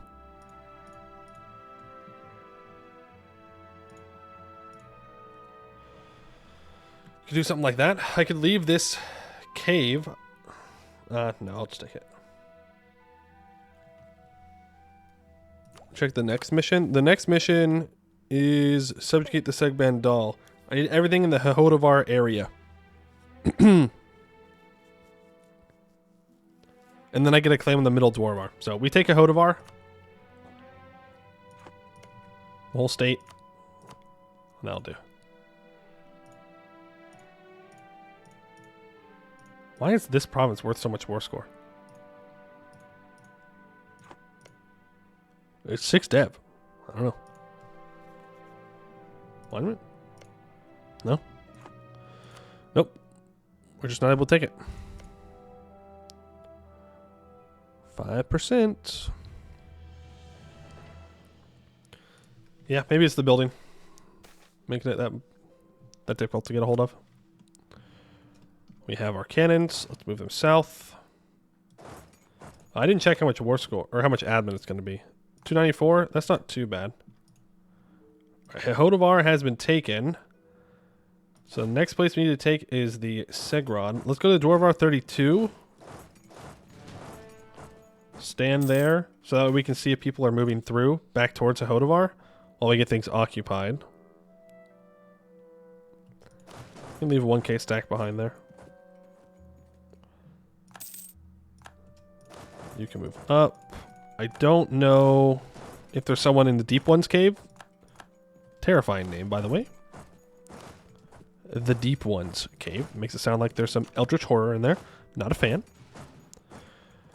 Not a big fan of the eldritch horror myself. Sounds kind of bad for your health.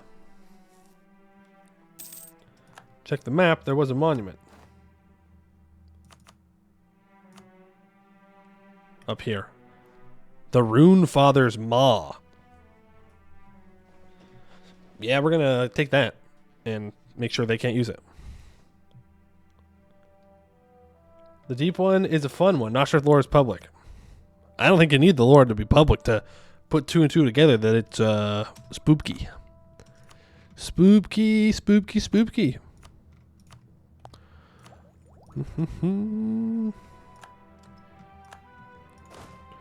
Alright, move you on to this next siege. Whoa, whoa, whoa, whoa. No, no, no. It's right here.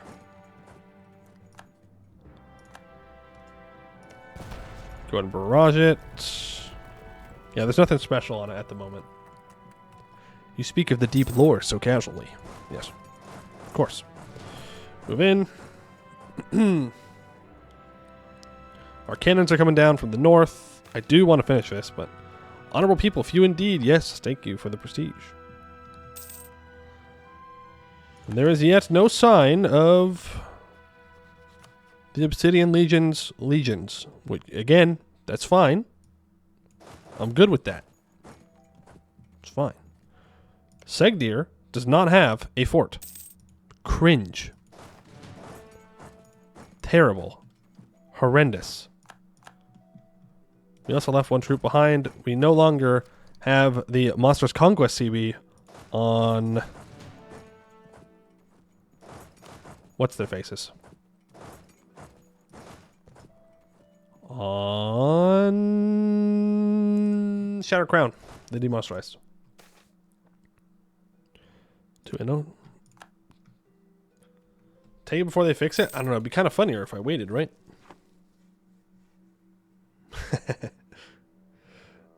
No, it's still partially ruined. We'll just ruin it more. 78% war score. 80% taking that. I get another fort or two and we should be good. I've lost 25,000 troops to attrition. Not bad. All things considered. Not bad at all. They could pop up out of nowhere and fight us, so we still got to be vigilant. Ever vigilant. That's the word for the day. Vigilant. Barrage that. You move up. He's... No! Scammed. Scammed. Somewhere he increased some development or something. Move there and there. We just need one more fort, I think, and then we'll be good. Okay. Okay. Hey, how you doing? How you feeling, Obsidian Legion? That's a lot of dudes you've got there. I'm gonna retreat from this cave in the cranny real quick. Legitimation of power. I can lower state influence and get plus 10 max absolutism. Leviathan gives harsh treatment cost reductions. Balance of power gives year of separatism reduction and natural unrest reductions. And Chimerian Reign gives 15% aggressive expansion impact, -1 stab hit to declare wars with plus 10 max absolutism. I think we take the unrest one. You sure you want to keep the mages? Yeah, I don't know, actually. Maybe? It depends on if any of my missions require more mage stuff. Or if we'll get any benefit. Yeah, no, we definitely need mages. Look. This is mage loyalty. Aid construction's active. Sorry, guys. Sorry, but we're sticking with the mages this run. Move there and there. They're going to be next to worthless. I know. I know they're next to worthless. No, I'm with you. Like, I understand that they're not that good for us, but if the mission requires us to have them, I mean, maybe the mission tree changes? We can go 50-50. More estates? Come on. Come on. Why you gotta do that to me? We could go 50-50. But it weakens them both, so... Then we just have weaker artificers, too. But, to be fair... Artificers kill war wizards. True. Well, thank you for this land. Appreciate it. I'm glad you didn't need it. Ba-ding! Make sure we core up things based on overextension. And the rest. Arg-Ôrdstun. Where'd my name go?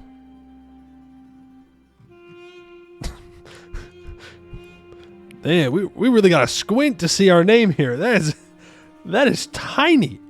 We gotta full annex Varmar. That's the only option. They're blocking my name. Viral, damn, that's crazy. Anyway, here's my Black Damesphere bullet. Yeah, that is definitely one way to go about things. You guys are gonna move back up north. We still haven't fixed all of our holds, by the way. But that was a really good opportunity for us to fight them. We didn't even have to fight them.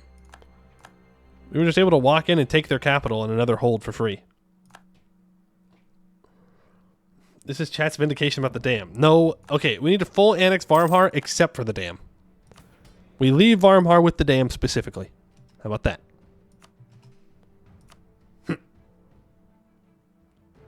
Oh, we're so close to being able to complete that mission.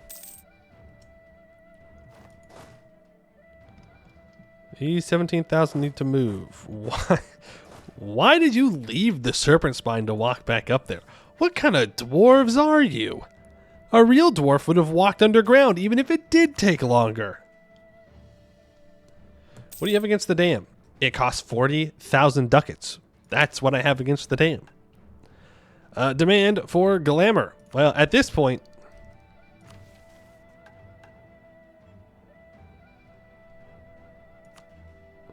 all provinces in the Serpent's Reach region has a development of 10 and doesn't have coal as a latent trade good. Well, we can do that. And we get a lot of goods produced. Oh. Oh, that's going to be a problem.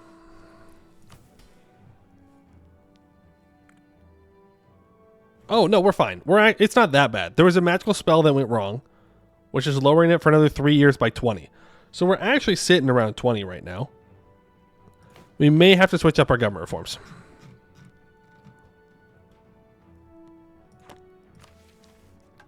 We'll figure it out. Remember, we can get 5% from having the advisor. And I don't know. Maybe we get lucky and Caston becomes a powerful mage and we get another 5%. Let's complete the mission, though. Demand for glamour. By now, the gem trade must be expanded for its own sake. It has become tautological, a dogma, a centerpiece of the halls of Arg-Ôrdstun. When a dwarf asks, what shall we invest into next? The other shall respond, gems, of course. Gems, and then more gems, and then more gems the next day. Diamonds and rubies and agates, and sapphires and citrines and jades and malachites and more are all ours for the taking. Diamond dust is used as a food seasoning, as glitter in our beers, and to sharpen our swords. There is nothing we own that cannot use an extra sprinkle of gem, and there is nothing in life which cannot be aided by a diamond. We will always demand our glamour. Enable the lapidary guild's privilege gem quarrying. We get a mill in the caverns in Arg-Ôrdstun. What does that do?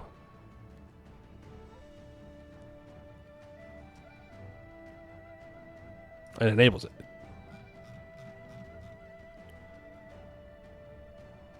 Okay, it doesn't say it does anything, but it does do something. The caverns of the Serpent Spine are vastly underdeveloped compared to the Dwarf or the holds of the Dwarvar, but they contain many of the vital resources necessary for the upkeep of our economy. By granting extra licenses to the Gromdal Guild for the exploration and exploitation of new lodes of gem-bearing rocks, we can expand our production of gems even further. Grants 15% trade value and 0.5 goods produced in non-hold provinces producing gems? Yeah, okay. 5 ducats a month. 9 ducats a month. It's just more money. 14 ducats a month. Do I want to complete this? Yes, but I want to repair holds. Repair. This stuff's going to be damn near free. I just need the money. Then we'll be good. Where are we going to have rebels? Mithradoom. Mithradoom. Well, let's get up towards Mithradoom then. Hey, we're trading gems now. Good news. What was that mission that we needed?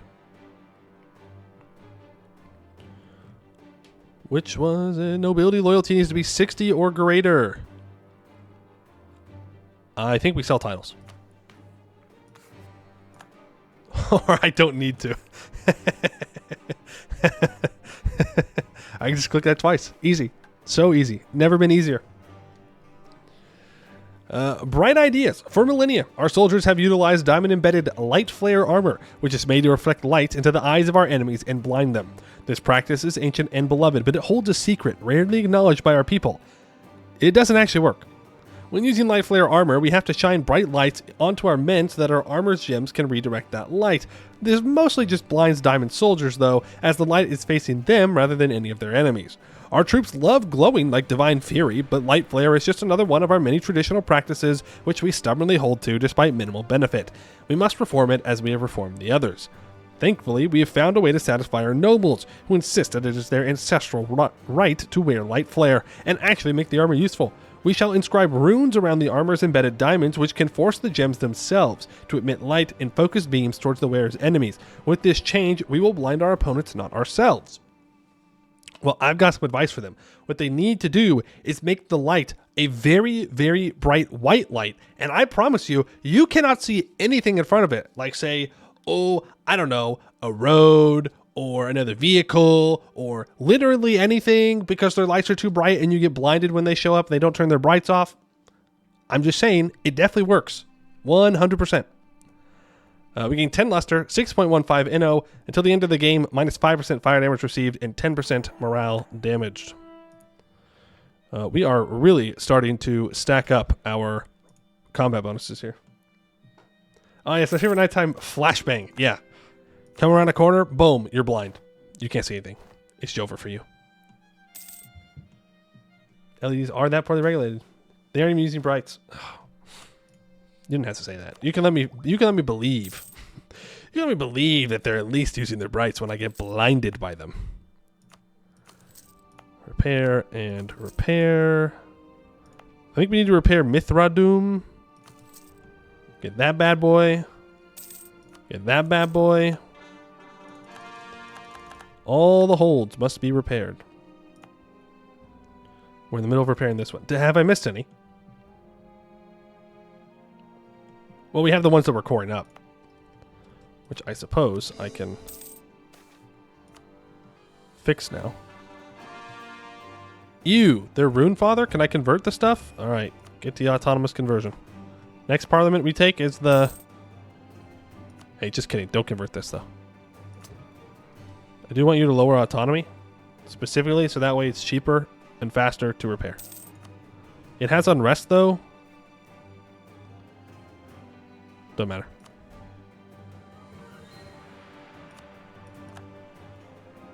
Repair, please. Same thing down here. State. Full state. Thank you. Yeah, it might be time to do that dungeon now. Might just be time to do that dungeon. It's going to be very expensive to dig. Or to repair this. Wait. Why is it not damaged? Not that I'm complaining, but why is this not damaged?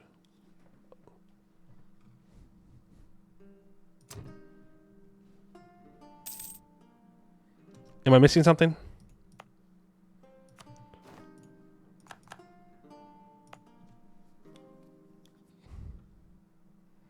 Can you not damage the Obsidian Legion's capital when you take it?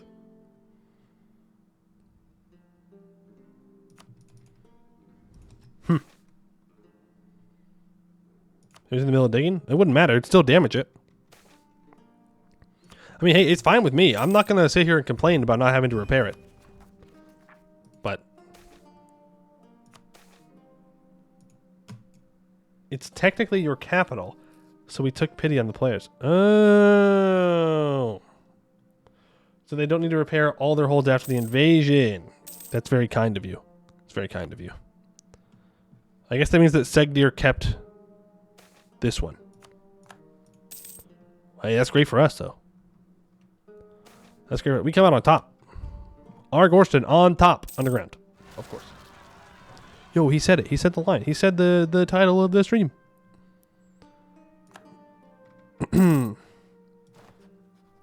Obsidian dwarves are out of manpower. El Bozos. I really do need to complete admin ideas now. So I am once again sitting, waiting, chilling. We must once again just relax and do nothing. We'll annex this guy when we fight Shadow Crown. 17,000 there. We have 54,000 there. You can drill. You can drill.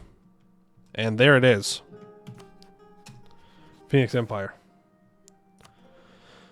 It took them a while. To be fair, I thought they were going to... No way. No way Phoenix Empire forms and the Centaurs blow up at the exact same time. What are the odds? What are the odds? Legion outside the mountain? Huh?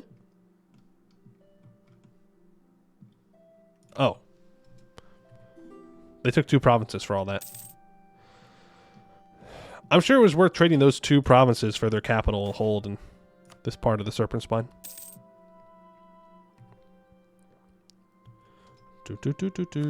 Now, what does Reclaim the North need? They need me to take out Verkal Kozinad. And are you one war? You're still more than 1 war? How is that possible? How is that actively possible? Do you have something in your national ideas? No. Defensive, offensive, espionage. He just got development, I guess. Oh, he has one of those.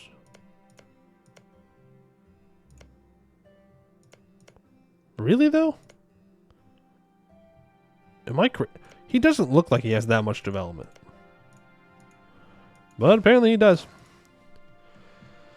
Alright, stop drilling. Next fight. One of the provinces is the gold hold. Yeah, but they lost their... They lost their 82 development mithril capital. I'm not sure that the gold hold is quite worth that. They're getting the age bonus? Well, no, I'm just saying that it doesn't look like they should have that much war score cost reduction. It doesn't matter, though. It doesn't matter. We just fight him anyways. Declare war. Let's get him. And you down here can go back to drilling. Restoration of Verkal Vazkron. That's great. We're really going to need to secure our borders now, though, with the Phoenix Empire around. If we get into a fight with the Phoenix Empire... It's going to suck. He's going quality. You son of a biscuit. I do not want to fight the Phoenix Empire now. I mean, I never do. But I especially do not now. No, I'm not fixing the Serpent's Gale. I'm not fixing the Serpent's Veil irrigation when I don't own the Serpent's Veil. That's a crazy thing to ask me to do. I'm good. Sent these guys in the wrong directions. Make sure we get it all occupied.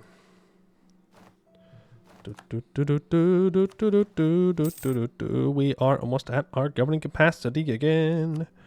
And from this mission, I need this stuff. And then the next mission, I need this stuff. Boom.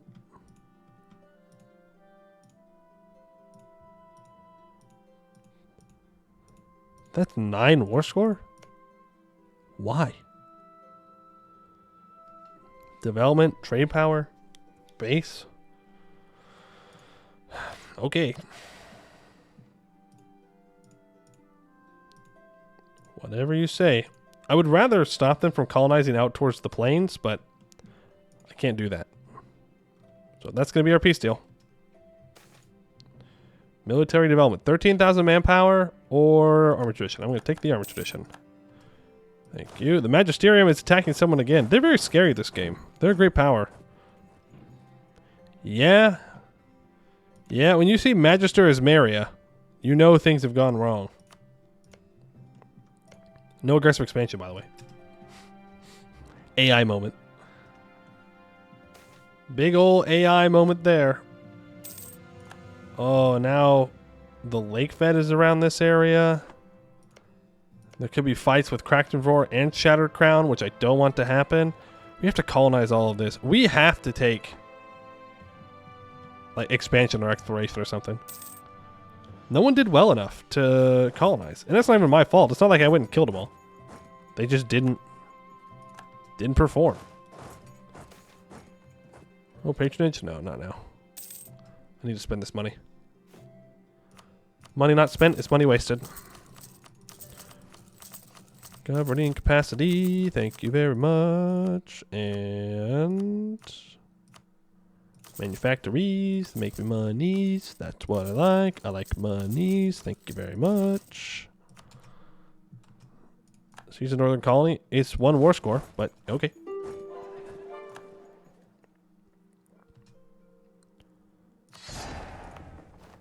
It's mine. It's all mine now. Oh, I finished that colony. Oh, there's no people on that one. Oh, cool. Why is this goblin? What did you do? Why is your colony goblin? Now that just don't make no sense. Interesting. Restoration of Almharaz. Oh, maybe they have native coexistence or something. That's probably it. Crazy decision. Native coexistence and the serpent spine? Doesn't he know that's a waste? Boom. Core it up. Little bit overextension, but not much. Do they have to be core provinces? Is that why you're mad at me? Reclaim the north. All provinces. Asmat Kori needs a workshop and 4 Diplo dev. And I do need to core things. There you go.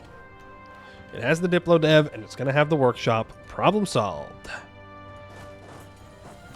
Stay here. Stay here, and you make your way back up. Good.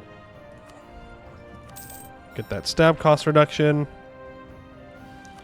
We'll get there.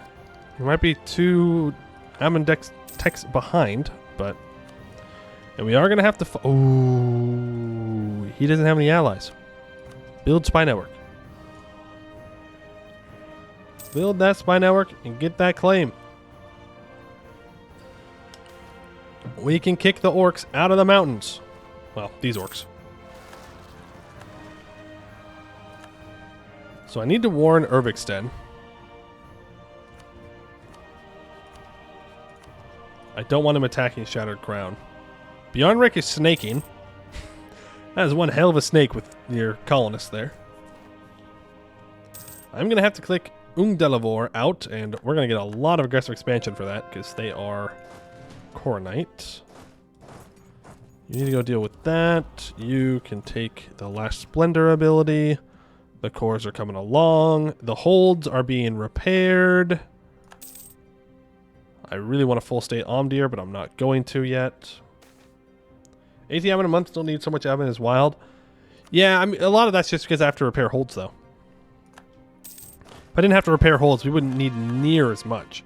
I mean, when we repaired all of these, we spent probably around 1,000 admin. Might be a bit dramatic. More like 800, 800, something like that. But still a lot. Reclaim the North. A group of opal dwarves, or perhaps some diamond dwarves claiming to be of ancient opal heritage, entreat us to dine at our newly conquered hold. In the Citadel of Fate, where spy masters and intrigue dealers once reigned supreme, we are invited to join their festivities and get pliably drunk in the process. Thankfully, we can reject this offer, for all we need from Kozanad is a safe base of operations. The interests of our country do not require us actually working with, or spilling our secrets to, the scheming opals. Instead, we have fortified Vocal Kozanad, then left it so that we could survey the surrounding quarries. It turns out that there's a massive vein of gems here, and it's one we are happy to exploit. As we have more than learned in the years since leaving our hold, it is far easier to work with diamonds than plotters. We gain a bunch of claims, and we get extraction operation until the end of the game, minus 30% local dev cost, 0.5 local goods produced, and gems will now be produced in Asmat Kori. And now I need everything in the Mithridoom area to be my core. So we need to finish this colony, and then we can complete Ascend to the Throne, which will give me a claim on the Serpent's Veil region and Almdir on top of that, and this state that we already own, most of. So that's when we're going after Almdir, or sorry, the Serpent's Veil. We already own Almdir. Dwarf on 12 has become good to go. Make sure we're drilling. Professionalism is not where it should be. We've been a little bit too lax on our drilling. You can go up to 10 cannons. To 40 troops. I guess 11 cannons. You can go to 30. We could take Miltech early. Don't know if I want to, though. More state houses on holds. Yeah, I think there's only 2. Hodovar needs one. For sure. I don't want to risk not being able to build mills, though. On roads and such. But some of the holds are still repairing. Oh, it's just not showing them as necessary because we haven't full stated yet. I didn't expand administration in Omdir.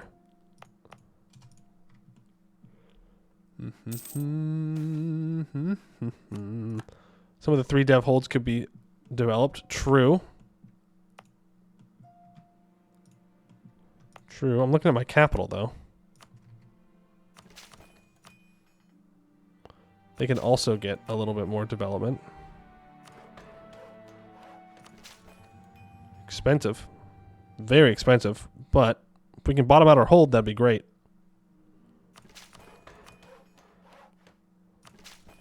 There we go. At 120. Going to expand infrastructure. 205 defensiveness here, by the way. We could dig. We should dig.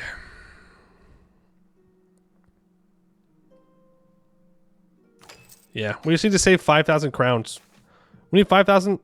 No, sorry. We need 7,500 crowns in the bank for when we get the digging event. You need something for your adventurers. You have a lot of bad modifiers. Ugh.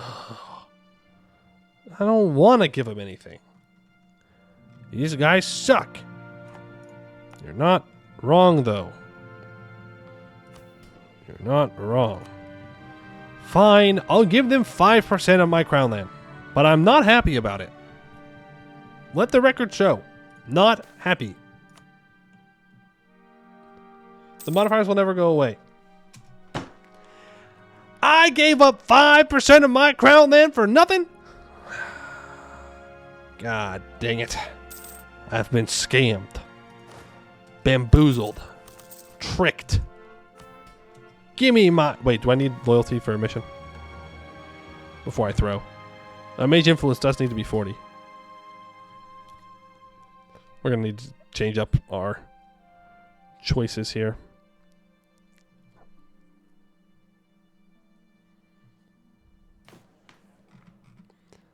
We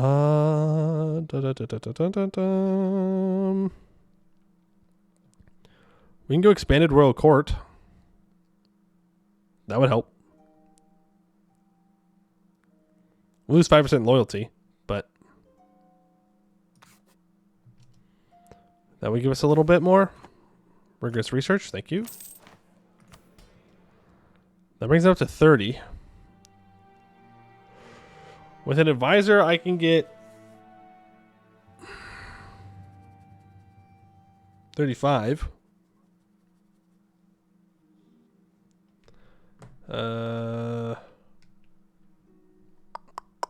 It's now my land, sucker. Damn, the goblins are winning today, boys. I'm afraid we can't beat them.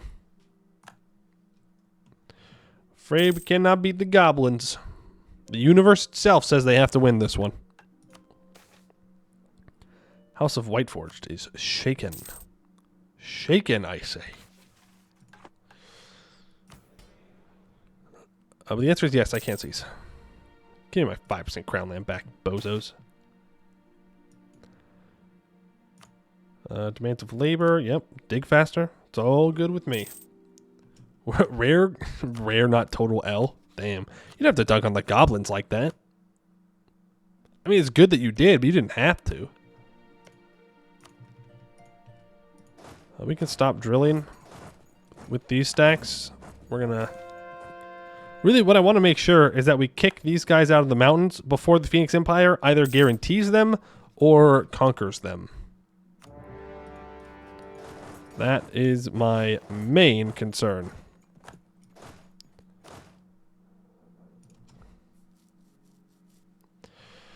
Oh, Phoenix Empire, you always form when I play next to you, and I know that it's because you're more active when I'm here, but that doesn't make me feel any better when you form.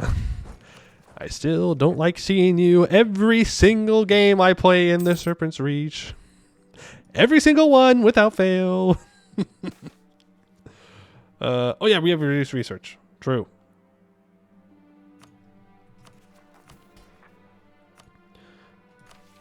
True. Enigmatic faceting. What is the secret of the Dwarvicron diamond? Our dwarves crafted it so long ago, but it simply does not make sense. Even with the brilliant experiments and magics done by all of our rune crafters, we have never managed to recreate it or anything like it. It seems that the Aegis is a composite combination of a dozen different diamonds, perfectly melded into one another. But this is impossible.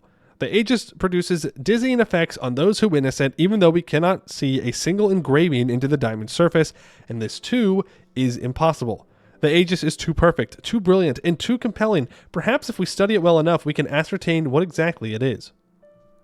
Oh no. Do we have some kind of weird egg? Is that what this is? Do we just have some weird egg, and we're going to hatch something crazy here? Oh, I hope not. I hope it's just a weird rock. Intensive studying. All mana has been drained from the Aegis experimentation chamber, but it just keeps coming back. Runes are incessantly carved into its walls, sapping as much energy as possible into nullifying wards. Mages use all of their effort to conduct magic away from the study, and yet, despite it all, the diamond of our crown continues to emit unknowable charms. Those who study it become baffled and bemused, and, if they can keep at their studies, fall into a stupor which lasts for hours or days. Our gym will not allow any scholar to witness it, to understand its interior, to comprehend how or why it operates. It repels all sight, like a shield repels arrows. It acts like an Aegis of its name, but only as one that defends against our desperate prying eyes. There is some strange complexity to the diamond's internals. Light twists and turns inside it like it would if in no true gem. Its cut is too beautiful and to be understood. We thought from all the old stories that the Aegis was perhaps too perfect to be real. These doubts were assuaged by finding it once more, but now we hesitate, for we know not whether we actually possess the gem that once forged the Dwarvicron. Was it always like this? Were we always like this? What horrifying curses have kept its magic alive for all this time? How does it function? And what, oh, if we only knew, what does this diamond actually do? The study continues, in hope of fruition. For 3 years, I get minus 20% national tax, and minus 2 monthly monarch points, or minus 2 of each monthly monarch point. We're thinking real hard right now. Okay, so now I need development of 10. Encourage development. You need 10. You need 10 as well. I've not done great with my fort placements in this run either. For how dirt cheap our forts are, we should have them everywhere.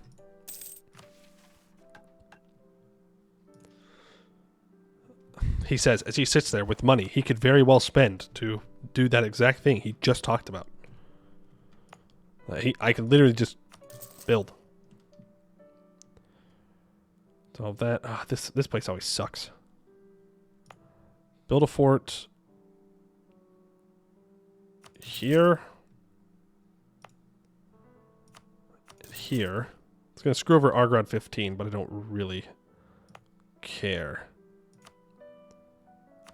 A fort here and here. A fort in the Dead Dwarf Depths. A fort in Shroom Cave. No. In Arg-Ôrdstun 12. And in Orc's Fall. Let's have one on Arg-Ôrdstun 7. I was going to do 6, but it's alright. Need one in Broken Axe Pass. We need some money. I need... this is also another tough one. No, just... okay, we'll come back to that. We have their capital. It's 58 war score. I just want these 2 provinces and some money. Thank you. Have a nice day. I just don't want you inside the Serpent Spine. I don't think I'm asking for too much. I think my demands are reasonable. And that means I can go back to building those forts. Put one there. Put one there.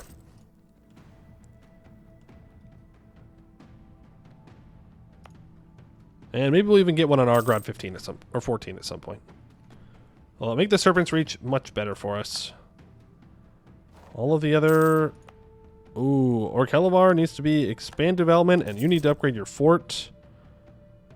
But you are Diamond Dwarf now. Our culture conversions were completed. Omdir has been restored. Which you are all level 4. That is fantastic. Next up means that we need to build ramparts on all 3 of these holds. On all of our holds, actually. That's where our money needs to go. Selling titles gives us nothing at this point. Let's increase our luster income. Make sure that's going up. We don't have enough governing capacity. But I can complete Ascend to the Throne. Air Natvir, the rail yard, is the beating heart of the Dwarvrod. Mithradum, Truehold, is the greatest source of mithril in the world. Just by controlling them, we have accomplished so much. We can harvest an empire's hoard of mithril from great veins digging into the earth, and we can export that mithril by rail towards every hold in the Serpent Spine. Even our enemies cannot help but desire our goods, and we grow rich off their markets. Reclaiming the Western Dwarvar, though, is not simply an exercise in economics. We have spread like a pincer towards the King's Rock, and we plan to finally seize it. The tyrant hold of Omdir is surrounded on both sides and has nowhere to run to. The old home of the Cronium Dwarves is ours for the taking. Gain 10 luster and a permanent claim on a bunch of land. Ruler of all gems. We have the modifier Gemless Dwarvicron. So we need to take the crown from Shattered Crown. And Gore Vazenbrog needs a fort and 10 infantry units. Huh. I can do that. We can build 10 units down there. Could do it. Didn't realize that was what we needed. And then we can subjugate the Sagbandal, and that will give us even more claims. Go into the deep of Gore Vazenbrog. Yes. Okay, well now I don't want to. Now I'm scared. Now I don't think we should go down there. I mean, I know what came out of the depths of Gore Vazenbrog at one point, and I don't think we want to repeat that. Not good. Would not be good for our health. But let's find out what happens. Push down south. We have taken the first hold of the Middle Dwarvar, and we understand nothing about it. Even in our oldest records, the only Diamond Dwarves to enter Gore Vazenbrog were traveling traders and garrison troops.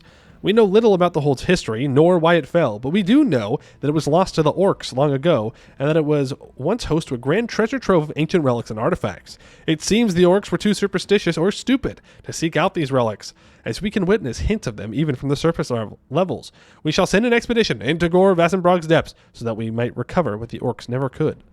Yeah, sure, yeah. I'm sure the orcs didn't go get it because they were stupid. I'm sure there's no other reason. A bunch of permanent claims on He Who's Legacy. In the event, Chambers of Secrets? Wait a second. Legally distinct Chamber of Secrets, by the way. Legally distinct. Yeah, depths? Yeah, dragon. Purple dragon. Ooh. The expeditions? There are a few, yes. Which we may have the monarch points to go and do now. Still trying to catch up on admin tech, and it's almost time to take tech 16, but after that we can probably do some. Chambers of Secrets? That's right, Chambers of Secrets? Gore Vazenbrog, the western hold that bridges the mountains, was home to the general kings of the Titanium Dwarves and to their famous vaults in which the rulers of Aldorov can find dangerous artifacts.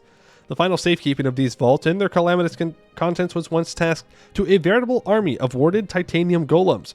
Should the unthinkable occur and Gore Vazenbrog's defenses be tested and found wanting, from the appearance of the hold, however, the unthinkable occurred long ago.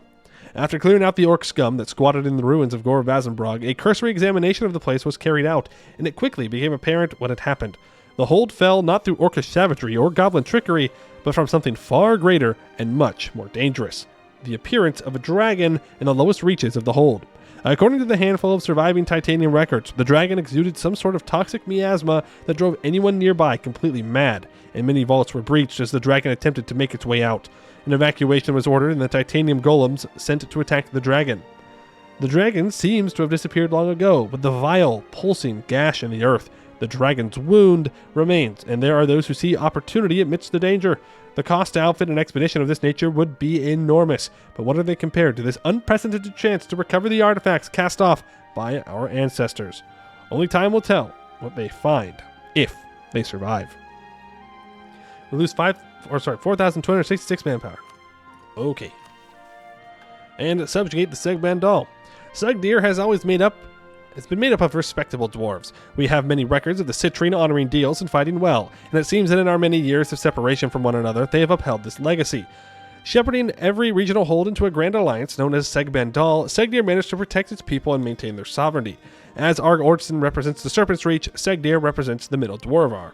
Despite this, the once Seg-Bandal has seen better days. Gor Vazenbrog was abandoned, Hehodavar silent, Merkel Gulan's greed unable to be contained. We must reconstitute the Seg-Bandal into our own holdings, so that the Middle Dwarvar might once again be united and at peace. Gain 10 luster and a permanent claim on the Middle Dwarvar region. And now I just need to get that stupid crown. And we will be able to continue down this missions. Oh yeah, look at that. We've got tons of... We got 2 more missions that we can do automatically. Inward Perfection's gone. We can complete that. We need Diplo Rep. 4 countries inside the EOA need to have a high opinion of me. The Emperor needs high opinion of me. I need 14 Diplo a month. We will be able to do that once we are no longer being hurt by -2 a month. How much Dip did Orcalivar need? For which one?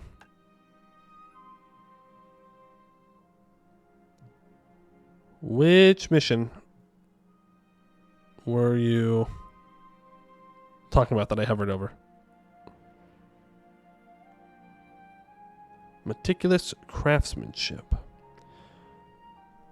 25. It's not that crazy. I mean, it's kind of crazy. It's not that crazy. You know, it's not that bad. Any more mercantilism? Yeah, I know, but you didn't have to say it out loud. We could have continued to live in this world where I didn't think about... Oh, they took the hold? Ooh, that feels bad. You're not a dwarf. What are you doing with a hold? It's called a dwarven hold, in case you couldn't tell. Did it inflict pain on you? Talking about mercantilism? Yeah. Arg-Ôrdstun? What? Who are you defending? Hardgrinder. Okay. Then you did have to say it out loud. Yeah, fair enough. So we do have Terraceway. Talented Architect. Thank you. Like, I want to go and conquer more.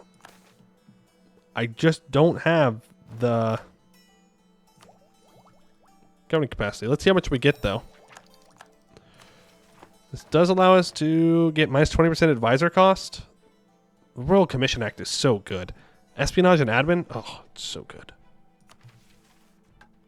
Actually cracked. We now have 1,080 governing capacity.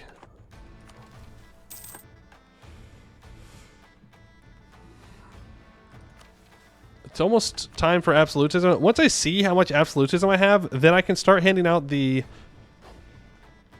other privileges, like the governing capacity stuff. I already have one handed out. Time for expansion? Oh, yeah, we definitely have the admin to go expansion ideas now. Yeah, we definitely have admin ideas for that. But if we want to get everything colonized, we might have to. No, I think our next idea is quantity or offensive, probably. I know we need it. I know we need it, but we just don't have the admin to do that. Do you see how much more I have to con? Okay, well, I suppose that alliance isn't the end of the world, but cringe. Still cringe. Yes, I know. Lazy colonist. I know. It just got done. We're good. Don't worry. Don't worry. It has not been offline for very long. I need to send a warning to Burning Spear. And there's 0. Why are there so many 0 native provinces around here? You know what? I don't want to know, actually. I think it's better if I don't know. I can send these out, and then I can have a third one where I actually need the peoples to be standing there. I do need this province, so that's probably where we're going to colonize as well. So we can afford to go over our colonization limit a bit. Because we make lots of money. There we go. Okay, so we have a bigger name now. So that's obviously a good thing. That means that we're winning. Bigger name is better. Tech is coming up. What kind of expeditions are we looking at here? We have a bunch. We actually have a lot. Including the dreaded Mithril Long. Terrifying. And we have Opal Heights. Which is Yadabaliran. Where I can get silk in this entire area. If we want to go fight Giant Spider. And we have Arg-Ôrdstun 8. If we want to get our missionary strength. Which I kind of do. I kind of do want the missionary strength, is the thing.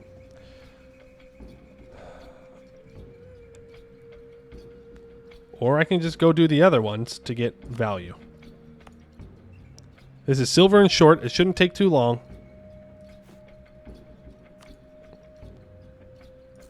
Let's do that one first. Organize it. We have a decent amount of morale right now. We have pretty good discipline. We might not have to invest anything. Vorkozek is dig level 5. Amazing.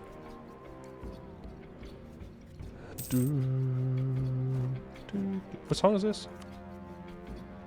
People from Estland. I think I've asked that question about the same 2 songs every day. Oh, what is this? Oh, that's the Buddha song. What's this? Oh, that's the Estland song. I don't know why I can't seem to remember them. Missionary. We're looking for missionary. None of these give me a missionary. Oh, there it is. Maybe? Yeah. Army Commission. Take sides. Corruption. Conscription. Grant titles. Conscription. Government progress. And throw that bad boy onto auto conversion. Thank you very much.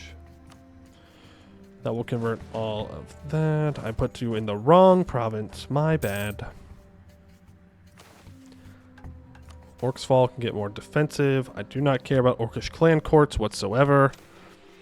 Start the preparation. Send 10,000 men. Our discipline is severely lacking, actually.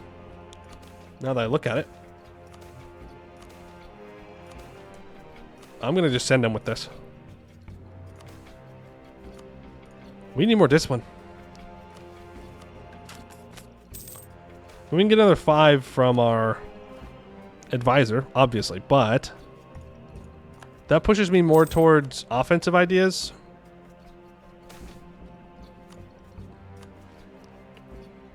I don't think there's any policies that we're going to get that are going to give us more discipline, but it would give us 5%.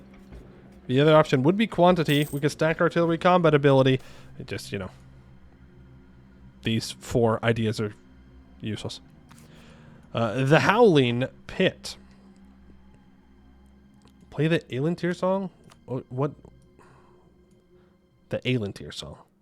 Memories of Aelintir? This one? There you go. Oh, it's the new one. Turn it up a little bit.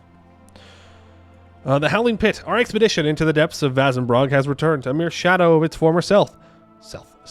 We expected losses, yes, but when the expeditionaries told us of their experiences, we quickly realized nothing on Halan could have prepared them for the dragon's wound. The expedition into the festering morass of cursed magic and foul energies went awry as soon as the last member had completed their descent. Immediately, the magics that had leaked from the artifacts within the broken vaults began to take hold. The most common affliction the survivors reported was a feeling of growing madness, or perhaps paranoia, gnawing away at the back of their minds seemingly at all times. Sleeping grew increasingly difficult, and soon some expeditionaries, exhausted from lack of rest and addled by hallucinations, began to turn their steel on the others. As the expedition reached the draconic miasma which had settled into the depths, the chaos grew stronger. One dwarf tells us that the hold's fauna and flora had been mutated beyond all recognition. His companions recount the very darkness reaching out and snatching their comrades with talons of shadow and malice. Other survivors tell of their comrades turning to stone without rhyme or reason, their last desperate cries for help choking in the petrified vocal cords. Whilst another group who unwisely stopped to refill their water skins from a pool? Dummies. Were soon clutching at insides, heads, and throats as some sort of parasite transformed them into little more than meat puppets. One survivor swears blind he briefly saw the dragon himself. The handful of priceless artifacts the survivors were able to bring back from the broken vaults as they took flight will be locked away for safekeeping. The leader offers their services once more, but privately, the High King wonders whether they truly wish to lead soldiers into battle, or whether they simply hope to drown their nightmares in a sea of blood. The dragon's wound bleeds anew. We have found 3 ancient dwarven knowledge. Alright, huge. Gain 500 crowns. We lose 20 prestige and legitimacy. And we get scattergun auxiliaries in Gore Vazenbrog, and in general with 60 tradition. 1 troop made it out, huh? With Tungil Stormsteel.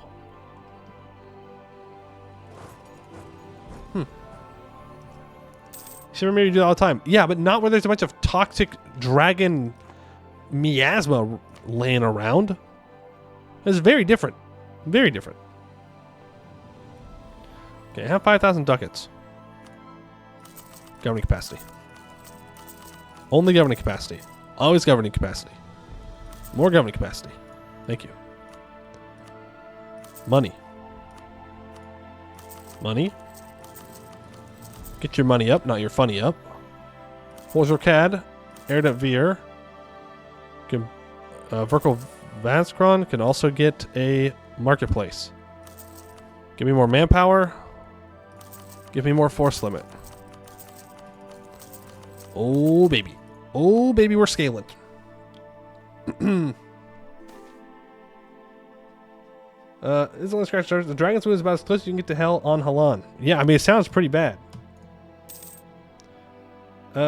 Listening to a lot of Darkest Dungeon music while writing that. Well, it was very spooky. Archetype of an incline plane.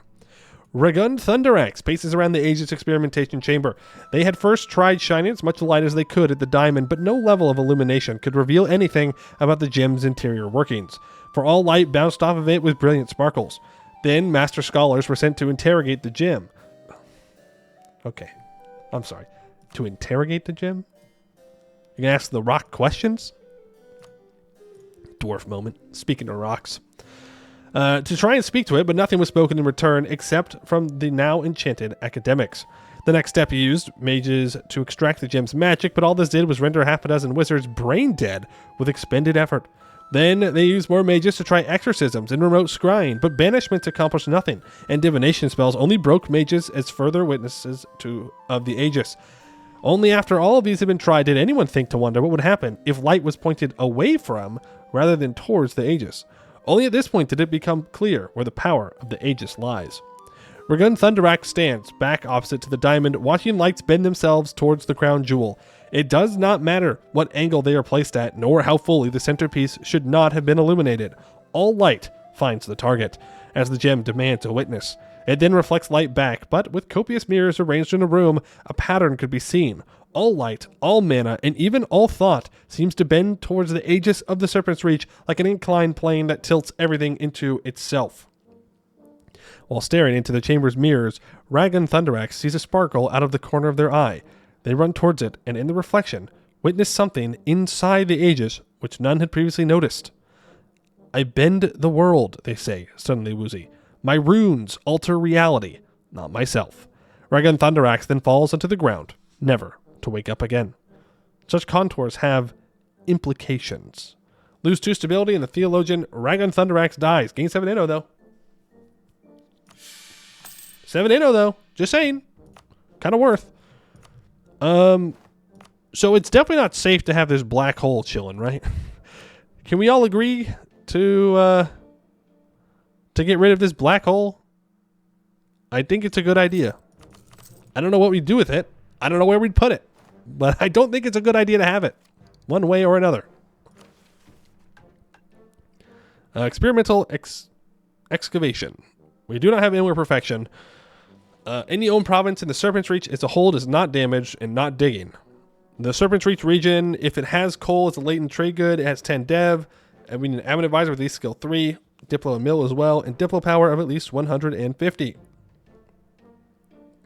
The old Dwarf Emperor had that on his head. Might explain some things. Yeah, that might make you go a little crazy.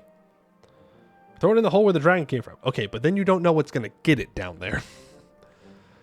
Should break it open? Oh, what's the worst going to happen? There is something so very wrong and so very right with the crown jewel of our nation. The Aegis of the Serpent's Reach is cursed with runic synthesis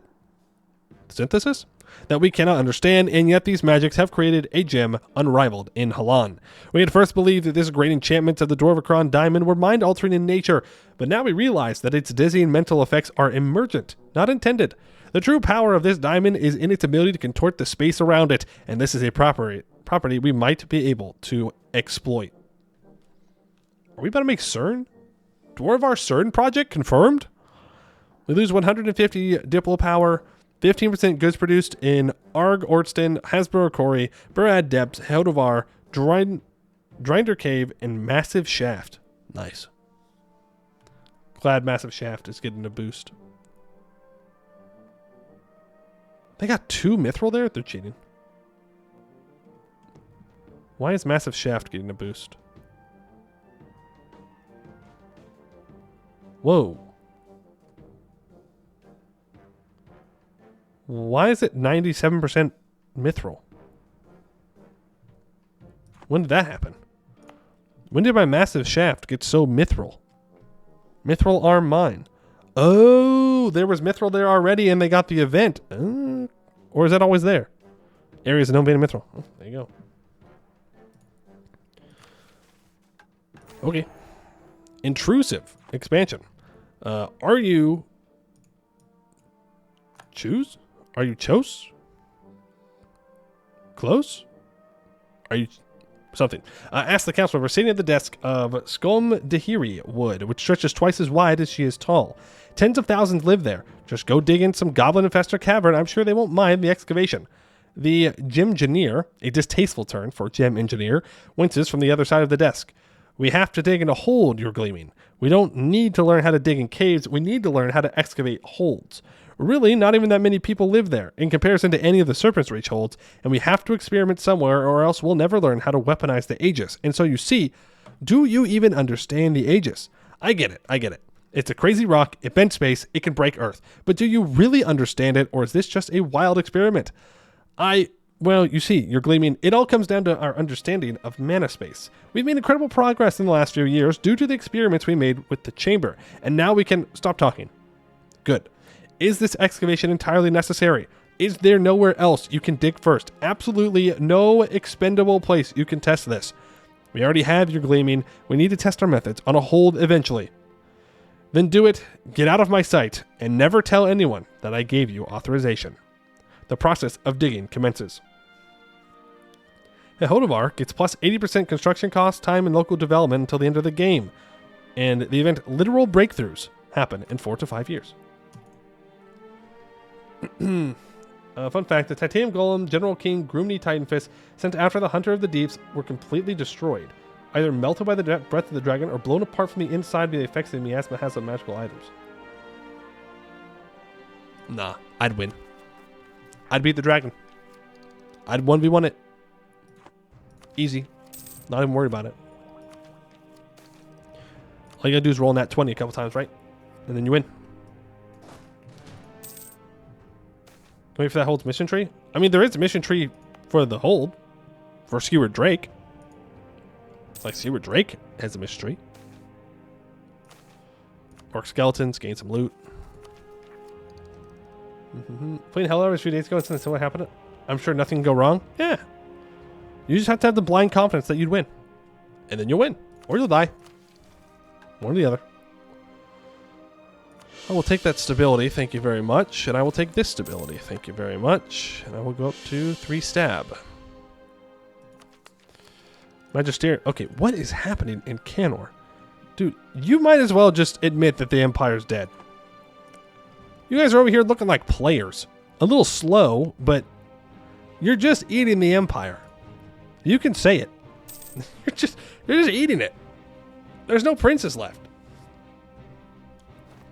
1v1 it like the Black Domain Dragon fight. Exactly. Just win. Just simply win. I do have enough governing capacity now to possibly full state some stuff. Ooh, I could pick a blessing for my faith. I'm taking the infantry combat ability. 100%.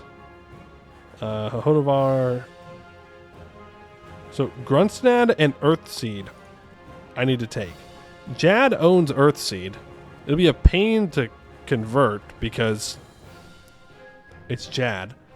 But if we can get there before the command gets there, we'll be good. Oof, they have taken a lot of land off Buvari. That is insane. That is crazy. That's a lot of cores. I'm sure it'll be fine. I'm sure that'll be fine. Okay, we say it's a big command, but Laurent is also popping off this game. So if we're going to dunk on the command, we got to dunk on Laurent too. I need to go to war with Shattered Crown.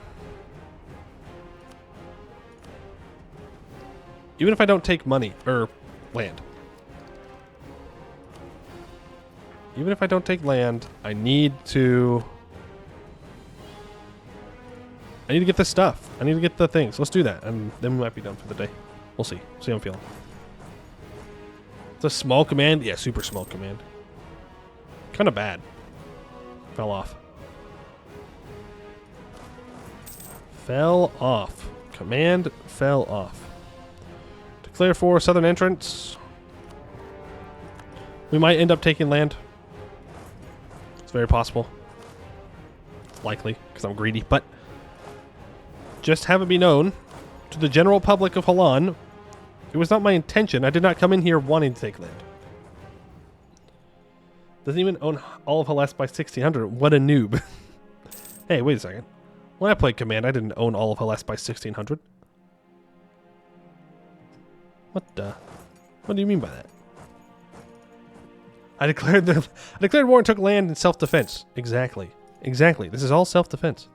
Are you really going to come and fight my guys that are defending a colony? No, I think he was going somewhere else. That's good. That's good. It would have been real bad. Real cringe if you did that. I'm barraging that capital fort. Hellas also got bigger since you played the command. What do you mean? Oh, you mean with like the valley? Is that what you're talking about? I mean, yeah, okay, but that's not the real Hellas. It's a fake Hellas. That's like saying that the Forbidden Plains is the Hellas. Yeah, sure, technically speaking, it's Hellas, but you know, that's not what we're saying. That ain't what we're saying. But yeah, the valley is there now. Okay, we have max prestige at this point in the game. That's very nice. Well, that's the same that Uzbek is in Asia. Wait. But no, I don't agree with that. I don't agree with that. I think Uzbek is pretty solidly in Asia. Like it's pretty solidly in there. Pretty solidly. Maybe I'm being weird. Maybe I lack critical information, but Wait a minute. Nope. I'm thinking of Uzbek. Maybe you're thinking of Kazan. Ooh, they have a powerful mage. Okay. I can't really be mad that they're purging dwarves. I can pretend like I'm mad, but I can't actually be mad.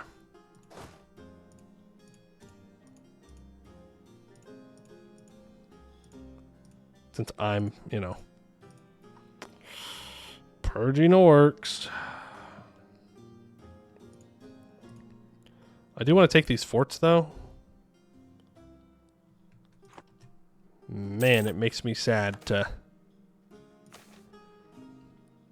Oof, that's rough. Makes me sad to not take just land in this. There's Goblin's Road. What am I missing for war score? Beautiful hold, absolutely. Bison's going to take out Hondurak. The Knolls are going down. I repeat, the Knolls are going down. It's 85% war score. They're not going to peace out with that. Not for what I'm asking for.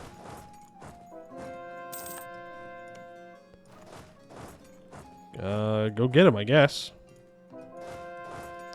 That's what they want to do. Nope, they retreated away. Alright, fair enough. That's 91. That should be enough. The other option could be snaking up to get a border with Cracked and Roar.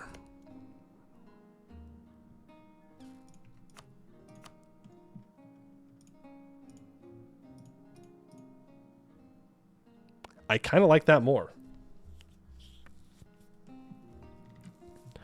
Snake up, get aboard the Cracked and Roar so I can go and conquer them. One hell of a snaky empire, though. Not defendable, but no one's going to come after us. Right? Surely. Could take the hold. We could take the hold. Yeah, we can kick them out of the caves here. Actually...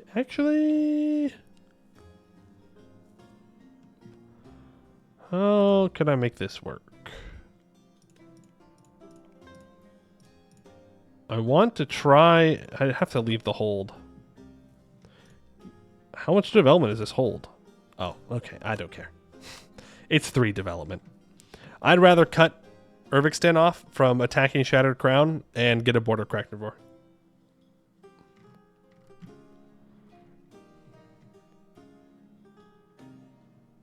Yeah. There is a couple of things that we need. So, the Cronium Crown. Even stripped bare of the gems that once adorned it, the bare Dwarvicron remains a fearsome sight. Adorned with platinum surfacing, thanks to the dwarves of Arg-Ôrdstun, it was made from Cronium, the heaviest metal in existence. Truly, it is a masterful piece of work. After we located it, our smiths have restored it as best they were able, and it will make a fine addition to our vaults. And who knows, if we are able to locate all of the 7 gems that once studded its surface, we would have a convincing claim to the entirety of the Serpent Spine. An intriguing item. And the Ruby of Rubyhold. Rubyhold may be renowned today as one of the largest communities of surface dwarves in Canor, but some would say it was the reason why the Dwarvar fell. The hold was established by a group of independent dwarves who later swore fealty to Aldwarov in return for protection and influence. In doing so, they sent the finest ruby they had managed to unearth from their hold as a show of loyalty. Impressed by both the existence of a hold so far west and the majestic gift, the High King of the Dwarvicron reforged and added what is now known as the Ruby Gem of the Dwarvicron to it. This act spurned many of the older and more renowned holds in the Dwarvar. The resentment thus caused would eventually lead to the War of the Bloody Gem, a fratricidal conflict that left all dwarves severely weakened and unable to respond when the first orcish warbands began to emerge from Hol Jorkad. This gem has been lost to the ages until recently, when we discovered that it had been found and promptly seized it. What was lost is now found, and one thing is certain, this fist-sized ruby shall make a fine addition to our vaults. And we have a couple missions that we can do. So I need to viciously mock Rubyhold before they die. Send a scornful insult. Boom. The Bloody Gem. When asked why All Dwarf fell, dwarves respond with 1,000 different answers, but we know the truth. All Dwarf was doomed by a single gemstone, the ruby of Avdelvubi. All Dwarf once ruled by both the High King and the Assembly of Holds. Each hold demanded respect, for they had earned it. After thousands of years of service to each other and themselves, we were rightfully afforded dominance over the Empire. As time went on, though, the High Kings demanded more obligations to the crown. They forgot who made All Dwarf function, why it existed at all. At the height of Omdir's hubris, they abandoned us, all because they were given a shiny red rock from a newborn hold. The High King invited Rubyhold into All Dwarf. In the War of the Bloody Gem, we led a coalition of holds into rebellion against Omdir. Countless dwarves died, and it was an awful affair, but it was a necessary one, for the Cronium dwarves had lost their mind. The entrance of Rubyhold into All Dwarf permanently severed the bonds between the dwarves and weakened us right before the fall. Only a return to the old ways could have saved us, but the war ended in an unstable peace. Within 2,000 years, the elves would come, and then the orcs, and we were too disunited to fight them. All because of that gem, as red as the blood that was spilled for it. The first mistake. We cannot be bound to our most insecure grudges, yelled Simoon Graveheart, legal reformer and master of diamond laws. We have in our hands the key to legitimating our rule over ruling the entire Serpent Spine, to recreating all Dwarf from Arg-Ôrdstun, and you want it gone? From the other side of the Gleaming Council, Thundry Flameaxe, patriarch of a clan which ties its root back to the first Diamond Queen, bellows in response, "You should be killed for even suggesting we tie ourselves to All Dwarf. We have here an opportunity to throw the Empire of Omdir into the ashes forever. If we destroy the Bloody Gem, no one can claim All Dwarf ever again. That empire, as useless as it was deadly, could never have its crown reforged." The crowd screams in agreement and jeers as two titans of the council reach a fever-pitched tone. Graveheart retorts, "If we destroy it, we are still obsessed with them. We have an opportunity here to transcend our legacy of hate and show that Arg-Ôrdstun is a hold which is capable of mercy. If we control the Dwarvicron, all dwarves will follow us, but if we destroy one of its pieces, even if that piece was never supposed to be there, half the dwarves in the world will curse our name forever." "You know the crown was never supposed to have the ruby," yells Flameaxe. "It was sacrilege for it to ever be added, and we shall never add it back. Shall we legitimize Rubyhold as part of the Empire? Shall we give them the rights to join us once we have conquered every ounce of rock and dirt? No. They will never return, and we shall never let them. Damn the whole project of conquest. If it means we must respect the Bloody Gem, it must be destroyed, now and forever. We cannot remain stuck in the past. We shall keep the Bloody Gem. 27 noble regiments will rise up in revolt. We gain 50 of each monarch point, 20 luster. Nobles lose 30 loyalty. Or let's not sully the Dwarvicron. We shall destroy the Bloody Gem. This locks us out of ever forming All Dwarf. Well, I guess the question is, do we want to form All Dwarf in this run?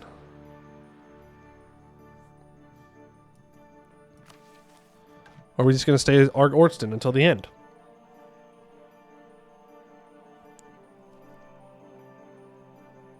First option is threatening me. That's a good point.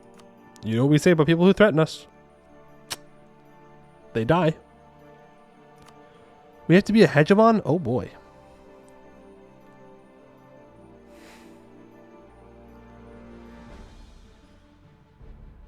27 noble rounds will threaten you. You said if they threaten you, you will kill them. Just saying. That's true. I did say that.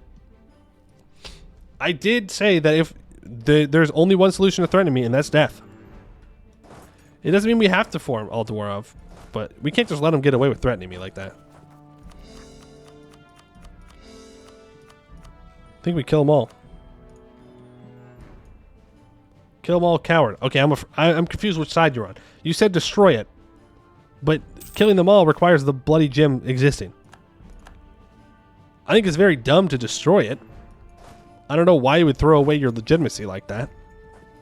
Conquering the Serpent Spine, but hey, pop off, nobles. Nobles are always very smart and always do the right things. Keep the gem, kill the nobles. Oh man. Oh man. I don't know. All Dwarf died for a reason. Yeah, the reason is us. All Dwarf died because of us. We did that. We actively did that. Maybe they shouldn't have put it in the center of the crown, but we still actively made the decision to start the Civil War. Teach them a lesson by killing them and never using it. Alright, we'll do a poll. We'll do a poll. We'll do a poll. Whatever chat says is what we'll do. Do we keep or destroy the ruby gem? Keep the gem. Destroy the ruby. You have two options. 1 minute to vote. 1 minute to vote. You say if you're threatened, you'll kill them. You are threatened. Yeah, I know. But we'll do a vote on it. I believe in chat to make the correct decision. Not that there is one. I'm just saying. The question you must ask yourself, chat, is are you a petty noble? Or are you a true dwarf? Yeah? A true dwarf would not destroy the gem. And do you want to know why a true dwarf would not destroy the gem? Because then you have to remove the grudge from the book. What's the point of having a grudge book if it doesn't have grudges in it? It's pretty simple logic. We can't be angry about the ruby dwarves if we destroy the ruby gem, because then there's no reason to be angry. We're keeping the gem. The streamer didn't influence the vote at all. Dwarves don't suck. They're just angry. Dwarves suck anyways? Whoa. Whoa. Better be careful around these parts saying that. Now, I'm not very good at math. We all know that. That is more than 37,000 troops. Fun fact. That's more. Doesn't matter. We'll fight them anyways. Apparently they can intervene in a great power war. Magisterium against Istralor and Busalar. Busalar, how's your colonization going? They have Nur-Hapain. Whoa, Blue Triarchy? Have I seen Blue Triarchy before? I don't know if I have. I like it. Malknar came out on top. And Yin. Sordakan's doing well. Pearl's Edge. That's just Busalar. Nur-Hapain has 33,000 troops. Duran, of course. Because Duran was not killed immediately, they have a lot of colonies. Bjarnrik, though. Big colony as well. Want to see a big mix one day? Oof, good luck. They spawn on an island. That makes it so incredibly difficult for them to do well. So incredibly difficult. Elves are better than dwarves. There, I said it. Ooh, I cannot protect you for when you say such things, alright? This chat is very dwarf-pilled. Very dwarf-pilled. Ruler of all gems. Almdir, the ancient capital, the High Hold itself, has been reclaimed, and with it the Dwarvicron. The King's Rock is in the hands of the rightful rulers of the Serpent Spine, but amidst the cheers and celebrations, there is contemplation. As we survey the hold and begin repairs, the question that has long sat in the back of our minds now comes roaring to the fore. What will the hallmark of the Age of the Diamond? The answer, of course, has been staring us in the face the whole time. What are diamonds, if not the King's gems, the rulers of all? What are we, if not the strongest, the hardest? What do you mean by that? And the most resilient of all dwarven kind. Our path is clear. Only the diamond is strong enough to rule the Serpent Spine. All others will bow before our strength or be crushed to dust. Gain 50 admin points, 10 power projection that is permanent. Gain 10 luster, and a new diamond decree happens. The High King made a mistake when creating Arg-Ôrdstun. He created his empire as a union of equals. Kings of each hold retained their status, and nobles kept their rights in all realms of life. This political balance may have seemed reasonable at first, but it led to constant conflict, and we were the crucial instigator. That's progress, baby. That's therapy right there. We're admitting our wrongdoing. We're finally admitting that we were the ones that caused the problems. That's huge. Proud of us. As we spread through the Serpent's Reach, as Segdir monopolized the Middle Dwarvar, and as Grunstad took the east, Almdir could do nothing to stop us. We earned every international conquest through blood, inheritance, veto, and privilege. When we became powerful enough, we launched the War of the Bloody Gem to become High Kings ourselves, and we nearly won. In truth, we only failed because we made the same mistakes our enemies had. For the last 6 millennia, we have struggled under the weight of noble rights and privileges, just as all Dwarf did. We gave our elites the right to conflict, the right to petition, the right to fight us tooth and nail, and what has this earned us but bloodshed? We fought against Omdir just to fall to the very same structures which destroyed them. We, just as much as the Cronium dwarves, doomed all Dwarf. Our ancestors doomed the dwarves. We shall not fall to this same mistake again. Ever since the second Diamond Queen opened our gates, we have imposed ourselves upon the Serpent's Reach and the Middle Dwarvar and Omdir, and we respect our subject holds only as far as they bow towards us. Through conquest, not confederation, we have crafted ourselves into an unprecedented dwarven polity. We have made a centralized, powerful, unitary government where our rulers dictate the will of the Serpent Spine. Therefore, we are no longer just Arg-Ôrdstun, nor are we all Dwarf. We are Arg-Ôrdstun, the gleaming gem home. We will shine with unprecedented luster. Send the proclamation far and wide. We are Arg-Ôrdstun. Country name will change. We get new High King until the end of the game, +1 legitimacy, +1 diplomatic relations, and +5 max absolutism. Gain a permanent claim on Verkugulan, Segdir, Abdaletum, Kanzad, and Krakomir. Abdaletum? Dog. We've owned Abdaletum for a long, long time. Well, whatever. More claims for me. All the remnant holds. I suppose that makes sense. We can do our rightful place. 75 each monarch point. All provinces in the Omdir area are owned by us, and Arg-Ôrdstun is at least dig level 6. From the surface to the depths, within the boundaries of each square and perfect wall, we order an excavation. Omdir, Almharaz, Hall of the Ancestors, Verkul, Vazkron, King's Rock. These are all names of the seats of dead high kings, who must be lost and forgotten. For too long we have idolized these past tyrants, chanted their names, and worshipped the prosperity they never brought us. They shall stand no longer. Omdir shall be abandoned, quarried in its entire for its ancient failures to protect all dwarves. The same shall be said for the Almharaz and Verkul Vazkron, each nothing more than a tumor on an overgrown King's Rock. The Hall of the Ancestors shall be relocated to Arg-Ôrdstun, but it shall not contain the names of the Cronium dwarves. As we begin a new age of history, the old High Kings will be left to their dust. The Diamond Dwarf deconstruction decree on the death of King's Rock. Okay. The Stonekeepers lose 35 loyalty. We lose 9 development in the Omdir area. The area gains 75 devastation, and Arg-Ôrdstun gains 12 development. Okay. Kind of feels like we're actively throwing. We're going to make everybody hate us, but okay. Curtail the Citadel. Verkugulan. We have 50 spy network on them. Okay. The Golden Citadel of Verkugulan is perhaps one of our only rivals for the title of the wealthiest hold in the Dwarvar, for it controls possibly the oldest and largest gold mine in all of Halan, the Citadel Delve. The Delve is truly ancient, having been the source of much of all Dwarf's gold coinage. The gold was the reason Verkugulan was founded to begin with, and despite millennia of mining, the Delve still continues to quench our people's all-consuming thirst for more and more gold. Any ruler, dwarven or otherwise, would seek to control its riches to fund their war machine. With Segdir's capitulation to our leadership, only Verkugulan remains as the survivors of the old Segbandal, and as we are the new heirs to the Segbandal, it is only right and just that Verkugulan also submit to Diamond rule. We are not heartless brutes, of course. They will have the opportunity to submit peacefully, but should they refuse, Segdir's inclusion in our empire already gives us all the cause we need. One way or the other, the Citadel Delve will be ours. The price of gold. Only the inexhaustible wealth of the Golden Citadel of Verkugulan could ever come close to rivaling the diamonds of the class shafts of Arg-Ôrdstun. But it seems that even the gold of the Citadel Delve could not save the gold dwarves from subjugation. 3 golden gates have been breached. Verkugulan has been conquered.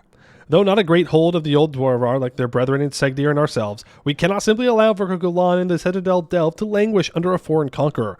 Just as we ready ourselves for war, though, an advisor to the High King raises an interesting question. Perhaps there need not be bloodshed. The High King thinks for a moment. Gold is not the only valuable mineral the Serpent Spine has to offer. After all, and our ownership of the richest diamond mines in all of Halan opens many doors that otherwise would be closed to us. Why spend lives when we could spend wealth instead? Perhaps we could persuade Verkugulan's current owners to part ways with the hold, in exchange for a very substantial quantity of gemstones. Naturally, if they refuse, we'll simply take the hold by force. None can withstand the might of Arg-Ôrdstun's legions, after all.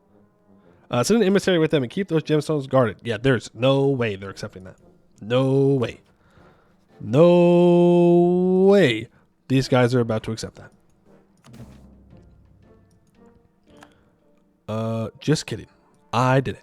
I'm so good. The Treaty of Urkel-Gulan. Our representative to the occupiers of Urkel-Gulan has returned, with their spring in their step and a few chests of gemstones lighter.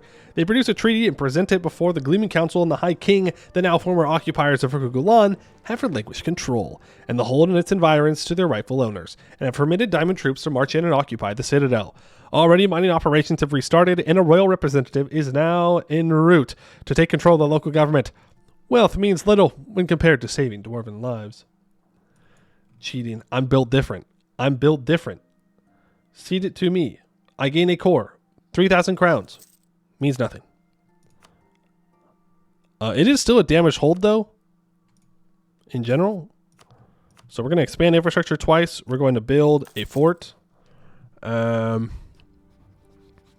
just know that they would lose if they fought me. Speaking of, our troops is up in 1,600. Let's hope this fort is ready, because we're going to go conquer the rest of them.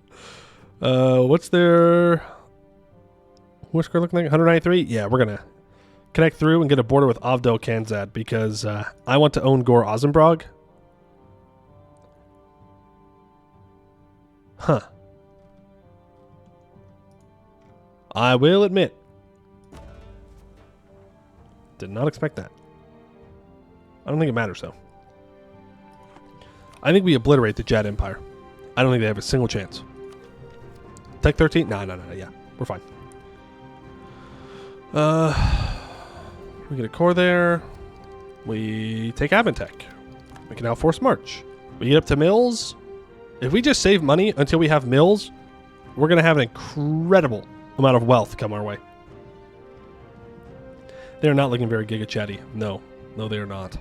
They only have admin offensive espionage. Oh yeah, we can beat Jad. I'm pretty sure. Pretty sure we can beat...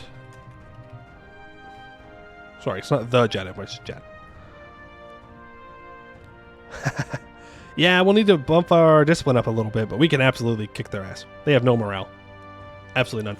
Won't be a problem. That's all I got for today. Ooh boy. Ooh boy. Look at that. Urkel-Gulan bought for 3,000 crowns. We scammed them. That is an absolute scam to steal that. A gold mine that never depletes on a dwarven hold that they could have dug. They're throwing. I don't know what the odds were for us getting that to be able to buy it, but I'm going to assume that it was 100%. Because I got it. Easy. We will look for someone to raid, though. We'll be back with more of this tomorrow.